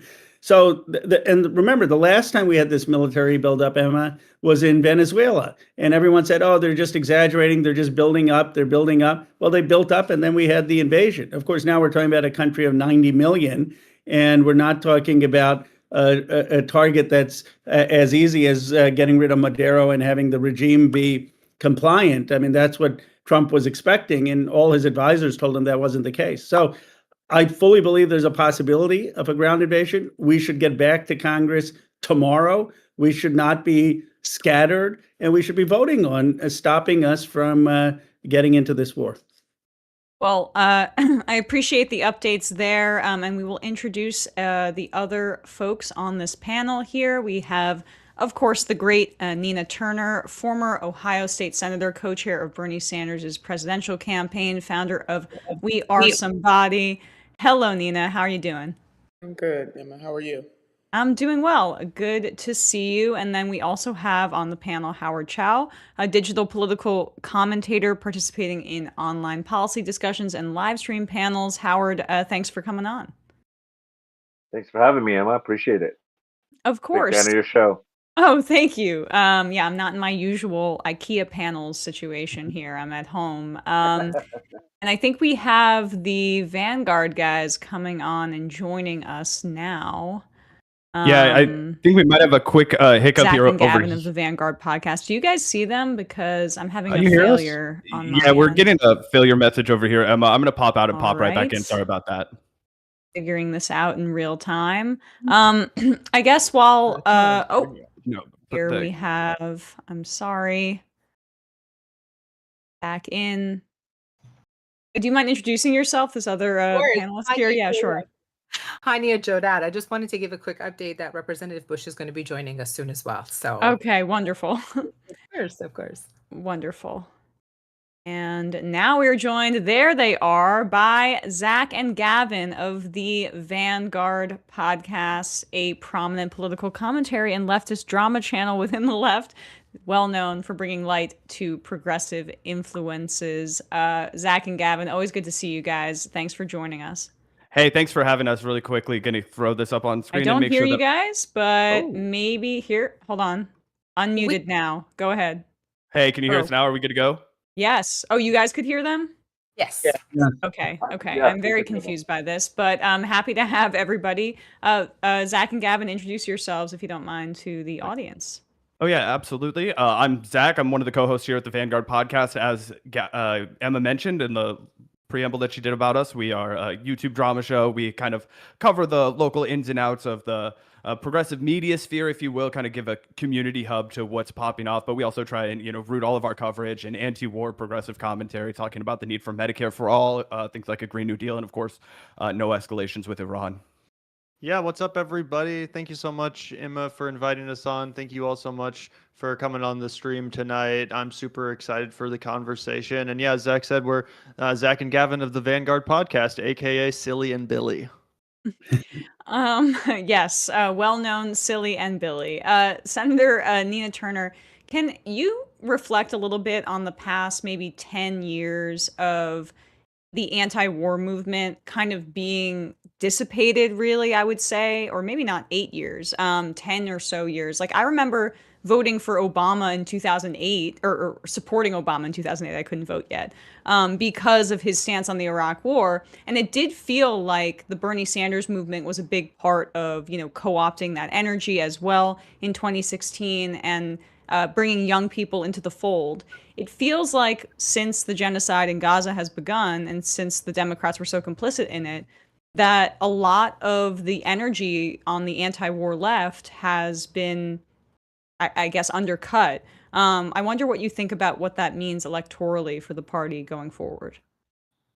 Yeah, it's hard to say. I mean, I'm hoping that there will be an absolute rejection of any current elected official or anybody who is vying to be elected who does not declare in words and in deeds that they are pro-peace and anti-war. If they already have a record, then they need to be held accountable. If they're new to running, then we got to take them at their word and put them in.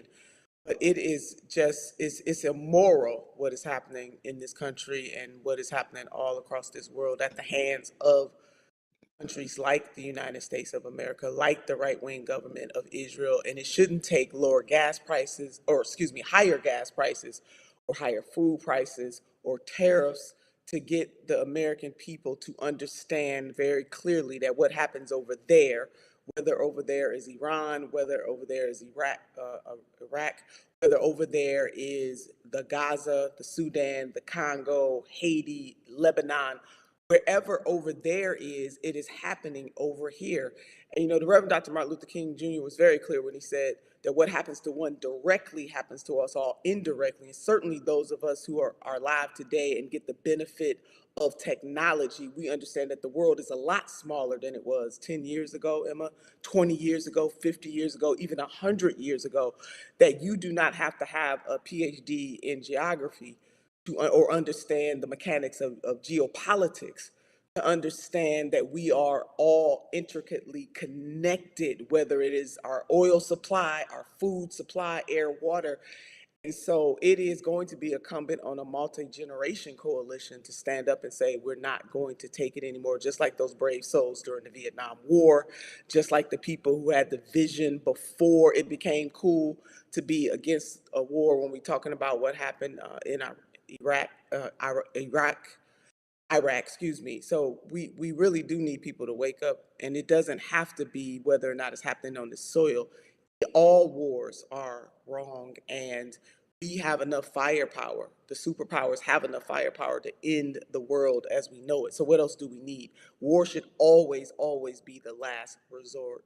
And unfortunately, we have an administration. First of all, Congress has abdicated its responsibility, present company excluded.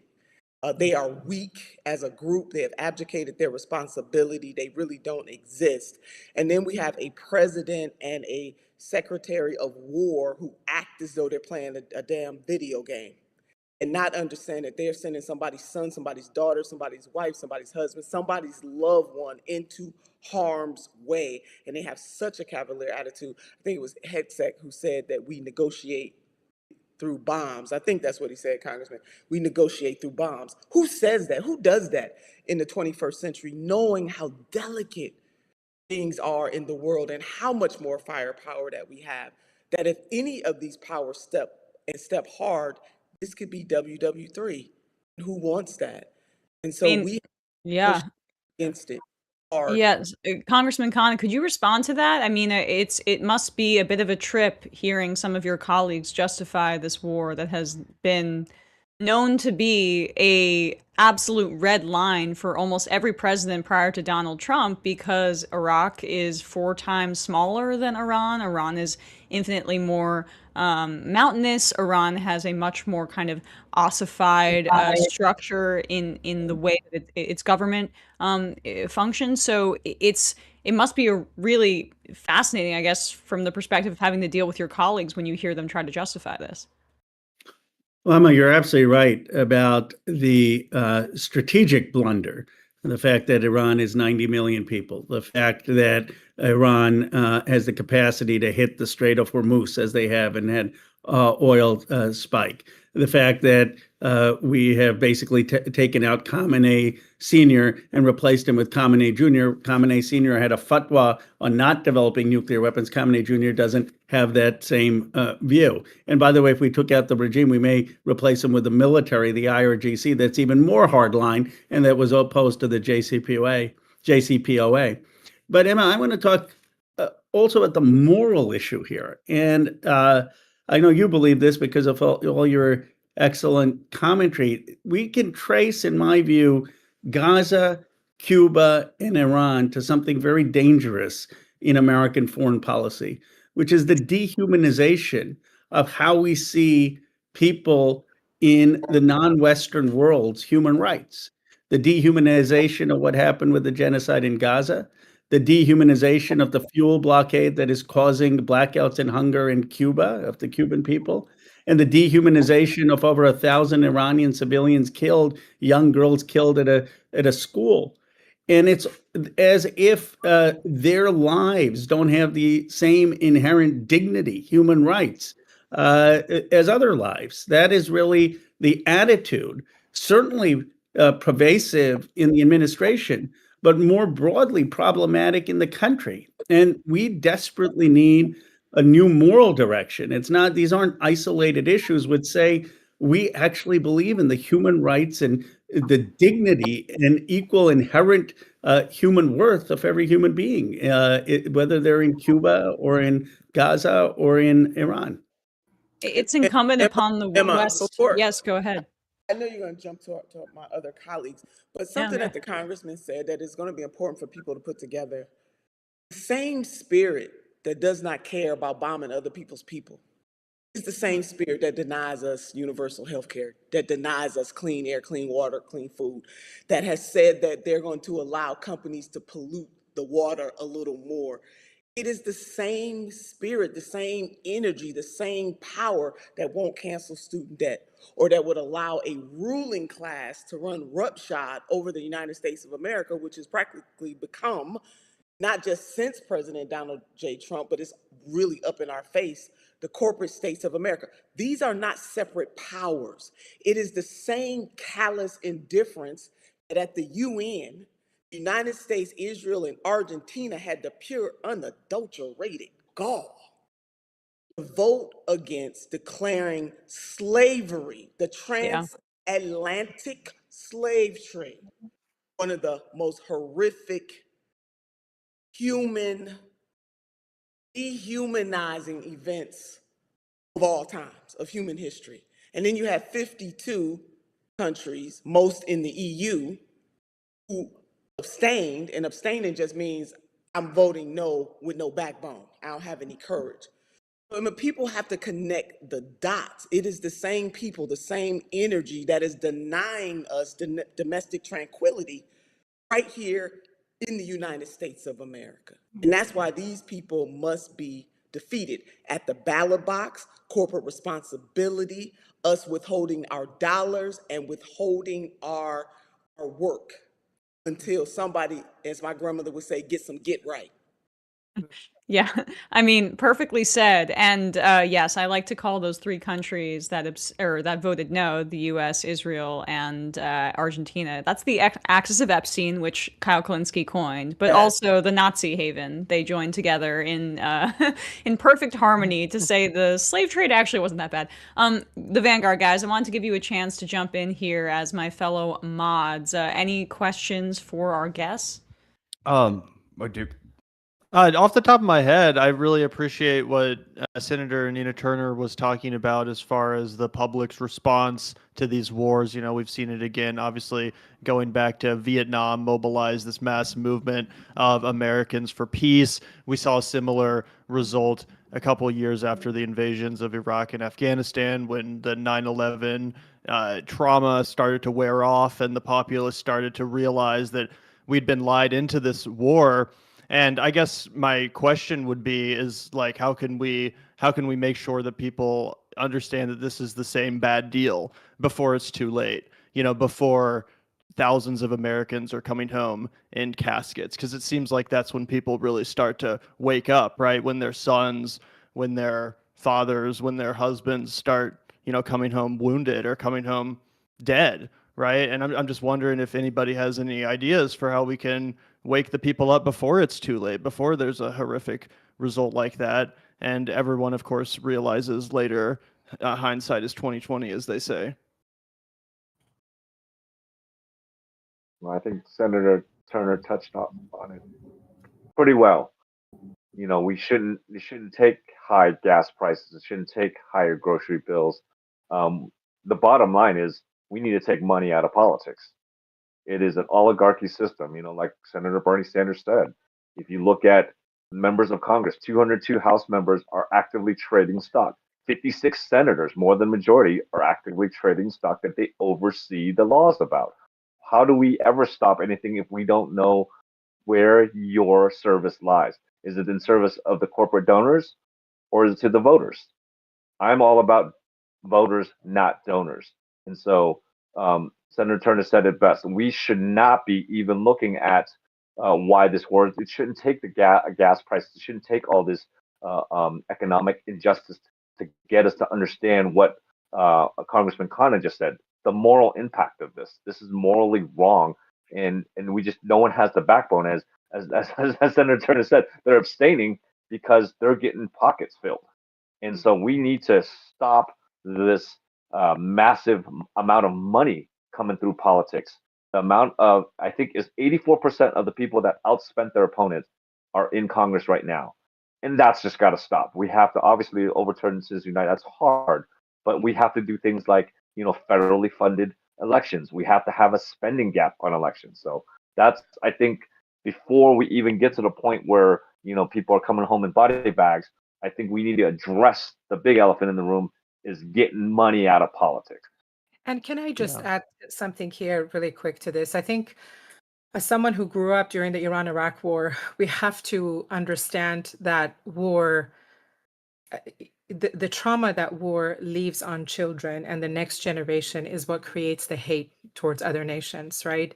I cannot tell you how many times when the sirens went off in Iran during the Iran-Iraq war, we had to seek shelter in our basement, and I would just hold my grandmother's hand in my hands, and you know, she would read the Quran, or you know, she would connect with that higher power to just say, hey, look, keep us safe right now. And to see these images come out of Gaza, to see these mothers in pain, giving this war a name and humanity, and talking about the human cost of war. We always talk about, Senator Turner, I think we always talk about this is, our grass is dry here. We have to water our own grass. And I just kind of, I always wonder, how much money that's being spent, billions of dollars on war, can actually help secure funding for our social programs here, and how many children must die for us to say enough is just enough, looking at it from a human perspective, right? Yeah, But no, I totally agree with that. And I think another issue is that people are really desensitized. I mean, you talk about children being harmed. What did we all just have to watch unfold as a nation and as a world, quite frankly, is the crimes of Jeffrey Epstein and his associates being exposed. So I think a lot of people are just horrifically desensitized. That being said, I will say I was very happy to see when Zach and I were at the Kansas City No Kings protest this morning, there was a lot of fierce anti-war energy. We talked to a lot of veterans that were there to show up and speak out against another senseless war. And, we heard over and over again just people that were insanely frustrated and that were really excited and eager to be out there making it known where they stood. And that's in Missouri. Obviously, Zach and I are from Kansas City, and the crowd was really thick. And that was one of the most prominent aspects of the, protest. So that definitely gave me some hope, but it's still really depressing. And it just seems, in a sense, like a hopeless mission, to try to raise awareness and get people to understand what's happening and what's coming, when there's ultimately not much any of us can do, and we're battling this desensitization as well. Absolutely well said. And I just wanted to make sure that we welcomed to the show at this point Cori Bush, former member of the House, running once again in Missouri's 1st District, was taken out by a bunch of AIPAC money, which, now people fundamentally understand is anti-democratic, right-wing, pro-genocide money. Representative Bush, so good to see you. Thanks so much for coming on stream. Hi, thank you, Emma. And great to be on here with everyone and my former colleague, Ro, soon to be colleague again. Great to see you. Cori was showing courage before many of us. She was ahead of the curve, and frankly, she would have won if the election cycle was now. She and Jamal were just ahead of their time, and the politics has now caught up with where they were. Absolutely. Yeah. And I think, of you and Representative Bowman often as just people that were sacrificed to the AIPAC machine before people kind of understood what that really was, and before people really understood the reality of the Israeli apartheid regime, genocidal regime in Gaza. If you could just reflect on what it's been like to see AIPAC suddenly become this toxic label that can be pinned to your opponents, specifically in your race, where it's going to be as salient as ever. Well, first of all, let me say I'm sorry about the lag that you all are seeing or hearing. I am at an event right now supporting an organization that we got funded through a community funding project when I was in Congress that we're trying to keep from shuttering their doors because of the Trump administration and their push against DEI. Your audio is quite good, so don't worry about it. Yes. Okay, excellent. When I think about what happened in 2024 and what we're seeing now, AIPAC plus their friends, their allies, big crypto, big real estate, all of these folks came together and spent $15 million to unseat me, and $15 million worth of lies and misinformation to discredit me. Just to be able to secure a seat for someone when they first started to say that they were looking for someone to challenge me, they said they were looking for an empty vessel. That's what they wanted. And so now what we have is candidates all around the country that since Jamal and I lost, and look, the thing is this, people, was it devastating to lose? Absolutely. Was it devastating to lose to someone who does not know our issues, doesn't care about our issues the same way that we do, that has not been deep in the work like us? Absolutely. But what happened out of that, which, I have to look at it and say, I'm so thankful about is the fact that people are now woke to this. People now understand what happened. People see, people now connecting what happened to my sister Nina Turner. People are connecting, all of these pieces. Who is AIPAC? Who is, United Democracy Project? Who is DMFI? Who are all of these different groups, and they're seeing what they're doing. And so what we're going to do, and I said it, the night that I lost on that stage, I said, AIPAC, we're coming to tear your kingdom down. I said I wanted to make them as toxic as the NRA for Democrats, and that's what we meant. And so we have these groups, Reject AIPAC, Track AIPAC, and all of these other groups that made the decision that this is our work. Let me tell you, if we can make sure that these MAGA billionaires are not the ones that are deciding who our representatives are, if we can get that right this time, before the end of 2026, if we can get this right, we will have a different Congress come in 2027. We will have such a different Congress. We will have, I believe, a good Democratic nominee for president. But we need the people. We need you all to show up. We need you all to say down with the MAGA billionaires. We need you all to show up and say we are anti-genocide. We are pro-peace. We are pro-democracy. We need you to stand up and say it and declare it. I don't care if you march today or not. If you march today and you are for a genocide for some and not a genocide for others, if you can't stand up and say that you care about Palestine and you care about Lebanon, you care about Yemen, you care about Haiti, you care about Cuba, you care about Detroit. If you can't stand up and say that, then you got to get it together and be a part of this movement the right way, and we can help you with that. That's right. Yeah, I mean, I just want to pick up on one thing that you said there, Corey, which is that Nina, you actually even earlier in your state Senate campaign were a target of AIPAC. And I do want to open it up to the other panelists as well, but it's just so rich to be able to talk to people who've been in the belly of the beast and who have dealt with this kind of thing in their campaigns. Speak about your experience. Yeah, and it was not my state Senate campaign. It was my run for Congress in 2021. Oh, I'm so sorry. I'm so sorry. No. Apologies. No. And Senator Turner was also ahead of her time, like Jamal Bowman, As well. Cory Bush. Yes. Yeah, so no apologies. You all were champions. Thank you. So much was happening since then, but my race actually was the very first race. They tested what they used on Congress members Bush and Bowman in Ohio 11 in the special election of 21, and then the regular election cycle of 2022, and they are on record, the Israel First groups, AIPAC, DMFI, as the Congresswoman laid out, and so many others. 4,000 Republicans crossed over in the special election in Ohio 11 to help the current congressperson get to office. She has received more money than all of the congressional members of the great state of Ohio combined from AIPAC and Israel First groups. What I do want our audience to understand is that those people told me that Palestinians had no rights, that the state of Israel must recognize. This was before October the 7th. My race was 21 and 22, and they said those things to me. And they said that I must disavow the squad. Well, certainly among the squad, Congresswoman Cori Bush was, is my BF on the squad. I mean, I love them all, but she and I were the closest. And I'm thinking, why would I disavow though any of them? What have they done? And then you want to hold me accountable though for what you think they have done. I was told that if I didn't disavow the squad and that Palestinians had no rights, that the state of Israel had to recognize that they were going to come at me with everything that they had, and they did.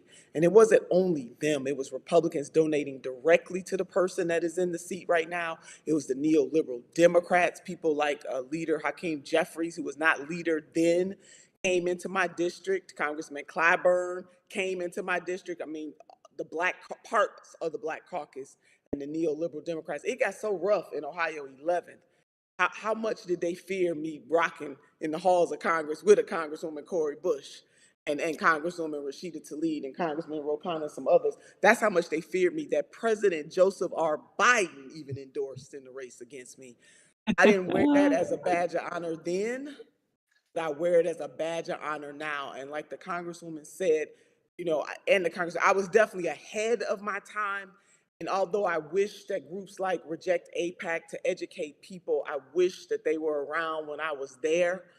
I am really glad that an awakening is happening now so that we can send, and when I say a new generation, I'm not talking age, I'm talking about mentality a new mentality of elected officials who won't sell out and whose only special interest will be the people who they are going to serve. Can you imagine somebody telling you, they told me that me and my opponent were equal when it came to domestic issues. We were the same.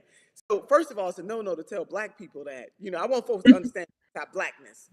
That the only difference between us was our position on the state. AIPAC didn't understand that? Right, no, because no way. I also said that on my Who would have thought that?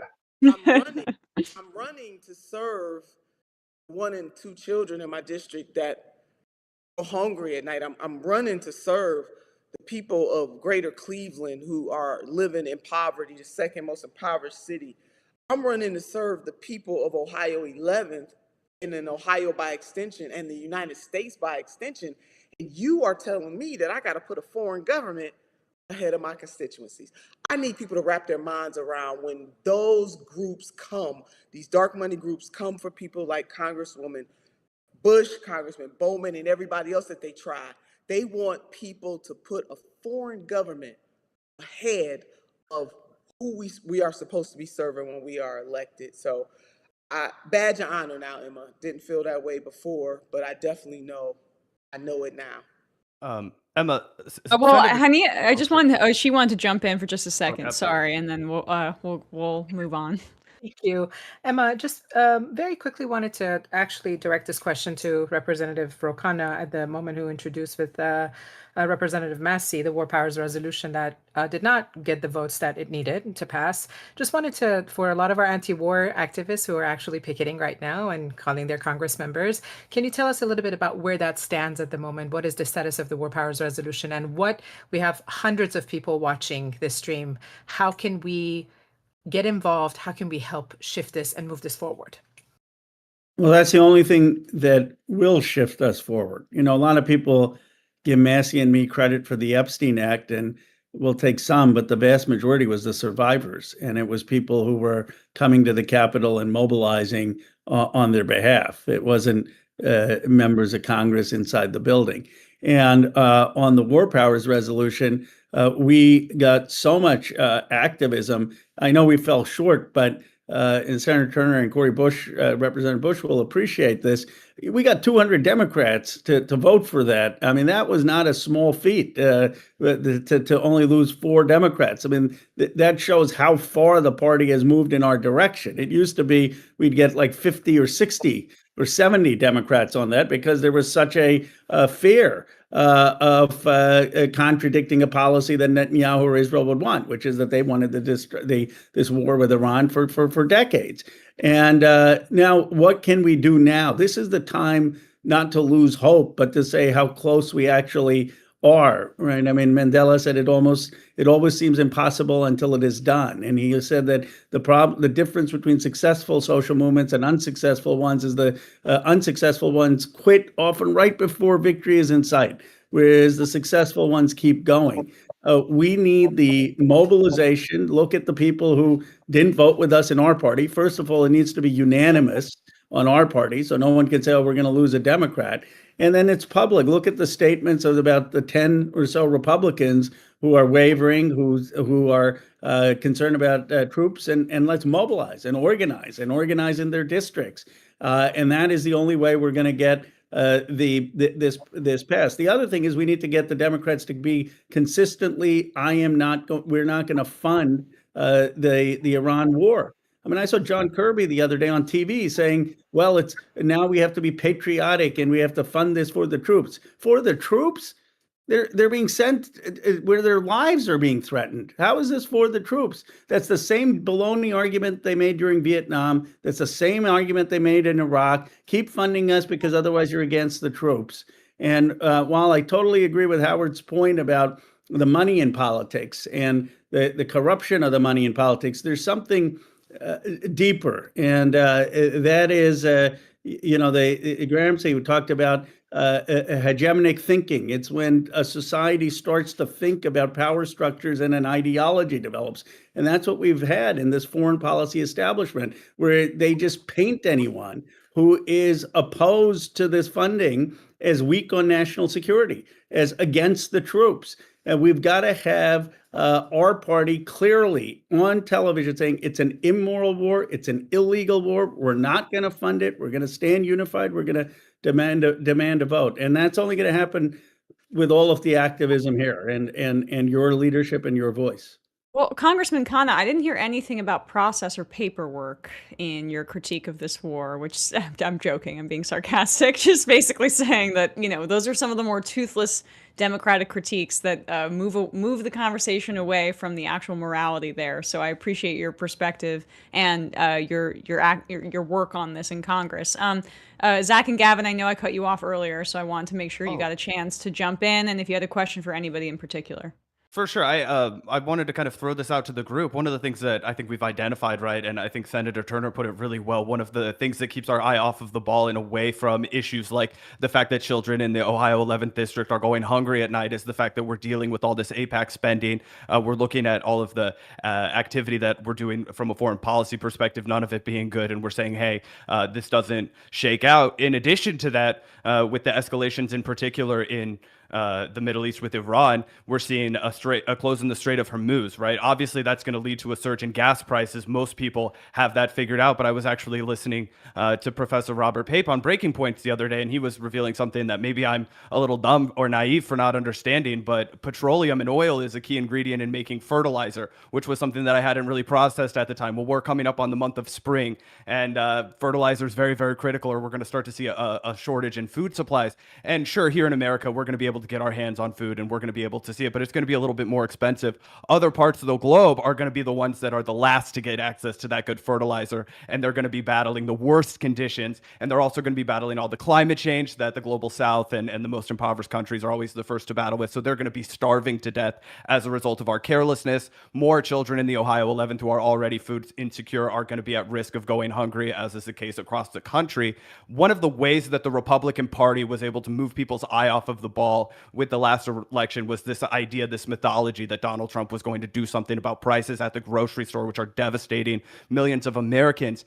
I'd hate to say, how could we, politically use this hurt that people are experiencing to, mobilize voters, but how can we make them understand that when you put people like this who are going to behave so irresponsibly from a foreign policy perspective, it is going to impact you at the dinner table? Yeah, that's right. Representative Bush, I do want to talk about the DNC, Howard, briefly, if that's okay, about, how, since the war of Iran, how is the conversation shifting amongst the leadership, with regards to discussions about Gaza, resolutions that are being passed, the Iran war? Do you see any shift towards the progressive policies of the DNC, or is it still the same old, same old?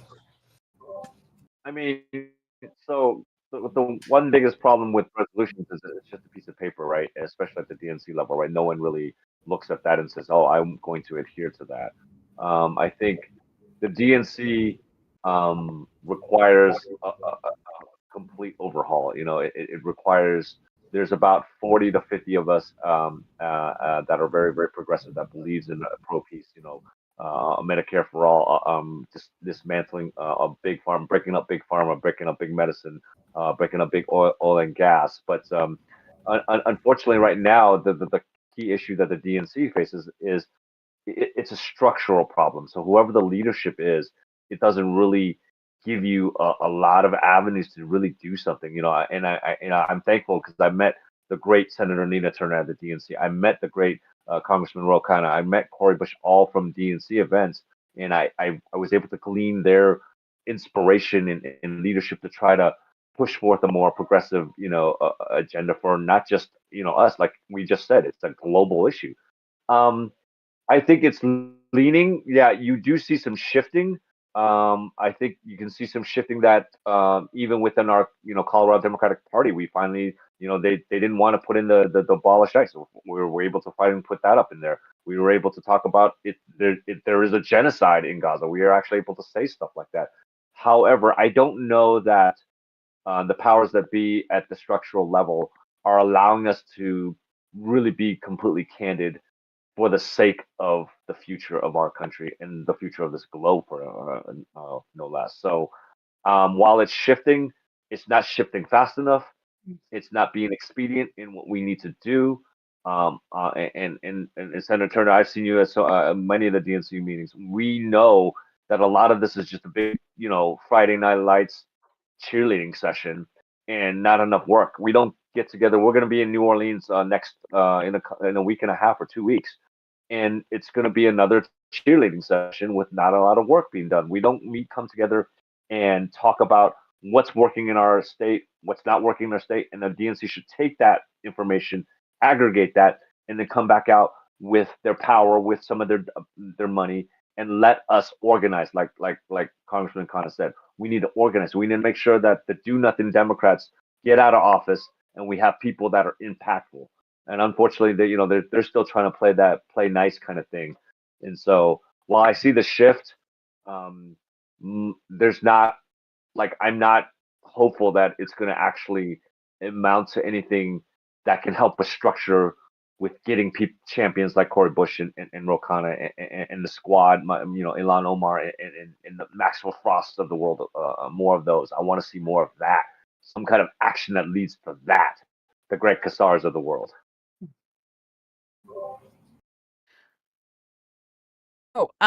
So any other questions, you guys, from the Vanguard, or Ania, go ahead. I'm very curious because we were in the trenches together. CB, one of my favorite, my Shiro, and we were in the trenches together. Senator Turner, Rep. Bush, tell us exactly what needs to be done to send you back to Congress. We miss you so much. I can speak on behalf of every single person here. You are such an incredible here. We love you. We love you. So tell us how do we get back there?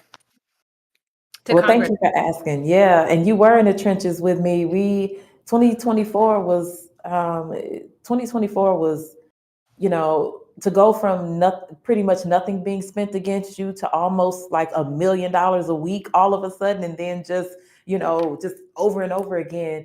It was a lot. But this time, you all, we're starting earlier. I'm able to be on the ground, so I'm in the community. I don't have to go back and forth to DC.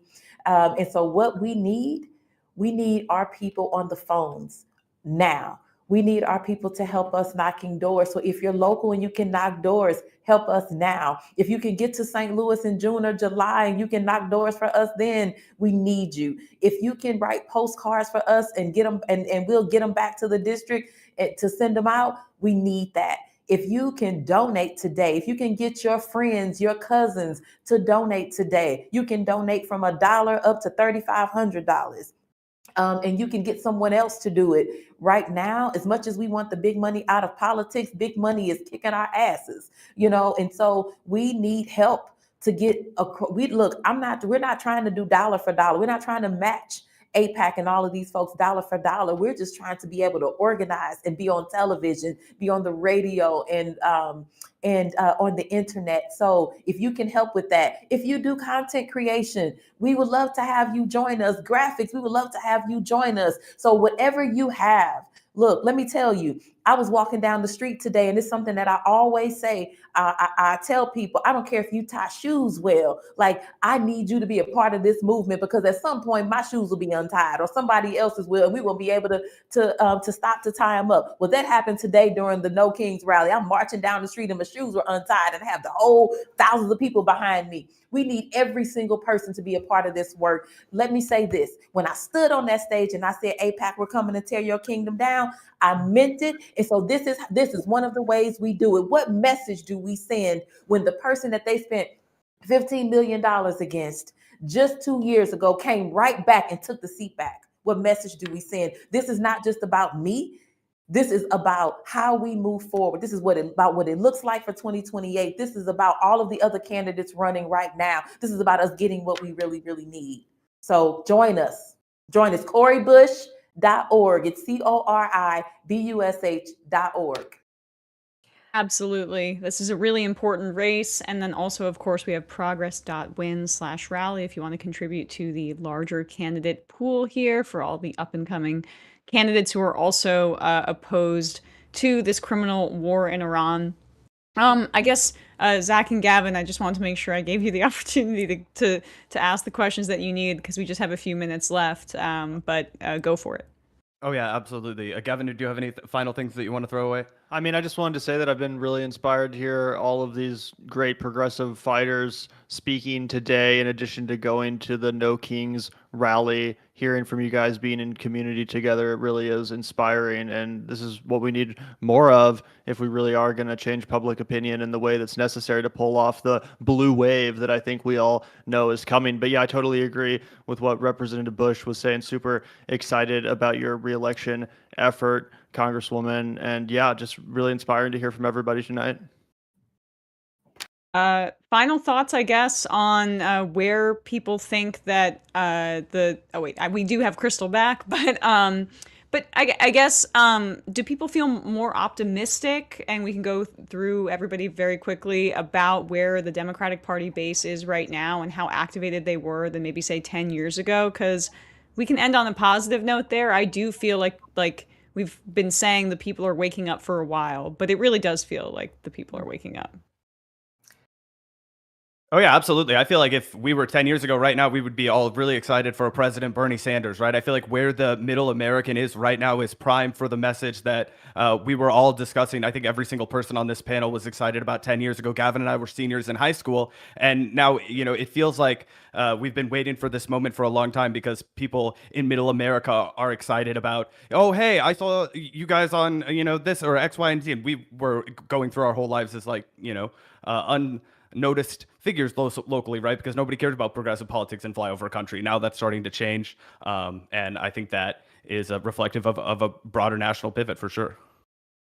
Yeah, totally. I 100% agree with that. I think there's been a real change in the air 10 years later from the Bernie Sanders political revolution that Zach just mentioned. I think that Bernie Sanders was a little bit early, as was Senator Nina Turner, as we mentioned, but the rest of the country has finally caught up. And I do believe that, we've already seen figures like Zoran Mamdani win in New York City. I think that was a real harbinger of what's to come in these midterm elections and beyond. All right. Any final words, folks? And then we'll wrap up this part of the show. Well, certainly, we definitely. I just wanted to say. Oh, go ahead. Go ahead, Howard. Go ahead. Okay, I'm gonna be really fast. I think it's a testament to see these champions. I want it we can't just replace red seats with the Republican light. We need true blue progressives. I'm talking values like we just talked about, Medicare for all, universal child care, and pro-peace candidates. I work for Mayla Quiroz. We are challenging Diana to get a 30-year incumbent who, in my personal opinion, I've seen her so many times, has not stepped up to the bar and meet this moment. I see 3 amazing people right now that I know that I had the pleasure to meet. You guys can meet the moment, and we need to meet the moment with progressive people that share our values. Absolutely. Also, that Quiroz campaign in Denver, it's very exciting. People should check it out if they have not yet. I worked for Obama with Joe Benenson when we did his private polling. I am more proud to actually work with and for Mayla Quiroz than I am for that. She's that phenomenal. She is amazing. We need more people there with Roe, giving him backup. Yes, absolutely. I would just say, and then I'll give the other Representative Bush and Senator Turner, also on the panel, a word. Mailot is extraordinary and kind of to some hot water because I tweeted out her speech saying, I ran against an incumbent and I didn't want to pull up the ladder after me. But she's an extraordinary person who people should check out, and I think she has the right moral courage for the times. I would just say that we have won the rhetorical war. People agree that we need to be for the working class. We need to be against the Epstein class. We need to be for peace. We need to be for economic justice. What we have to be careful about, though, is that these don't just turn into platitudes, because even the establishment has figured out that they need to take the language.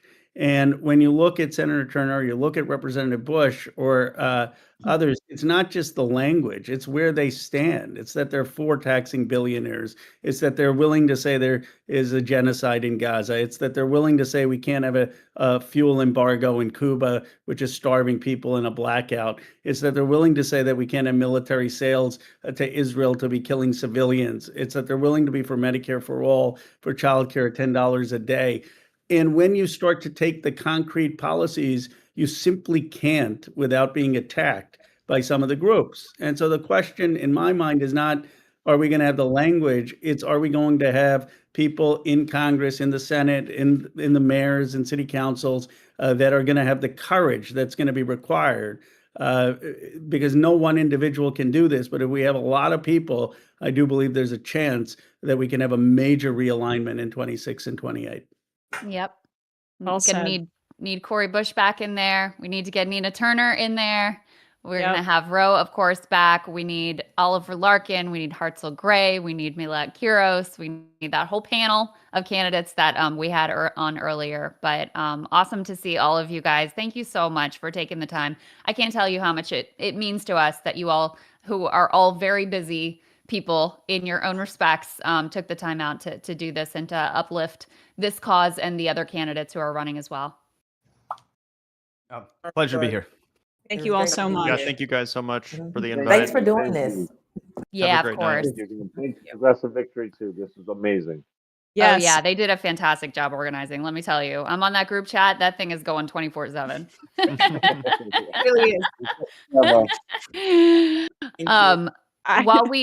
While we set up the next panel, Emma, I wanted to read you some breaking news that just came out that I think underscores the urgency of what we're trying to do tonight and of the political project in general. So this is from the Washington Post. It says, "Scoop: Oh God. The Pentagon is preparing for weeks of ground operations in Iran." U.S. officials said, as thousands of American soldiers and Marines arrive in the Middle East for what could become a dangerous new phase of the war should President Donald Trump choose to escalate. One person said the objectives under consideration would probably take weeks, not months to complete. Another put the potential timeline at a couple of months. In response to questions for the story, White House Press Secretary Caroline Leavitt issued a statement, quote, "It's the job of the Pentagon to make preparations in order to give the commander-in-chief maximum optionality. Does not mean the president has made a decision." So that's where we are. I mean, I guess because Iran has so thoroughly decimated the bases outside of Iran in proximity, perhaps there is still some off ramp when you hear about this deployment. But I'm literally just like telling myself fairy tales at that point. It feels completely imminent, and it matches with the reaction that we saw from some actual Republicans about troop movements on Friday. So Nancy Mace and others. Yeah, I mean, and even I think it was on the top Republican on the House Armed Services Committee was saying that like alarmed about strategy, which is code for Republicans saying this is absolutely batshit. I mean, you've had Robert Pape on. This is truly the epitome of the escalation trap, and the people that get caught into this are like brute ape militarists like Donald Trump, and it's just unbelievable that the Democratic Party allowed that vacuum to be filled by this individual who committed war crimes habitually in his first term, just because this administration was more committed to ideological Zionism or to protecting some sort of voter base or donor class than they were to actually performing democracy. That's the other part of this, is like the Democrats can't sell that they are the party of democratic responsiveness when they choose not to respond democratically to their own voter base when they scream enough of this. And so people go for the more simplistic answer. That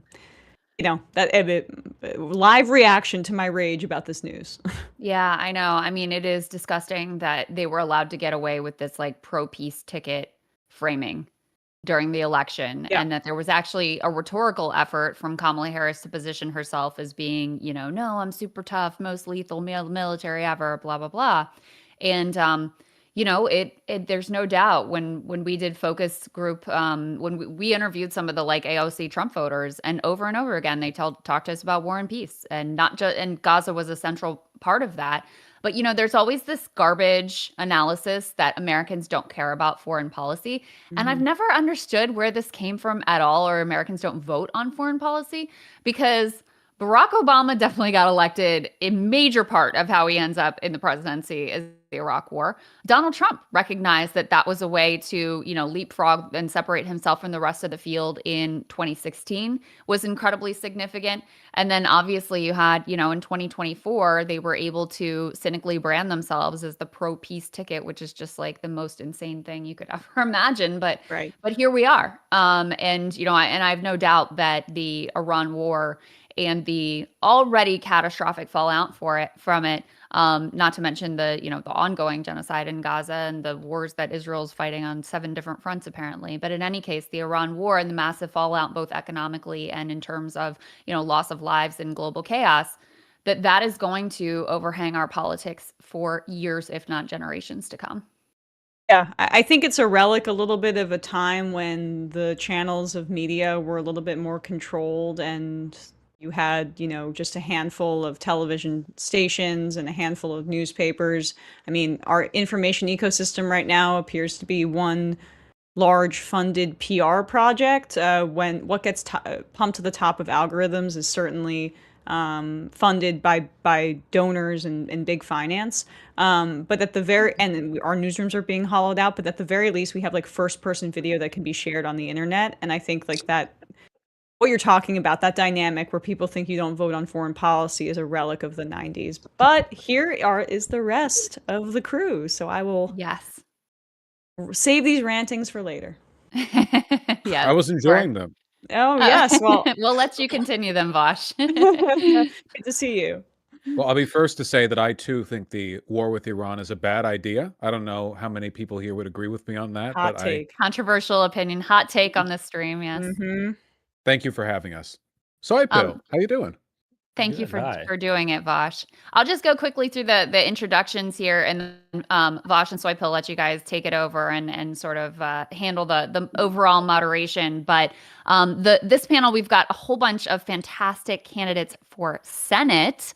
So I'll start with our 2 moderators here. Vosh, you guys probably already know him, but he's a YouTube political streamer known for, it says, debate-centered content. I like the way that's described, covering political philosophy, internet culture, and progressive policy issues. Soy Pill is here as well, online political commentator associated with live stream discussion, communities, and internet political analysis. Abdel Al-Sayed is going to be joining us here just momentarily, but we also have Karishma Mansour. She's a medical scientist, progressive activist. She is running for Senate in New Hampshire. We have Julie Gonzalez. She's a Colorado state senator representing Denver, who has worked on immigration reform and workers' rights legislation, now running for U.S. Senate. And Angie Nixon, who is a Florida state representative and labor organizer advocating for voting rights, education, funding, and economic justice policies, running for Senate in Florida. And I'll go ahead. Abdul looks like he might be having a little bit of trouble with his camera, but he is a public health expert, former Michigan gubernatorial candidate who is running for U.S. Senate, championing a progressive platform with a spotlight on Medicare for all, and is also at the center of a major AstroTurf controversy around affiliating with Hassan Piker. So with all of that being said, Vosh and Soy Pill, I'll let you guys take it away with this conversation. And one more time, I will plug progress.win/rally. I know we've raised already $22,000 plus for the candidates on this stream. So thank you to everybody out there who has donated. If you can give, I'm telling you, it makes a huge difference, because these are all candidates who are not going to have the multi-million dollar, AI packs and APACs and crypto packs and all of that behind them. So they really, really count on you if you can give. So. And remember, none of the money goes to me or Vosh. It's all for the candidates. If that makes you want to donate more. Don't make people suspicious of that claim. No, it's true. To my knowledge, AIPAC is funding none of the people here. So, we have to make up for that somehow. But AIPAC, if you're listening, I can't promise I'll change any opinions, but my email's open. Yeah, we're open to a bid. No, it's incredible. I mean, Emma just filled us in on the way out there. I mean, apparently we're preparing for limited ground operations over there in Iran. I'd like to open, if I may, because she talks for a little bit about the myth that Americans don't vote on foreign policy. Some foreign policy touches on our lives more concretely than others, right? America felt the Iraq War. There's plenty of things that America's done in the past 30 years abroad that the average American hasn't felt. Israel and its relationship to the United States has been a deeply felt element of American government for the past couple of years. This is just a fact. I think that a careful examination of Israel and their behavior and their relationship to their neighboring states would give one plenty of reasons to disagree with them on moral grounds. But I want to speak only politically for just a moment. Every American now is aware of this dynamic, this idea that we are unnecessarily beholden to Israel, to its weapons, to its funding, to its relationship with its neighbors, that we have to fight its wars. It is at the very least a perception that at this point everyone has come across. It is a fact that more people over time have shifted, especially Democrats, especially young Democrats, have shifted towards an anti-Israel position. The shift from being tepidly supportive of Israel to being very against their behavior in the Middle East has happened so quickly that I think a lot of Democratic politicians haven't caught up to it. There's been a whiplash effect. They don't know what's going on. But it is a fact that there are many young people today for whom like Israeli or Netanyahu, they use them almost as synonyms for bad. This is just a fact. If you go online, you will see plenty of young people who say, oh, that's so Israeli, and they mean like a TV show they didn't like. That is the extent to which this discourse has permeated common culture. The fact that the Democratic Party hasn't woken up to this and addressed the fact that their constituency has shifted in its position is insane. It's not just politically unviable, it's madness. It's counterintuitive. You would expect at the very least some kind of tepid acknowledgement that a change in the relationship between us and Israel is needed, or at the very least a reconciliation with the party. But if anything, the past year has shown us the Democrats are not, in many cases, willing to budge. There is a conservative faction within the Democratic Party that is using this as a litmus test.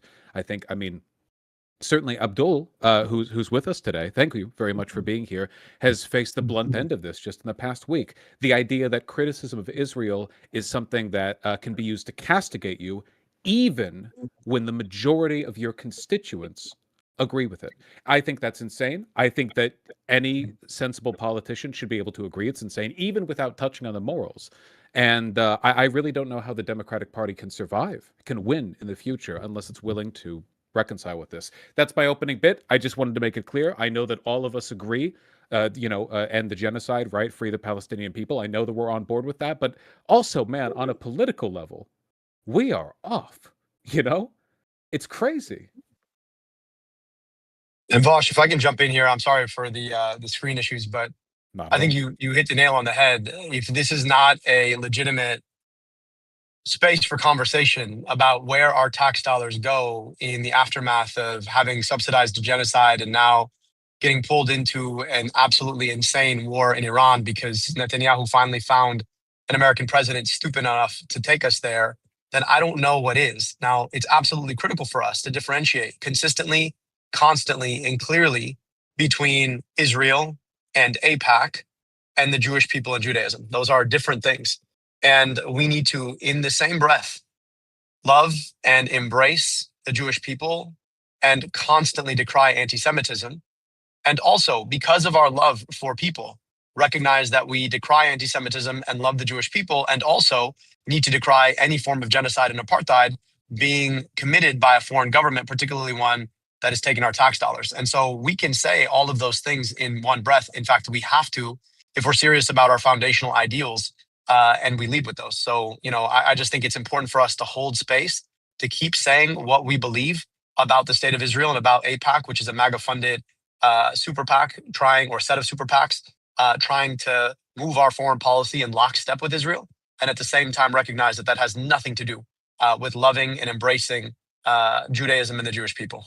Yeah, Abdul, I want to piggyback off of that because it's crazy that you and us have to make that distinction, because the people that conflate anti-Zionism or Israel criticism are the ones who's actually spreading anti-Semitism in a way, the same phenomenon that Vosh was talking about, where you see all these people using Israel and Netanyahu as bad. Those people don't see that distinction. And those people hear the people defending Israel and saying, oh, you're anti-Semitic if you criticize their policy. And they say, well, I guess I am anti-Semitic because I don't like what Israel is doing. I don't like what Netanyahu is doing. And this same phenomenon of anti-Israel, Instagram memes and TikToks and spreading throughout the youth, that's turning into anti-Semitism. And, as a Jewish person, I'm getting a little nervous. I can't lie. I'm like, whoa, geez, some of these don't seem like jokes anymore. So it is important for us to make that distinction. And it's insane that we are the ones who have to do that. And I think, go ahead, jump in. Go ahead. So sorry, No, Bill. Sorry. I just wanted to say that sort of distinction, it's being, let's see, my opponent is Chris Pappas, and he was asked recently, how come you have taken $2.7 million from AIPAC? And these were the town chairs here in New Hampshire. His answer was, these are not from AIPAC, these are from Jewish donors.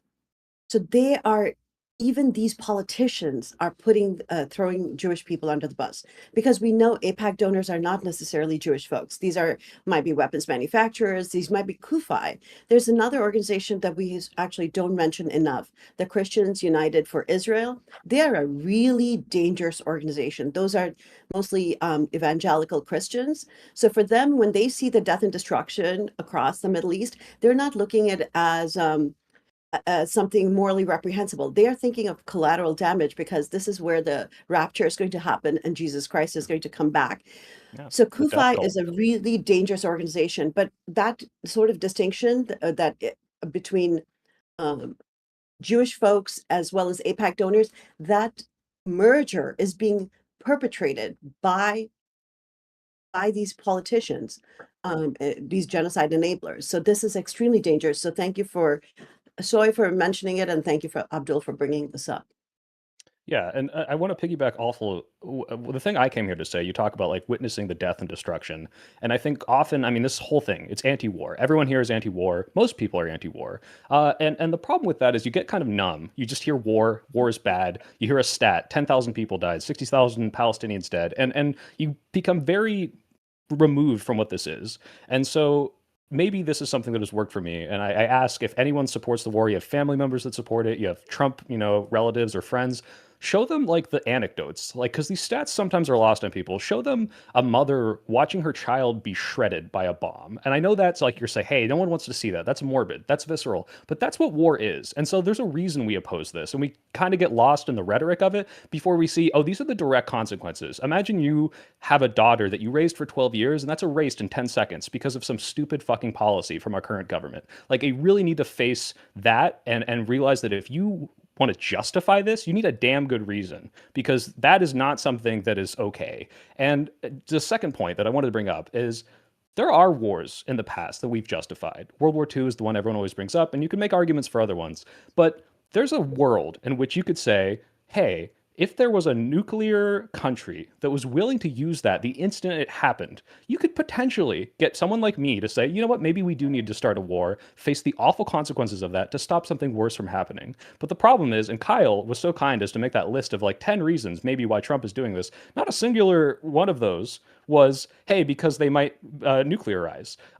It's insane because one, you have to look at Iraq and say, okay, they lied about this in the past. How are we supposed to trust you now? But two, there is a million things you can do in between bombing innocent people to stop a nuclear war or to stop a country from getting nukes, one of which was the nuclear deal, which Republicans were so ready to completely dismantle, despite the international community saying, hey, this is good. They're following the regulations. They're following the check-ins. And so you look at this and they say, well, this is the only option. Well, it's not. There was negotiations. There were sanctions. There were so many things we could do in between here. And Republicans are so quick, as is their playbook, to tear this down completely and then say, well, you forced our hand. Now we have to go to war and kill innocent people. And that's just not the case. It's the same thing with U.S. aid. Well, maybe we'll need some leverage in Sudan. Well, guess what? Now they're not really so ready to have any leverage with us because we killed millions of their people. It's very frustrating to watch just how Republicans have handled this. I mean, the reason that this is happening is because it's profitable.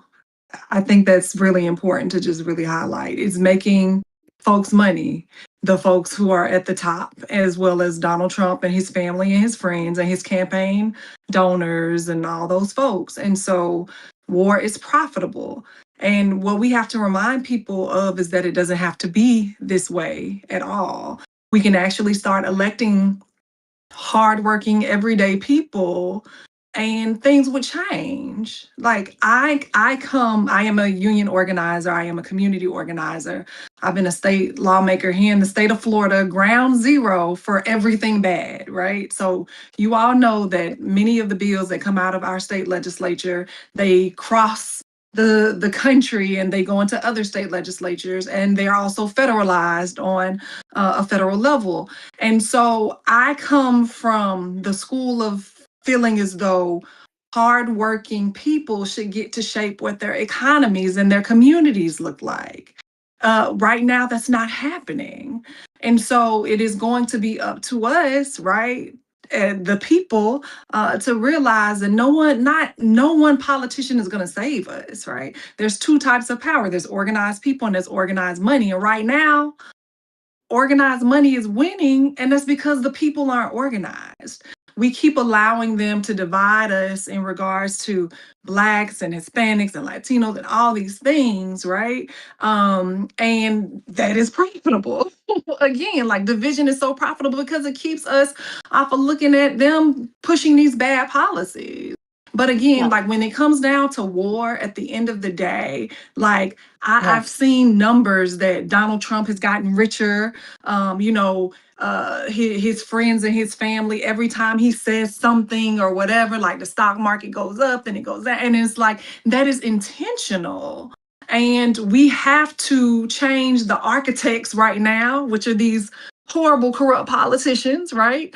If we want to see something different. And I think that's why all of us are running here on this, not a Zoom, on the stream. And I agree with you. Sorry, Julie, go for it.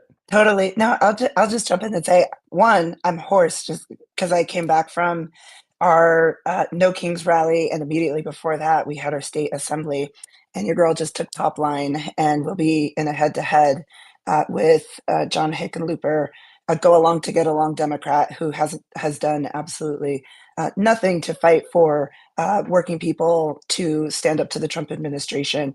But what I will say is that to this conversation, right?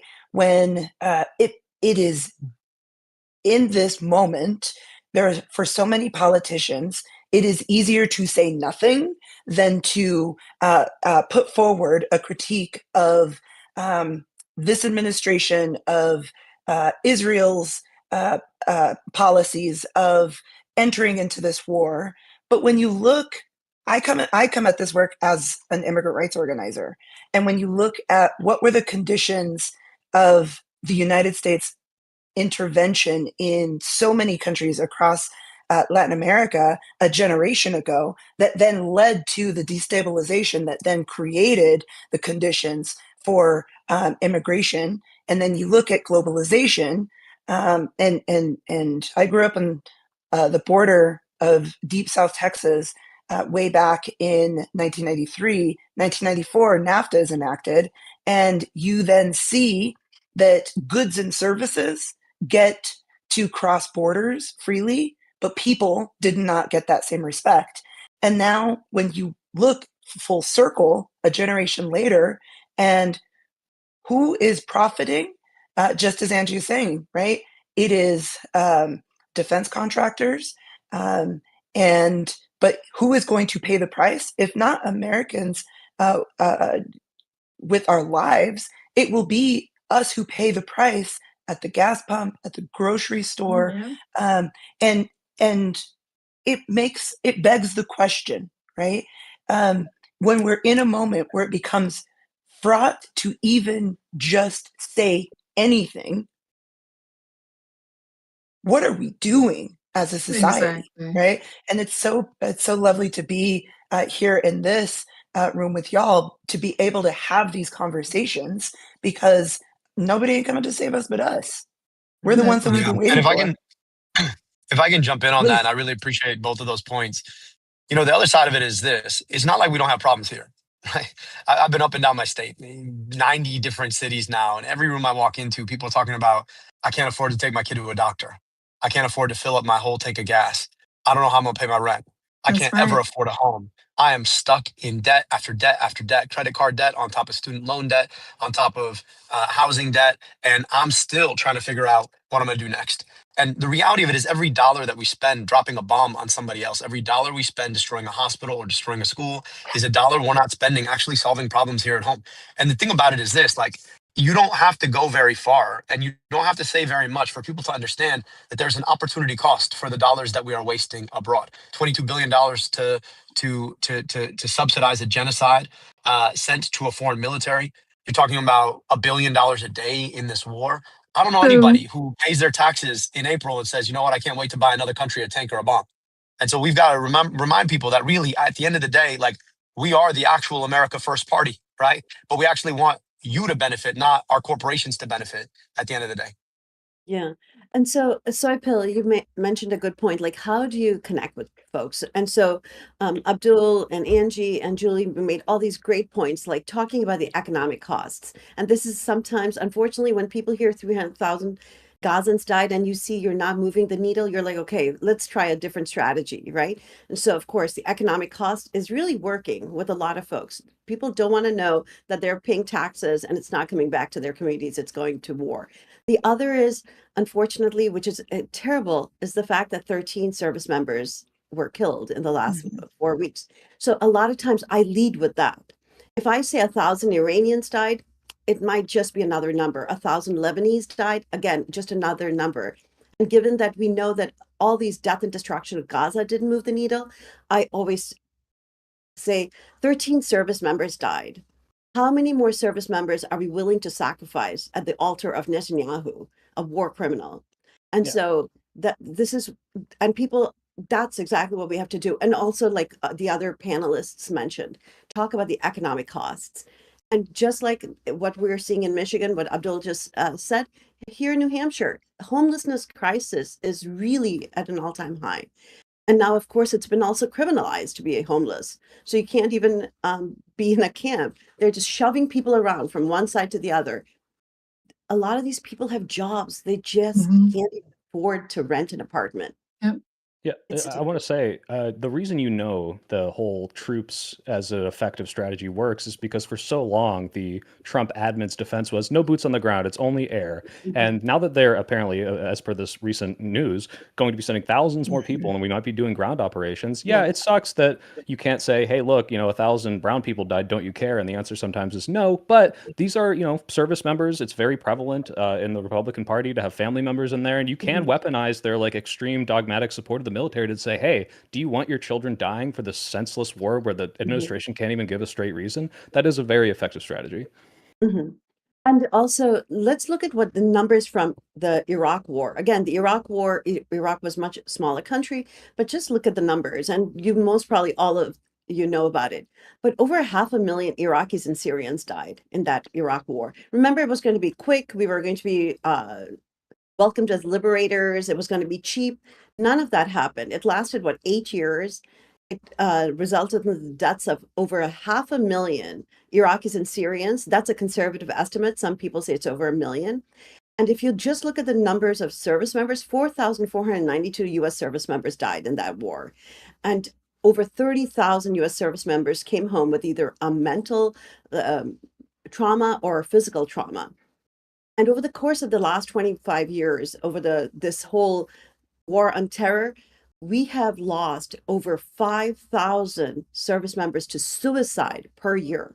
So I always lead with, what are we doing to our own troops? You may not care about those brown people overseas, but do you at least care about our own troops what did they sign up for? National security. They didn't sign up for Benjamin Netanyahu's wars. They didn't sign up to enrich another weapons manufacturers. So that's what I lead with. And right now, because thank you, and I think Casey's here, I wanted to do a shout out to Track APAC. Amazing group, what you guys have done. People understand APAC now. I was at a nursing home and 60-year-old or 70-year-olds, I don't know how old they were like, and APAC, do you take money from APAC? I'm like, yes, we've done it. If nursing home folks are asking me about APAC money, then, Track APAC has done its job. So shout out to all of you. Thank you.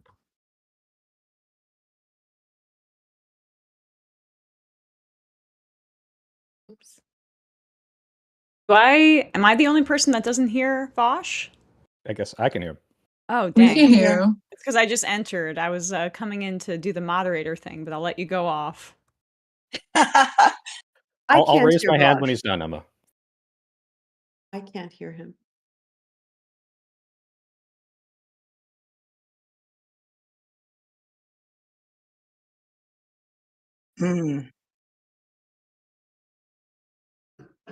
Why can't I hear Vosh?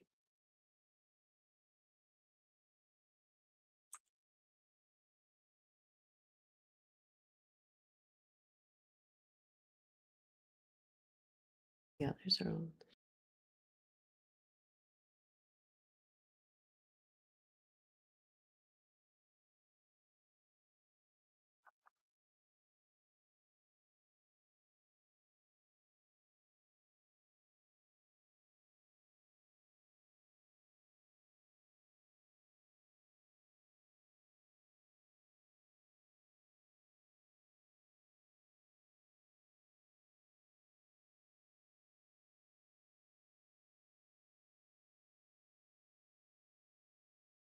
But Let me Vosh, just jump in to say that. so Go yeah, ahead, and then I want to jump in. so Vosh, the thing is, that is kind of where we are right now.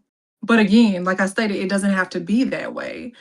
It says a lot that I have a husband, right? And he's saying to me that the Democrats and the Republicans are different wings on the same bird.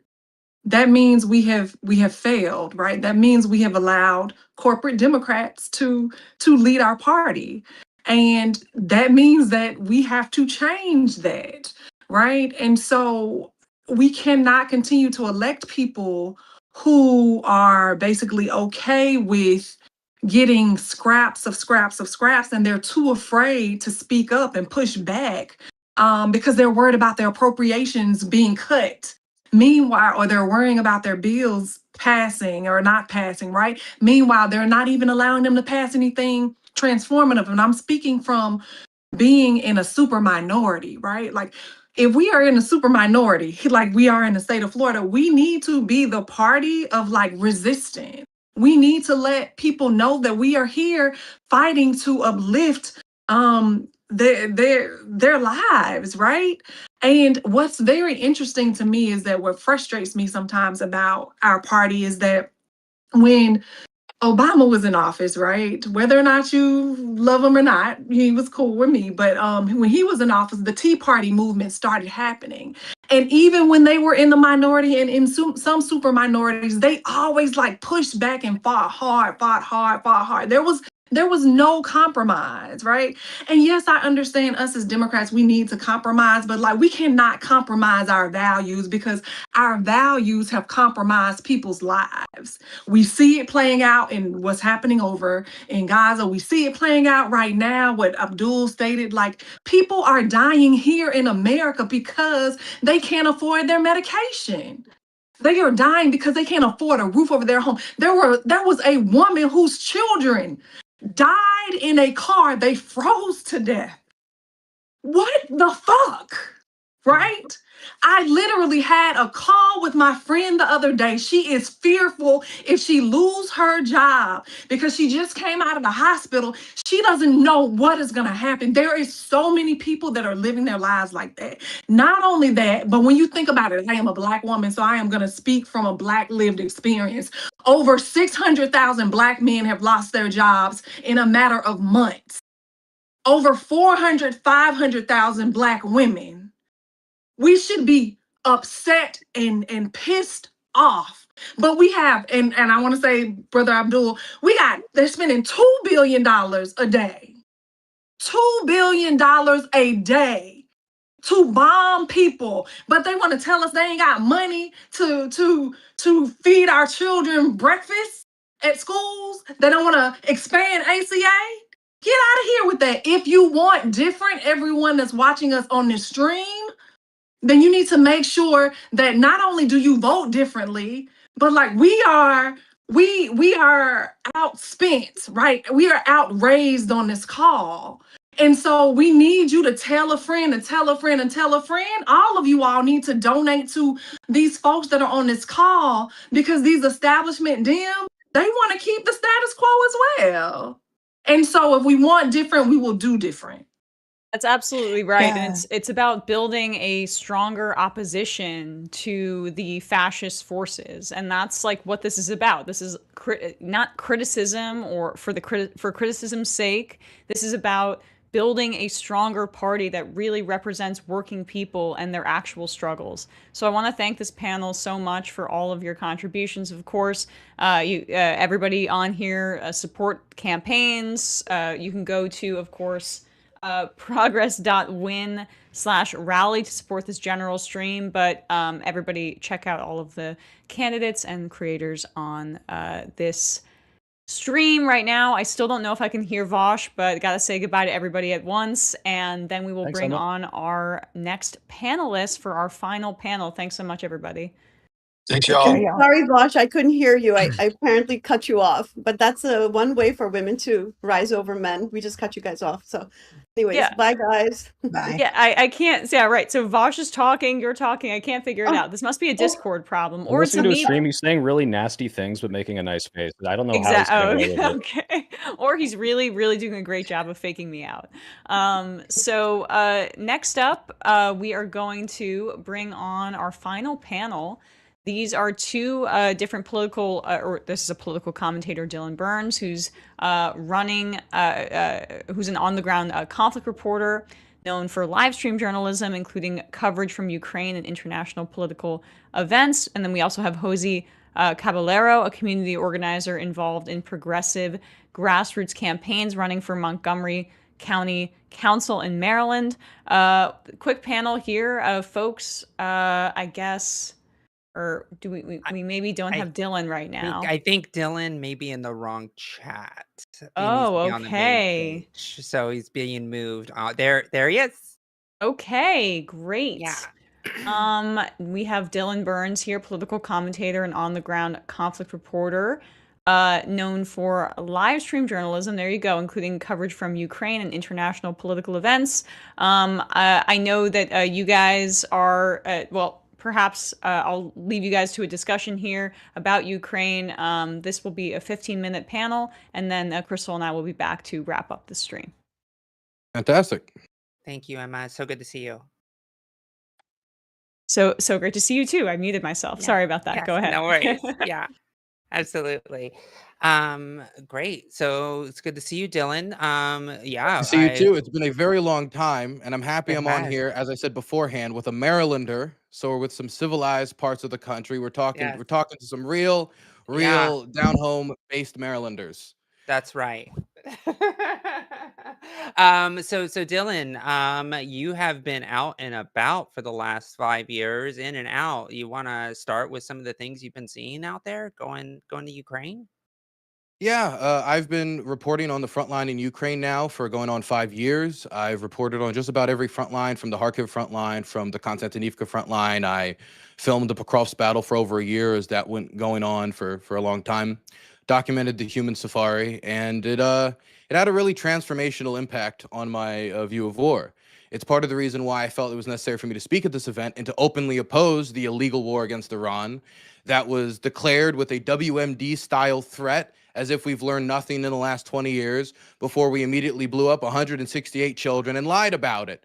And if you're going to lie about the children that we blow up with weapons of our own while saying that they use the weapons they don't have access to, it's very hard to trust this administration with any type of military action, especially when they're doing it above the heads of Congress. But it's not just procedural concerns, there's also moral concerns about exactly what the goals of this operation are. How you say you're going to fight for the Iranian people, then call for them to go on the streets and then do nothing for months before you take a campaign, a military attack, in order to gain control of their resources, of the government, but namely, not to prioritize the needs of the local people. If the needs of the local people were prioritized, then they would have been more honest about the children that they blew up. But I mean, I think a lot of it just comes from how horrific modern warfare is now.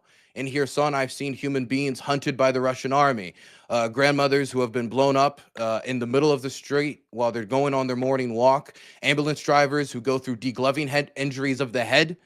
And the ultimate goal of my work is to try to document these war crimes and give a voice to these people who are being attacked. And I want to make sure that when we're talking about the war in Iran, when we're talking about the attacks on Palestine, when we're talking about the war in Myanmar or the war in Ukraine, that we're prioritizing the people namely affected by the war, that we're prioritizing the self-determination of all of these peoples, which I think is a deeply American value, that the Ukrainians have a right to self-determination, that the Palestinians have a right to self-determination, the Syrians had a right to self-determination, all these people have a right to self-determination. And this moral center must guide the left forward as we go and talk to the rest of the country. This country right now really doesn't like what Israel's doing and supports Ukraine, almost as if the connecting dot between one movement and the other is the self-determination of these peoples, that we all believe, as Americans do in their hearts, that people have a right to rule themselves.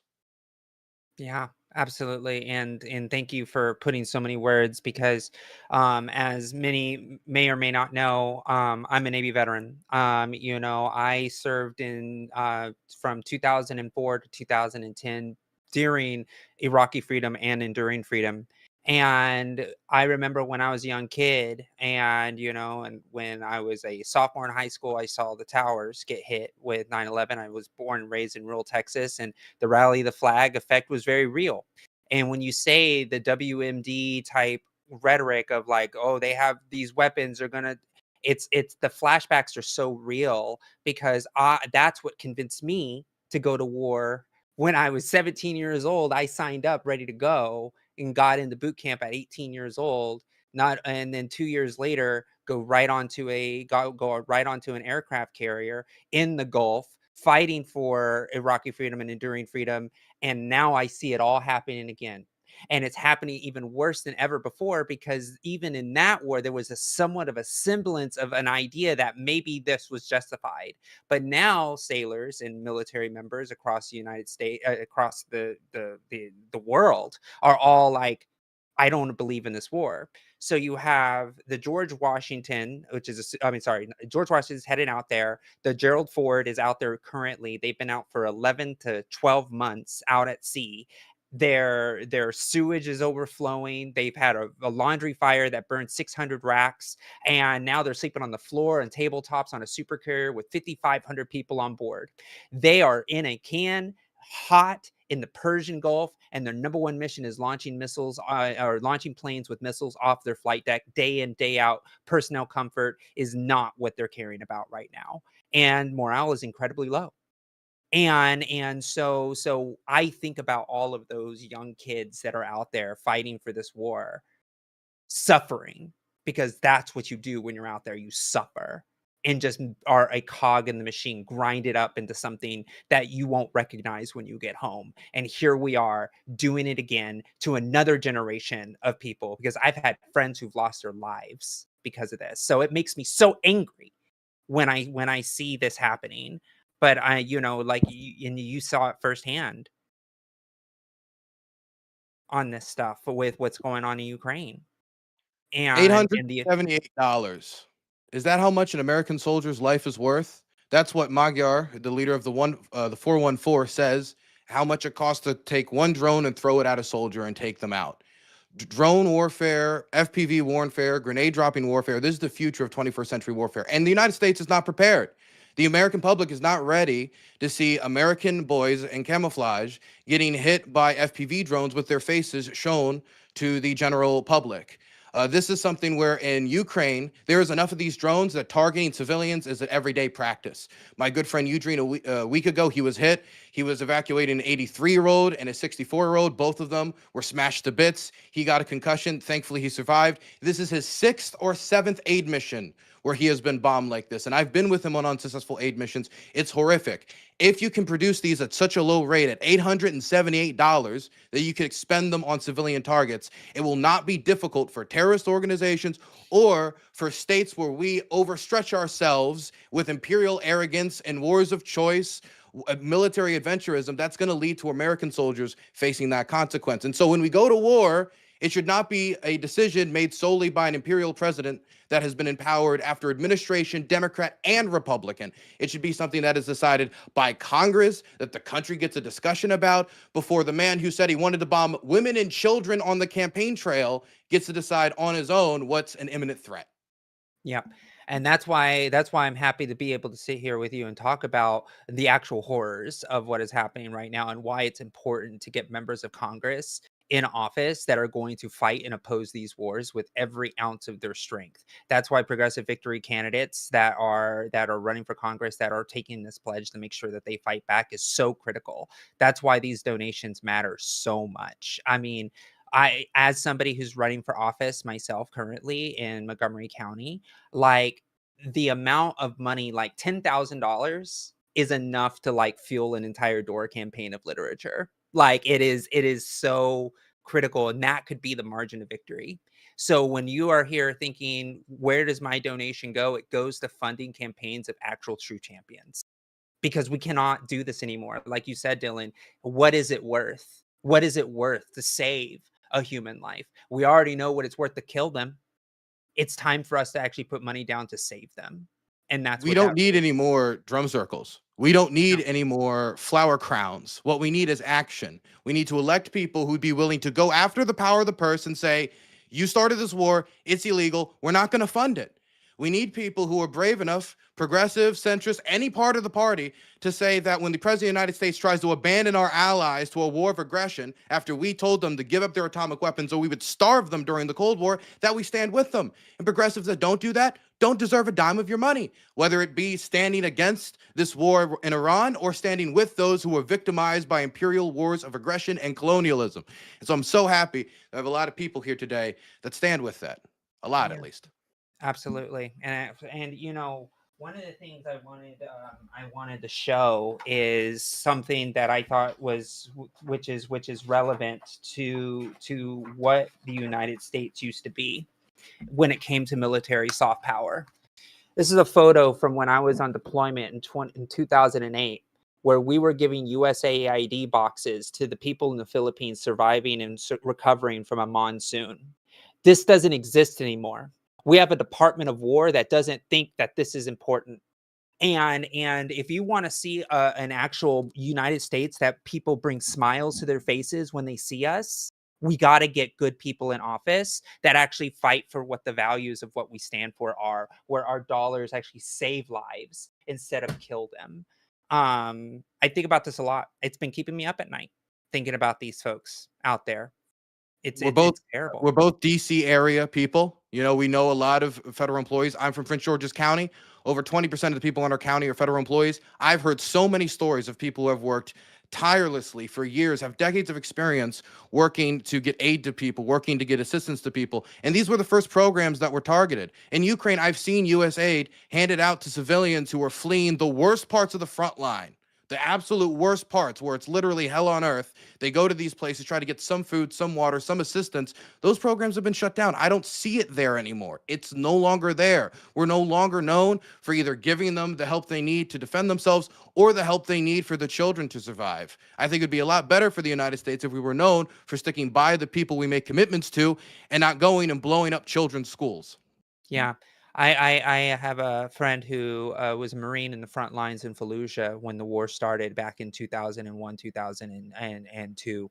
And he talked about when he went to Fallujah the first time, it was one of the worst fighting of the war of that generation. And he said when he went back the second time, he was handing out soccer balls. And he will tell you that the time that he remembers fondly are the times that he was giving soccer balls out to the kids instead of actually patrolling their streets with ammunition. And it really touched me to know that that's what we should be doing. And every military general and everybody who's seen this war, not every one of them, but the good ones, will say the more aid you give, the less bullets you have to use. And we are in an administration that doesn't believe it that way. They want to use the bullets. They want to use the munitions. Pete Hegseth said it himself. He negotiates with bombs. And so this is where we are. And we have to do everything we can to fight back, because this isn't going to stop magically. This is going to take hard effort from all of us. we have a Department of War that openly advertises its war crimes. There is no circumstance where the head of Department of War or Department of Defense, if you know, I don't mean to dead name it, but there is no circumstance where he should be saying we take no quarter. That's illegal under U.S. law and international law, but that's the standard that we have now. Yeah, absolutely. Hello, Crystal. Hello, how are you guys doing? I just wanted to Yeah. say, as someone who hasn't seen war up close, I think it was so important to get both of your perspectives, as Please. people who have seen the horror and the carnage up close. There's just no substitute for having that eyewitness testimony. Yeah. Thank you so much, Crystal.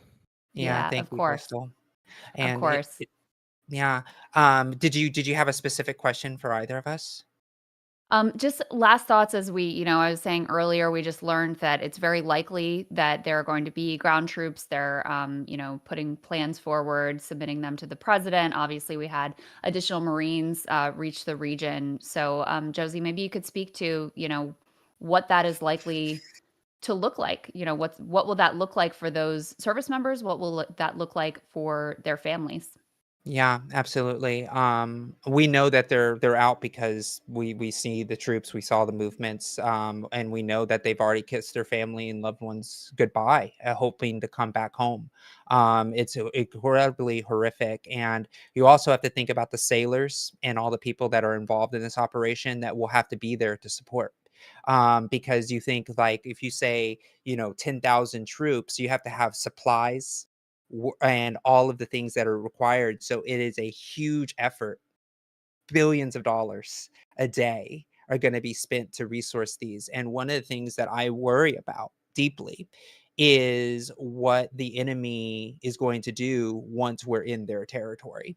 What we've seen so far with what's happening on bases in the United States is kind of just a taste of what's to come. And I hope that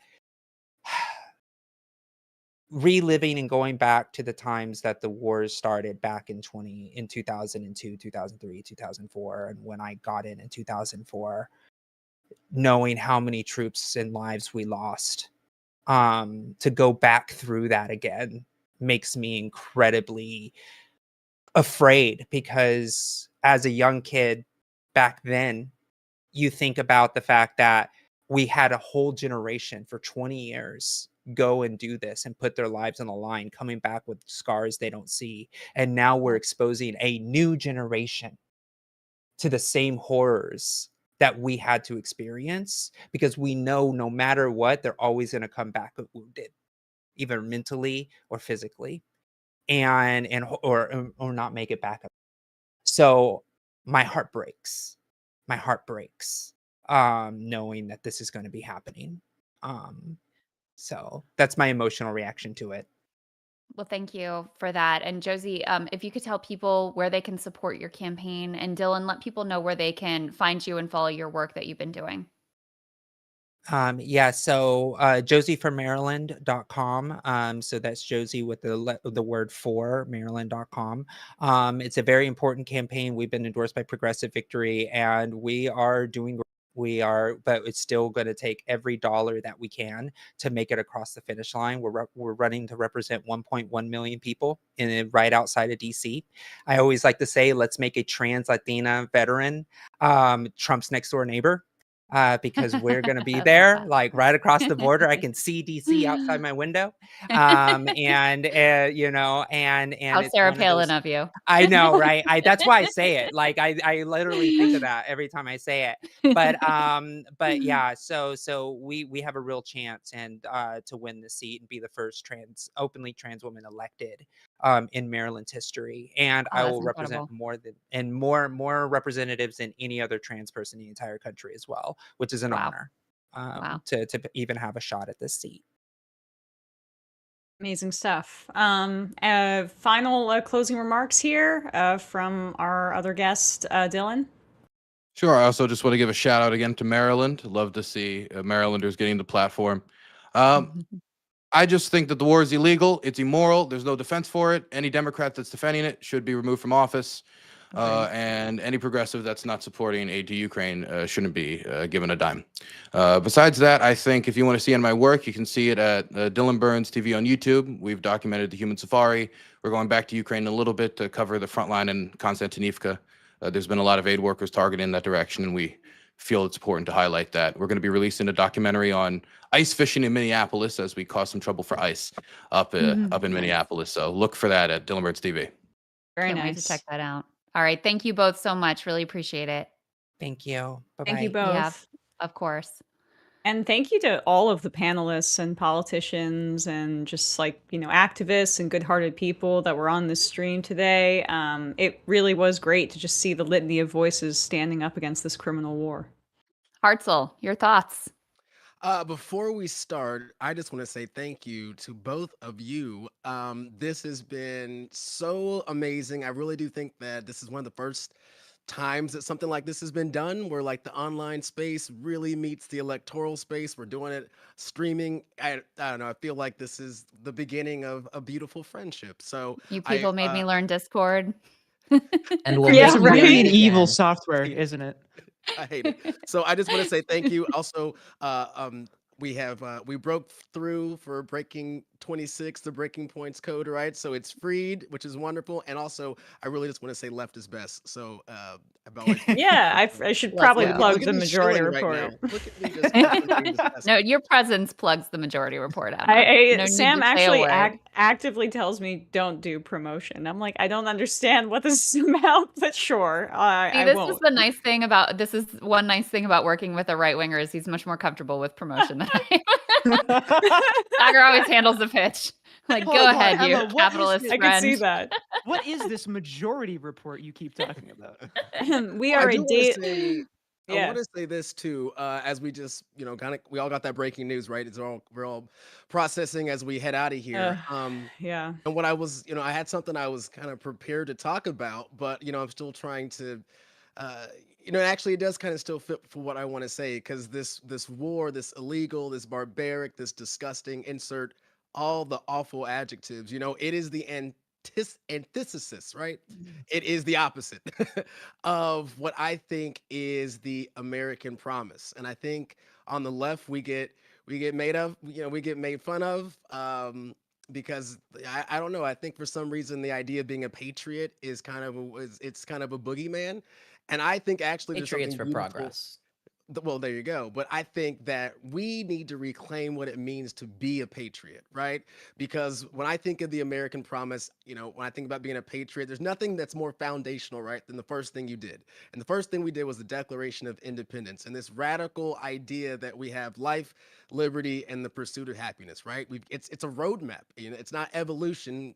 It's a struggle, but it also is a direction, right? We have life. Here we are. We got a bunch of woke folks. What are we going to do, right? And it's not a religious thing. It's like, here we are. There's been an awakening, right? We got a bunch of folks. What are we going to do? How are we going to get any of this done? That's the liberty, right? It's the fact that it is not profit that controls the power. It's the people that control the power. And so then we have a mandate to pursue our happiness. And what is our happiness if not guaranteed healthcare? If it's not guaranteed social housing? If it's not a guaranteed job that pays at least a living wage? I'm saying 25 in my district, but I think we need to make that go up higher and higher. And we can't do any of that because of wars and a foreign policy that is rooted in the war machine, that is rooted in our pain and suffering. Hakeem Jeffries takes money from Palantir, the same group that installed JD Vance, the same group that is using AI that's taken our jobs away, and he's making profits off of that AI that's used to kill children in Gaza, and children in the West Bank for that matter as well, children in Lebanon, all of our folks from Venezuela to Cuba. The list tragically goes on and on and on. And so that's why we have to be anti-war, pro-peace. It cannot be pro-process argument. It cannot be pro-committee. It has to be anti-war, pro-peace, and we have to invest that money into our people. How can we expect the supposed opposition party? We know the Republicans aren't going to do anything, but how can we expect the opposition party to give a damn about our kids here in my district as we are blowing up kids in service to Israel's genocide, right? How can I expect to trust you with our public transit as we just demolished all the infrastructure in Lebanon, in Iran, in Palestine? How can I expect you to have my back when your back is actually in front of those who are paying you off? Like I said with my AIPAC story, they want to buy off a black face. And for too many folks, they think that that is being powerful, but you are just being an acceptable mouthpiece for power. And their version of that power is that of the oligarchs, that of the empire. So all that has to be said, like this moment that we are in, and even this breaking news that's happening second by second, let that be a grounding, because also that pursuit of happiness is making sure that our folks across the seas, no matter where they are, it's workers of the world unite. So we need to make sure that we take care of our working class folks all across the world. So again, Yeah. I just so appreciate this, and I'll send it to whoever's next, but this has been really wonderful, and I But appreciate Hartzell, you forget. What if I'm a best friend of Jeffrey Epstein and I like the suffering and evil in the world today? Yeah, we And gotta get profit rid of off that of Epstein it. class, Yeah, and what we if I make what if I money off of profit it. millions and billions of dollars off of the genocide and suffering of everybody in the world? It's And it's great not that just a we bunch of represent lefties who both know that. sides, both Right. sides on this stream. Yeah. And I Yeah. think True that American that's knows that responsible too. broadcasting here, We need folks. to aspire to the class solidarity of the Epstein class. True, Like, they actually. really Genuinely, yeah. got it Oh my locked God. down. We need to learn some things from that. But I mean, Well, it's because Oliver, they're winning. Because there's no Yes. infighting when you win. There's only infighting when you're losing, which is why they're now all fighting with each other. Well, that's true. Yeah. And I mean, and they're very clear on, like, they're not going to get confused and think that like trans people are actually the problem or immigrants are actually the problem. They understand that's, that's what they can throw out to the masses to confuse people and divide people, but they know the project that they're engaged in. And Oliver, one of the things I've been thinking about is like, it's not an accident that the same people that will take the AIPAC money take all the other money too, right? Because wars and oligarchy, that all goes together. And I do think the Epstein files like really revealed just the way these people it's so much more overt and brazen than I even thought, where they're messaging each other like, oh, there's a war over here, won't that be profitable for us? What if we started some instability over there? Wouldn't that be good for us? It's sick, and it's hard, I think, as regular people to really wrap your head around the fact that most, like, the Epstein class types, they look at war and they go, oh, this is an opportunity for me. I can make money off of this. I can grab more power off of this. And so that's why the pro-oligarch politicians are also the pro-AIPAC politicians by and large. Yeah, and Crystal, what's been coming to mind for me recently with the new releases of these new tranches of the Epstein files is something called the Panama Papers. Do we all remember that, the Panama Papers, that there is a big multinational global conspiracy of billionaires and corporations dodging their taxes, housing their profits in offshore tax havens? And we are in an environment, we're in a media environment with this broken corporate media that is completely captured. If you watch mainstream media, they go to the advertisements, and it's big pharma, it's health insurance, it's all of the bad actors in our politics. And so we live currently in an environment where the Panama Papers can be brought to the fore. We live in an environment where the Epstein files can be brought to the fore. We live in an environment where Marco Rubio can come right out and say, yeah, we struck Iran because Israel was going to do it anyway, so we might as well go and get ours.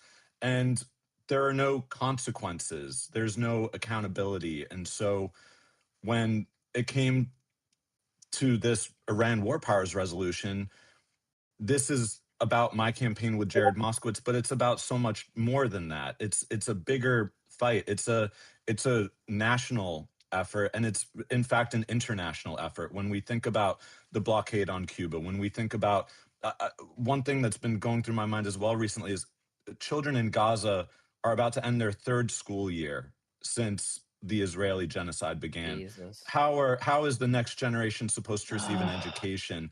Just the most basic functionality. Representative Angie Nixon was talking about distilling it down to just the individual stories, because we can get lost in the sauce with the numbers and the denials and the death tolls, but there are human stories ultimately at the heart of it.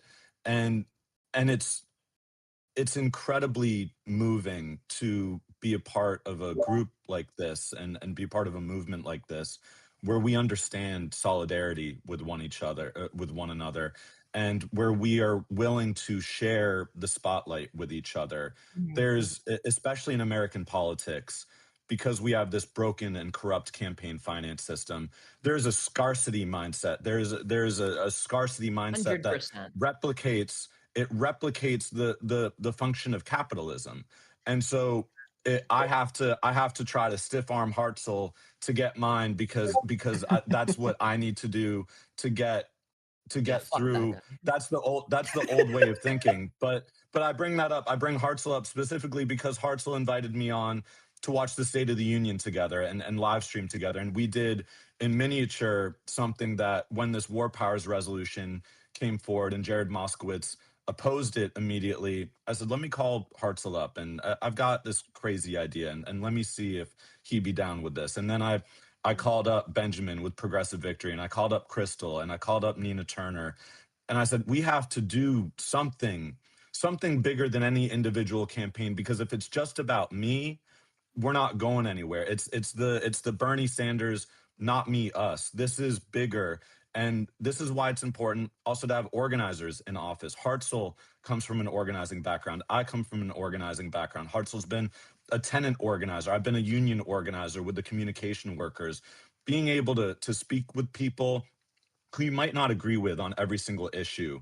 We're building coalitions, and that is what it is going to take. We're not going to agree with people on every single issue. I think, Crystal, that's one reason why Breaking Points is so resonant, because you've got Sauger, and you've got yourself, and you've got Ryan and Emily and everyone else who takes part in the conversation from differing perspectives, but with a shared analysis of, there are people in power, and then there are people who are disempowered and who are left out of the narrative.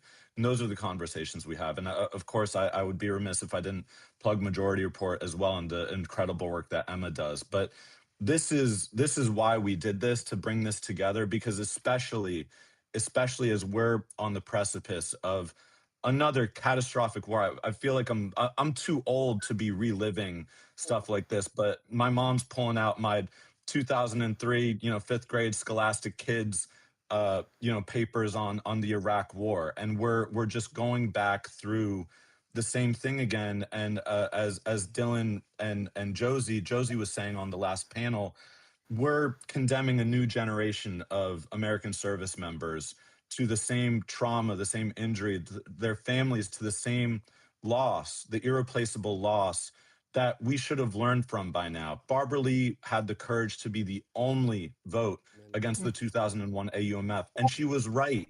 She was right, and yet we still have members of Congress in both political parties, too many Democrats, too afraid to be anti-war. And this is what is uniting the American people, left and right. We do not want to see genocide. We do not want to see apartheid. We do not want to see our taxpayer dollars going to fund these insane and inhumane initiatives that violate international law. It's the United States committing terrorism in other parts of the world when we're bombing the school in Minab in Iran.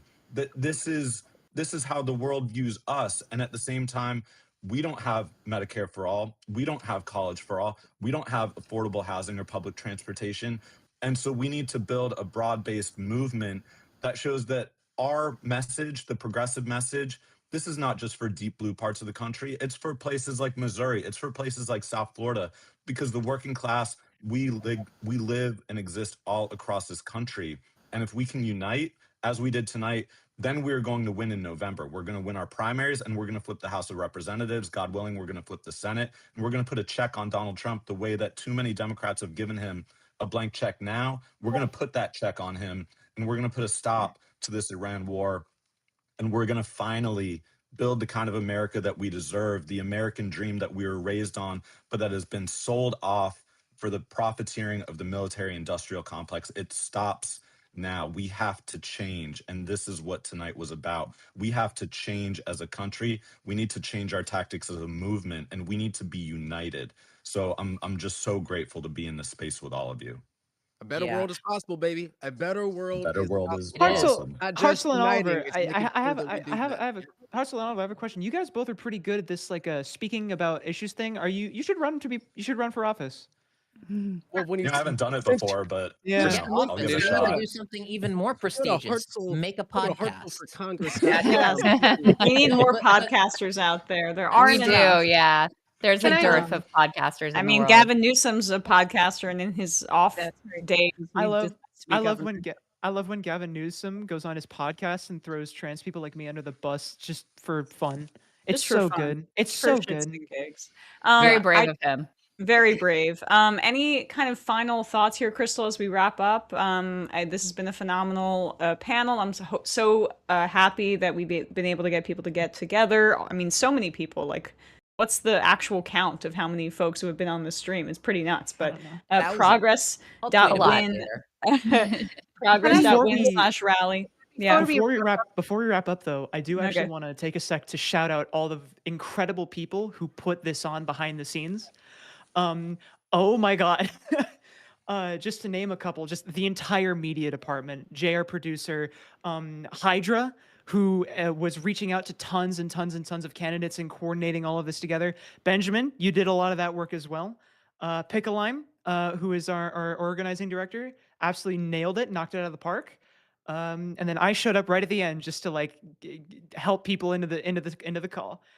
Hanya too. Well, also, yeah, Hartzell, Hanya Zach, as well. Oh my God, Oliver, like everybody really came together here, and you know, it's really something that I think I think Oliver probably said the most important thing out of this whole panel, and it's that scarcity mindset that you talked about, because that scarcity mindset is not only what they use to rebuild the game, to force us into playing their game on our own side, but it's also so pernicious because it has taken hold. It's taken hold in the way we interact with our creators. It's taken hold with the way creators interact with each other. It's taken hold in the way politicians act with orgs, how politicians act with each other, how candidates treat each other. It's so pernicious because that scarcity, that fear has just become so like ingrained and so built in. And it's not real. It doesn't need to exist. So many people that I talk to or that I work with in this space genuinely believe that like PV and DSA represent two different political projects that are distinct from each other and can't mutually exist and don't, and necessarily by virtue of having different conclusions are like they negate each other, and one has to win and one has to lose, and it's not a fucking zero-sum game. Like, it's all collaborative. It all builds each other. Not to throw out a Reaganism, but I see it in chat. Rising tide, the boats, they go up. It happens. Well, and I would also wanna just can say, Hanya speak real quick? I know, especially all the breaking news. Hanya, I'm just wondering if you could ground us. Like right now, as we are, preparing to send ground troops to Iran, you are Iranian. Can you just kind of ground us in what this really means? We're on a call that says anti-war. Well, what are we doing it for? So Hanya, tell us why. Yeah, I think you said something that was that hit home, Oliver, when you said, you have to revisit back your trauma from the war in Iraq and Afghanistan, right? And just imagine having lived this experience in Iran during the Iran-Iraq war, when we, again, as I mentioned on one of our previous panels, like the bombs would drop and we would have to seek shelter downstairs. And the one thing is that, my heart goes out to my country, my homeland of just 90 million people who have been trapped under sanctions, under 47 years of, the government, completely overlooking their human rights. And now this sort of, buffoonery where now we start a war absolutely for no reason, right? And so it is people like yourselves who make me feel good about what we're willing and what we're able to do together, right? The news is extremely hard. I mean, it is hard for many Iranians to we can't even communicate with our family members, right? Because there is no access to the internet, because, they have to use a landline to contact. So my auntie calls every single night. And this is a woman who actually protested because of the inflation and the dollar and the Tuman completely crashing a few months ago, and was shot. by the Iranian forces, right? Wow. Now she's trapped in this space where she can only call maybe for 1 minute or two just to let us know that she's alive, right? Wow. So these moments are extremely challenging, and human pain, is very real when you live through a war. And as divided as the community can be, I think we are.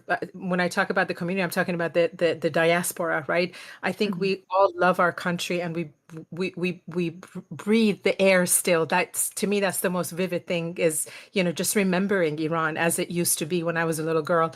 So, for me, I just want to thank every single one of you. When Oliver reached out to us, and when the World War Powers Resolution was mentioned, we had a very intimate conversation, and something in me just felt so supported and protected as an Iranian American. The anti-war, the left movement cares so much for my people, cares so much for Palestinians, cares so much for people in Gaza, in the West Bank, in Yemen, in Lebanon. And we have to remember Lebanon. Thousands of people have died, so many injured, right?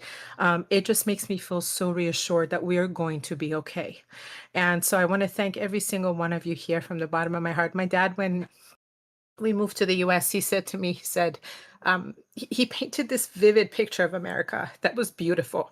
And I say to him, sometimes, he passed away a few years ago, and I always say, when I have these moments when I feel like he's around me, I say, I'm still looking for that America that you promised me, Dad. And I will work until my last breath to make sure everybody sees that America that was so beautiful to you as an Iranian immigrant.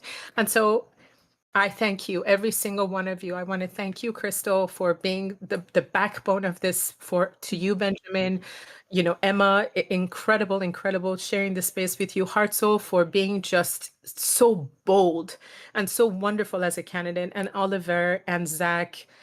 Oliver, for being so strong to run in that district and being bold about your support for the anti-war movement, and Zach, for all the work that you do, and Jay and every staff member with PV and the volunteers. I know it's a hard thing to do, but we brought this together, and it's because of you that I know we're going to be okay. Well, I think that's a perfect place to beautiful end, note. Hanya. Yeah. Beautifully said. And I think really puts in perspective, these little like petty grievances between this person and that person, this group and that. Like, we got bigger fish to fry right now, people, honestly. And not just for this country, but truly for the world. Because while we're, currently waging war on Iran and the Iranian people and bombing schools, et cetera, in Iran, we're starving and threatening Cuba. We, illegally kidnapped the Maduro, the leader of Venezuela, to brazenly steal their oil and their gold. I mean, the country, this fascist regime, is a menace to the entire globe. So I'm just going to put one more plug in for progress.win/rally. If you guys can give to the many incredible candidates that we heard from this evening, and as many amazing candidates as you guys booked and we already heard from, there were scores more who wanted to be in the program, who are also great progressives, who submitted 1-minute videos so that people could get to know them a little bit and who they are and where they're running and what they're all about. So we're going to run those videos now. So make sure and check those out as well. But thank you to the whole team. Thank you to everybody out there who was watching. We're so grateful for the support, and to the onward, I guess. Well, hopefully, I think a lot more collaborations will come out of this, which I think will be extraordinary as well. Thank you, guys. Thank you. Forever. Thank you. Thanks, Crystal. Later, everybody. Zach says join DSA. Join DSA, yes. Join DSA. WFP Join and PV. Justice Dems, PV. PV. My name's Adam Murphy, Democratic candidate for Virginia's 9th District, running in Southwest Virginia. Our primary is August 4th, and I'm endorsed by groups like Progressive Victory, and I'm working on groups like the DSA and the Working Families Party. I'm an Eagle Scout.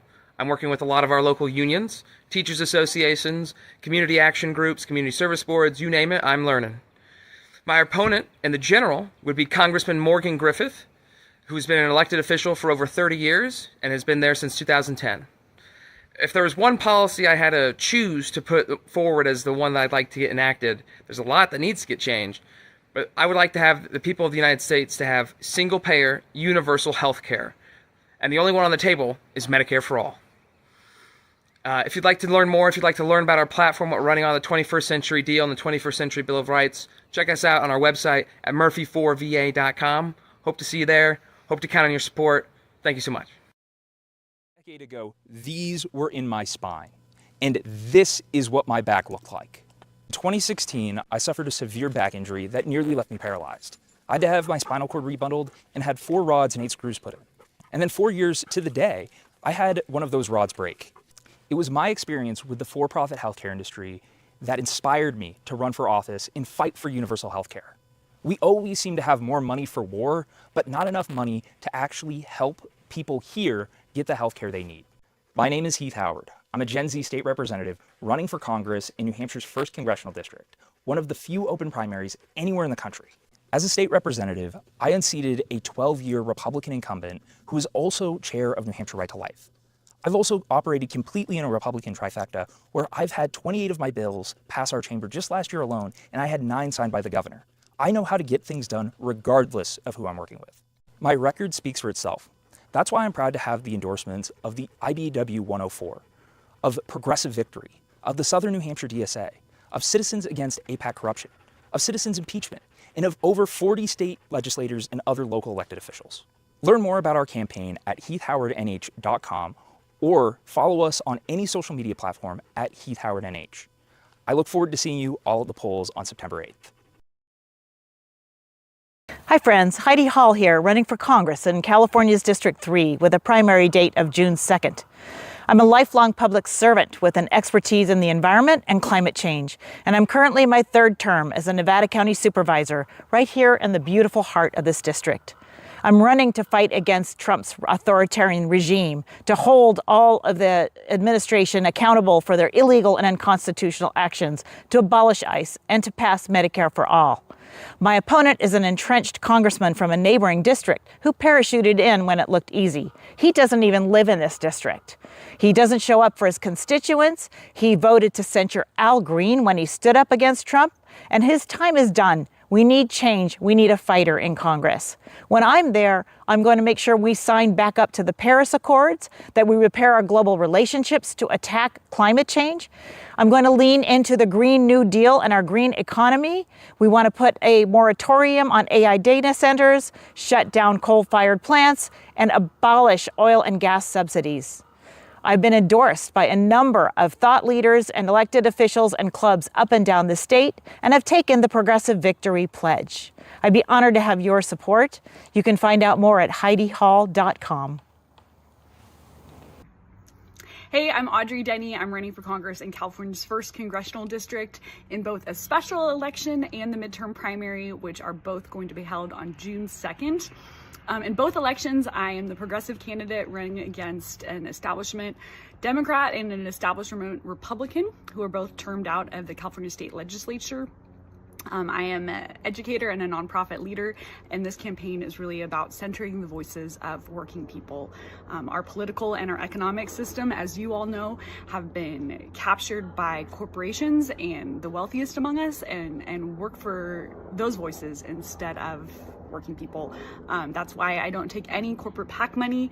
That's why I need grassroots supporters like you to help us knock doors and make phone calls and donate. And you can learn more at audreyforcongress.com. Hello, Progressive Victory. My name is Bethany Andrews Beck. I use any, all pronouns, and I'm running for Congress in the Massachusetts 6th Congressional District. It's an open primary full of corporate Dems and DC insiders, but it wasn't always an open primary. I was the only one who stepped forward to challenge Seth Moulton after he tried to throw trans kids under the bus and refused to vote to impeach Trump. I'm a software engineer, organizer, and activist, and I know the only way we get out of this is together. I also know the longer we wait before we regulate AI, the worse things are going to get for working people. That's why I've put forward a robot tax that will level the playing field between us and the machines. So check out my website at bethfordemocracy.com. Check out my socials at Beth4MA with the number 4. Come knock on doors with us, make some phone calls, because together we are going to reboot America.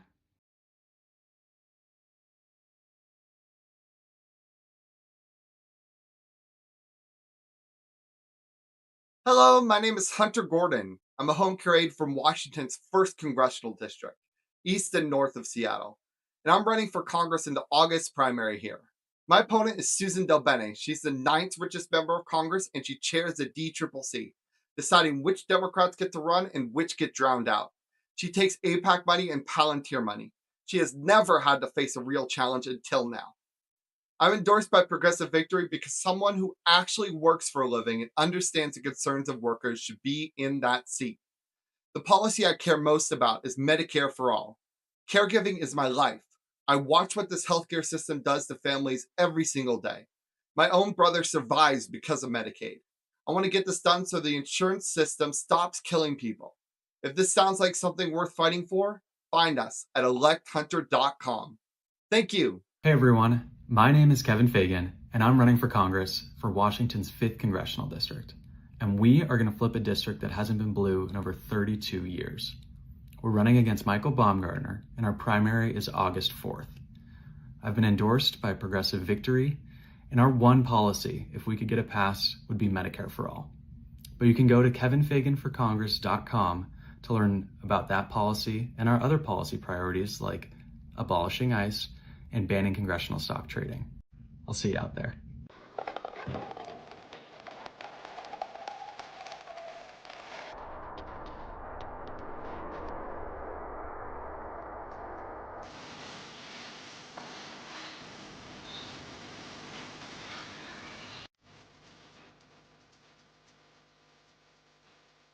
I'm Luis Villarreal. I'm a candidate for Utah's 1st Congressional District. I'm a Democratic Socialist and I'm the only candidate from the West Side. I'm focused on 3 things. I want to create real, good-paying union jobs. I want to make housing affordable. And I want universal health care for every American.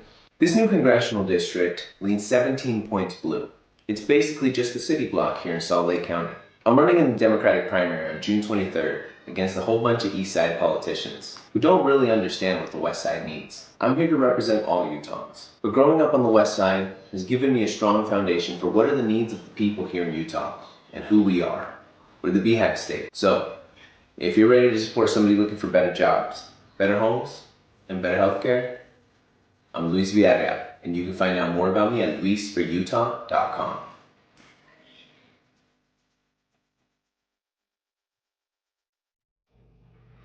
This is Matt Dodson. I'm proudly running as a Democratic Socialist for United States Senate in New Mexico. I'm running against a longtime corporate Democrat, Ben Ray Lujan. My main issues are universal health care, money out of politics, tax the rich and free college. I am taking no corporate or AIPAC money, and I am too pissed off to be bought off. I've been endorsed by Progressive Victory, and I've been a longtime member of DSA and Working Families Party. You can learn more about me at mattdodson4nm.com. Thank you. Hi there, I'm Dr. Melissa Bird, and I am running for Congress in Oregon's 4th Congressional District Democratic primary.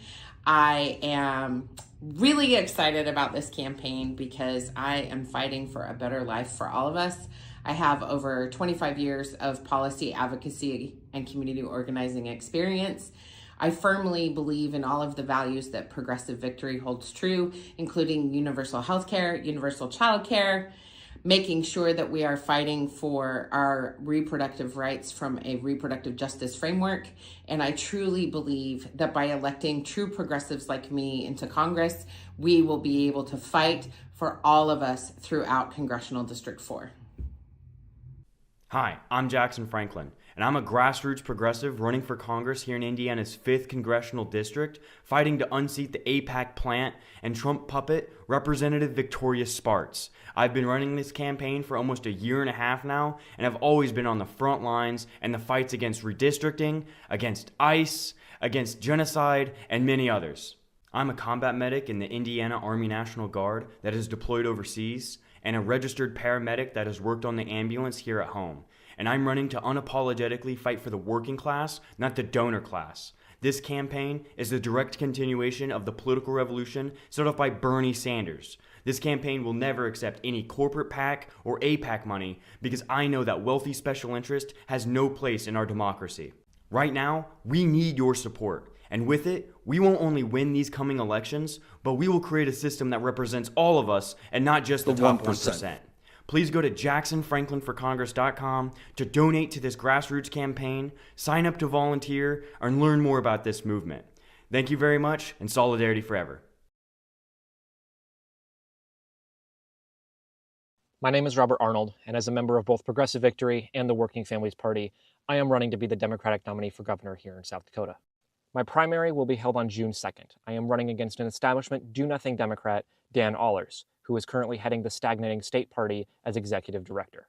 Because independents and non-party affiliated voters can actually vote in our party primary, the winner of the primary will be largely dictated on who actually has a better vision for South Dakota and who can actually criticize the faults of our own party.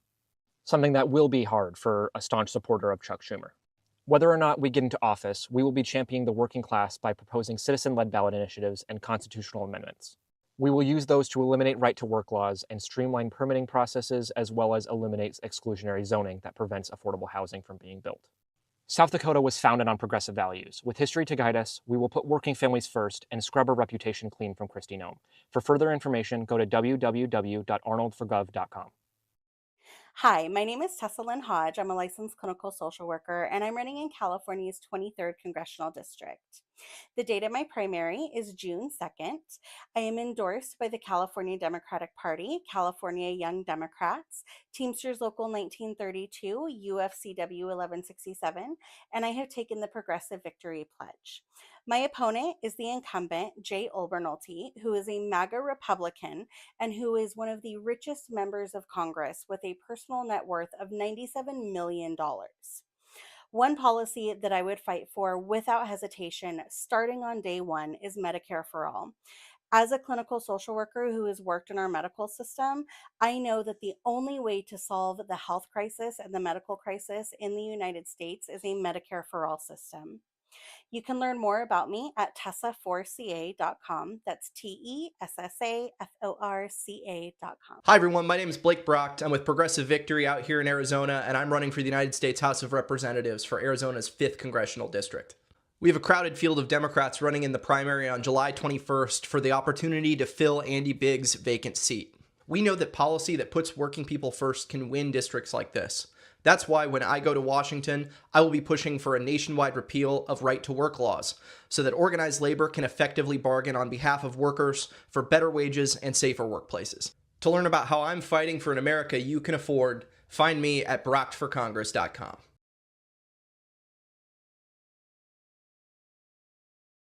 Hi everyone, it's Katie Bunsil, and I'm running for Congress here in New Jersey's 6th District.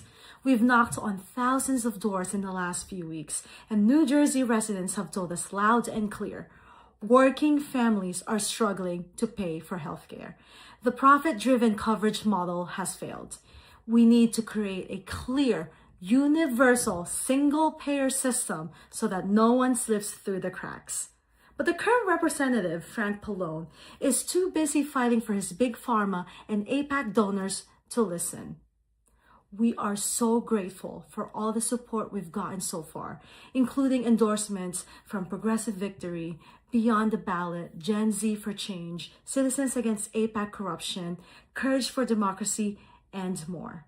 But to take on the oligarchs and their friends in Congress, we need you. So head to katiebunsil.com to sign up to volunteer, donate, and learn more about our campaign. Thank you. Hello, everybody. It's me, Matt Fulmer, the waiter, running to replace Nancy Mace down here in South Carolina, Congressional District 1. I'm running for a future where America takes care of its most vulnerable, where our democracy actually represents the spirit of our people, and where every single child can prove just how far they can go because we've given them the chance. If there's one policy that I could implement, it would be single-payer healthcare. A for-profit healthcare system cannot be a for-people healthcare system. Healthcare should be a right, not a privilege, not a purchase, and not a future bankruptcy. The primary for this race is June 9th, and if you want to get involved, come check out fulmerforcongress.com. And lastly, I got to thank all of y'all for being a part of this movement. I know it's been a long time coming to grow into the America that we want to be, but it's possible because of efforts like yours. So thank you for your contributions, for your compassion, and your conviction. Thank you, everyone. We're going to have an amazing 2026. Hey everybody, my name is Ethan Wetsteluk, and I'm running to represent Maryland's 6th Congressional District in the United States House of Representatives. I'm facing off in a crowded primary field that includes Representative April McLean Delaney and former Representative David Trone, with our primary set for June 23rd. Look, there are a lot of issues that are facing our country right now, but to me, one of the most important ones that we have to address is the healthcare affordability crisis. Medicare for All is an important piece of legislation that will do a tremendous amount to lower the cost of healthcare for the average American. Currently, a family of four spends roughly a quarter of their take home income on healthcare, and for something that's a fundamental right, we shouldn't be treating it as a privilege. To learn more about me, go to my website, ethanformd.com, or check me out on socials at ethanformd. I look forward to hearing from you. Hi, I'm Max Diaz. I'm running for U.S. House, South Carolina District 1. Our primary is on June 9th this year. I'm a member of the Young Democrats of South Carolina, the Charleston branch of the Democratic Socialists of America, and of course, Progressive Victory.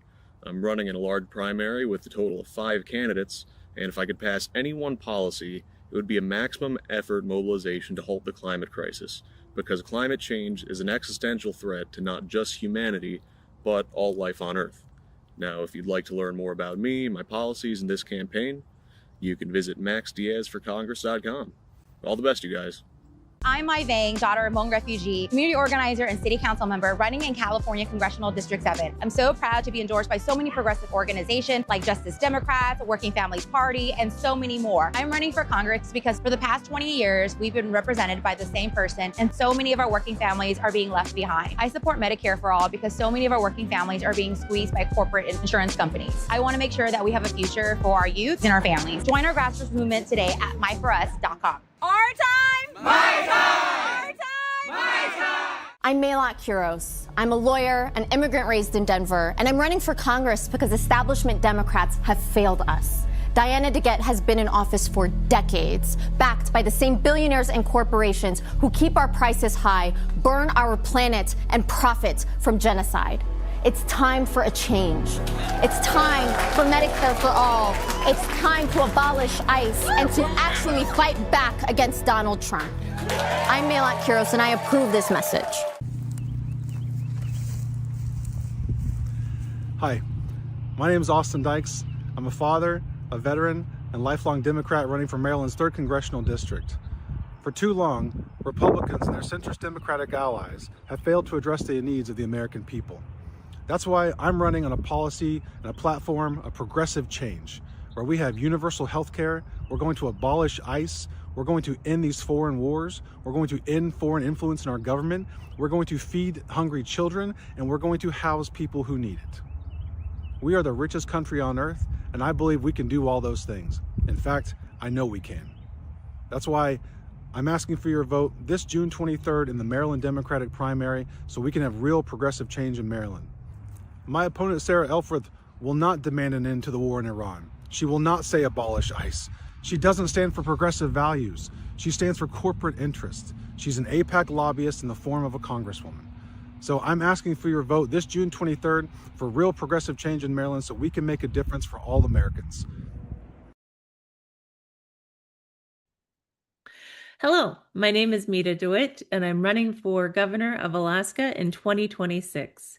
I am an Indigenous person, Tlingit from Southeast Alaska. I have policies and platforms that I'd like to share with you. You can find them at metaforalaska.com/priorities. What you will find there is work where our team researched best practices and evidence-based decision-making that also coincides with our Constitution. Alaska's Constitution is one of the best constitutions in the United States. It guarantees freedom and rights to privacy. It also has a strong commitment to education, health and well-being, and a healthy environment, not only for us, but for our future. This election year is so important. It is the one that you can vote for the future and transformation that we all deserve. Hi, my name is Erica Watkins. I'm a member of Progressive Victory, and I am one of the Democratic candidates for Oklahoma's 1st Congressional District. That is the greater Tulsa metro area. One of the things that I want to see passed if elected to Congress, the very first priority I would have is ending Citizens United and getting big money out of politics. Because if we take big money out of politics, we can actually address the issues that matter. Healthcare, housing, affordability, working class interests, and we can actually have elected representatives that work for the people and not for the billionaire class. There is a Democratic primary that is June 16th, 2026. My opponent's name is John Croissant, I would love to have your vote and your support so that we can put the power of the people above profit. Hi, I'm William Compton, and I'm running for Congress in Kentucky's 2nd District. I'm a public school teacher, and every day I see the real challenges families in our communities are facing, from rising costs to underfunded schools to a healthcare system that just isn't working for everyone. That's why I decided to run. In this race, I'm running against Congressman Brett Guthrie, the man who is directly responsible for the Medicaid cuts in the budget bill that passed last year. I believe we deserve leadership that actually listens and fights for us. If elected, my top priorities will be making life more affordable by lowering healthcare costs, investing in public education, and standing up to corporate price gouging that's driving up prices at the grocery store and gas pumps. This campaign is about putting people first and making sure every voice in our district is heard. You can learn more, get involved, or donate at williamcompton.com. Again, my name is William Dakota Compton, and I'd be honored to earn your vote and your support. Thank you. Hi, I'm Jakia Johnson, and I'm running for Congress in Maryland's 4th District against corporate Democrat Glenn Ivey. Our primary is June 23rd, and if I'm elected, my very first priority would be getting big money and corporate influence out of our government. Because right now, so many of the decisions that are being made for donors, not people. And if we really want to make change that affects the lives of everyday people, that's where we have to start. If you want to learn more about me and my campaign, you can go to jakiajohnson.com. It's JakeyaJohnson.com. All of our states are intertwined, and when we are in solidarity, we make together. We are indomitable. Good evening, my beautiful progressives. My name is Matt Buchanan. I'm running for Gaston County Commissioner. I'm running for Gaston County Commissioner because we are one of the most important counties in North Carolina. We are one of the very few that actually shifted left last election. I'm also running for Gaston County Commissioner because I believe in a county that serves people first. I'm running against a lifelong Republican whose families have tremendous ties to our economy. I'm fighting an uphill battle, and I'm calling on you to be able to help me because we are fighting the good fight. And I want to look out for the people because we have been forgotten. Thank you. I hope you can support me at www.radforgc.org. Have a blessed night.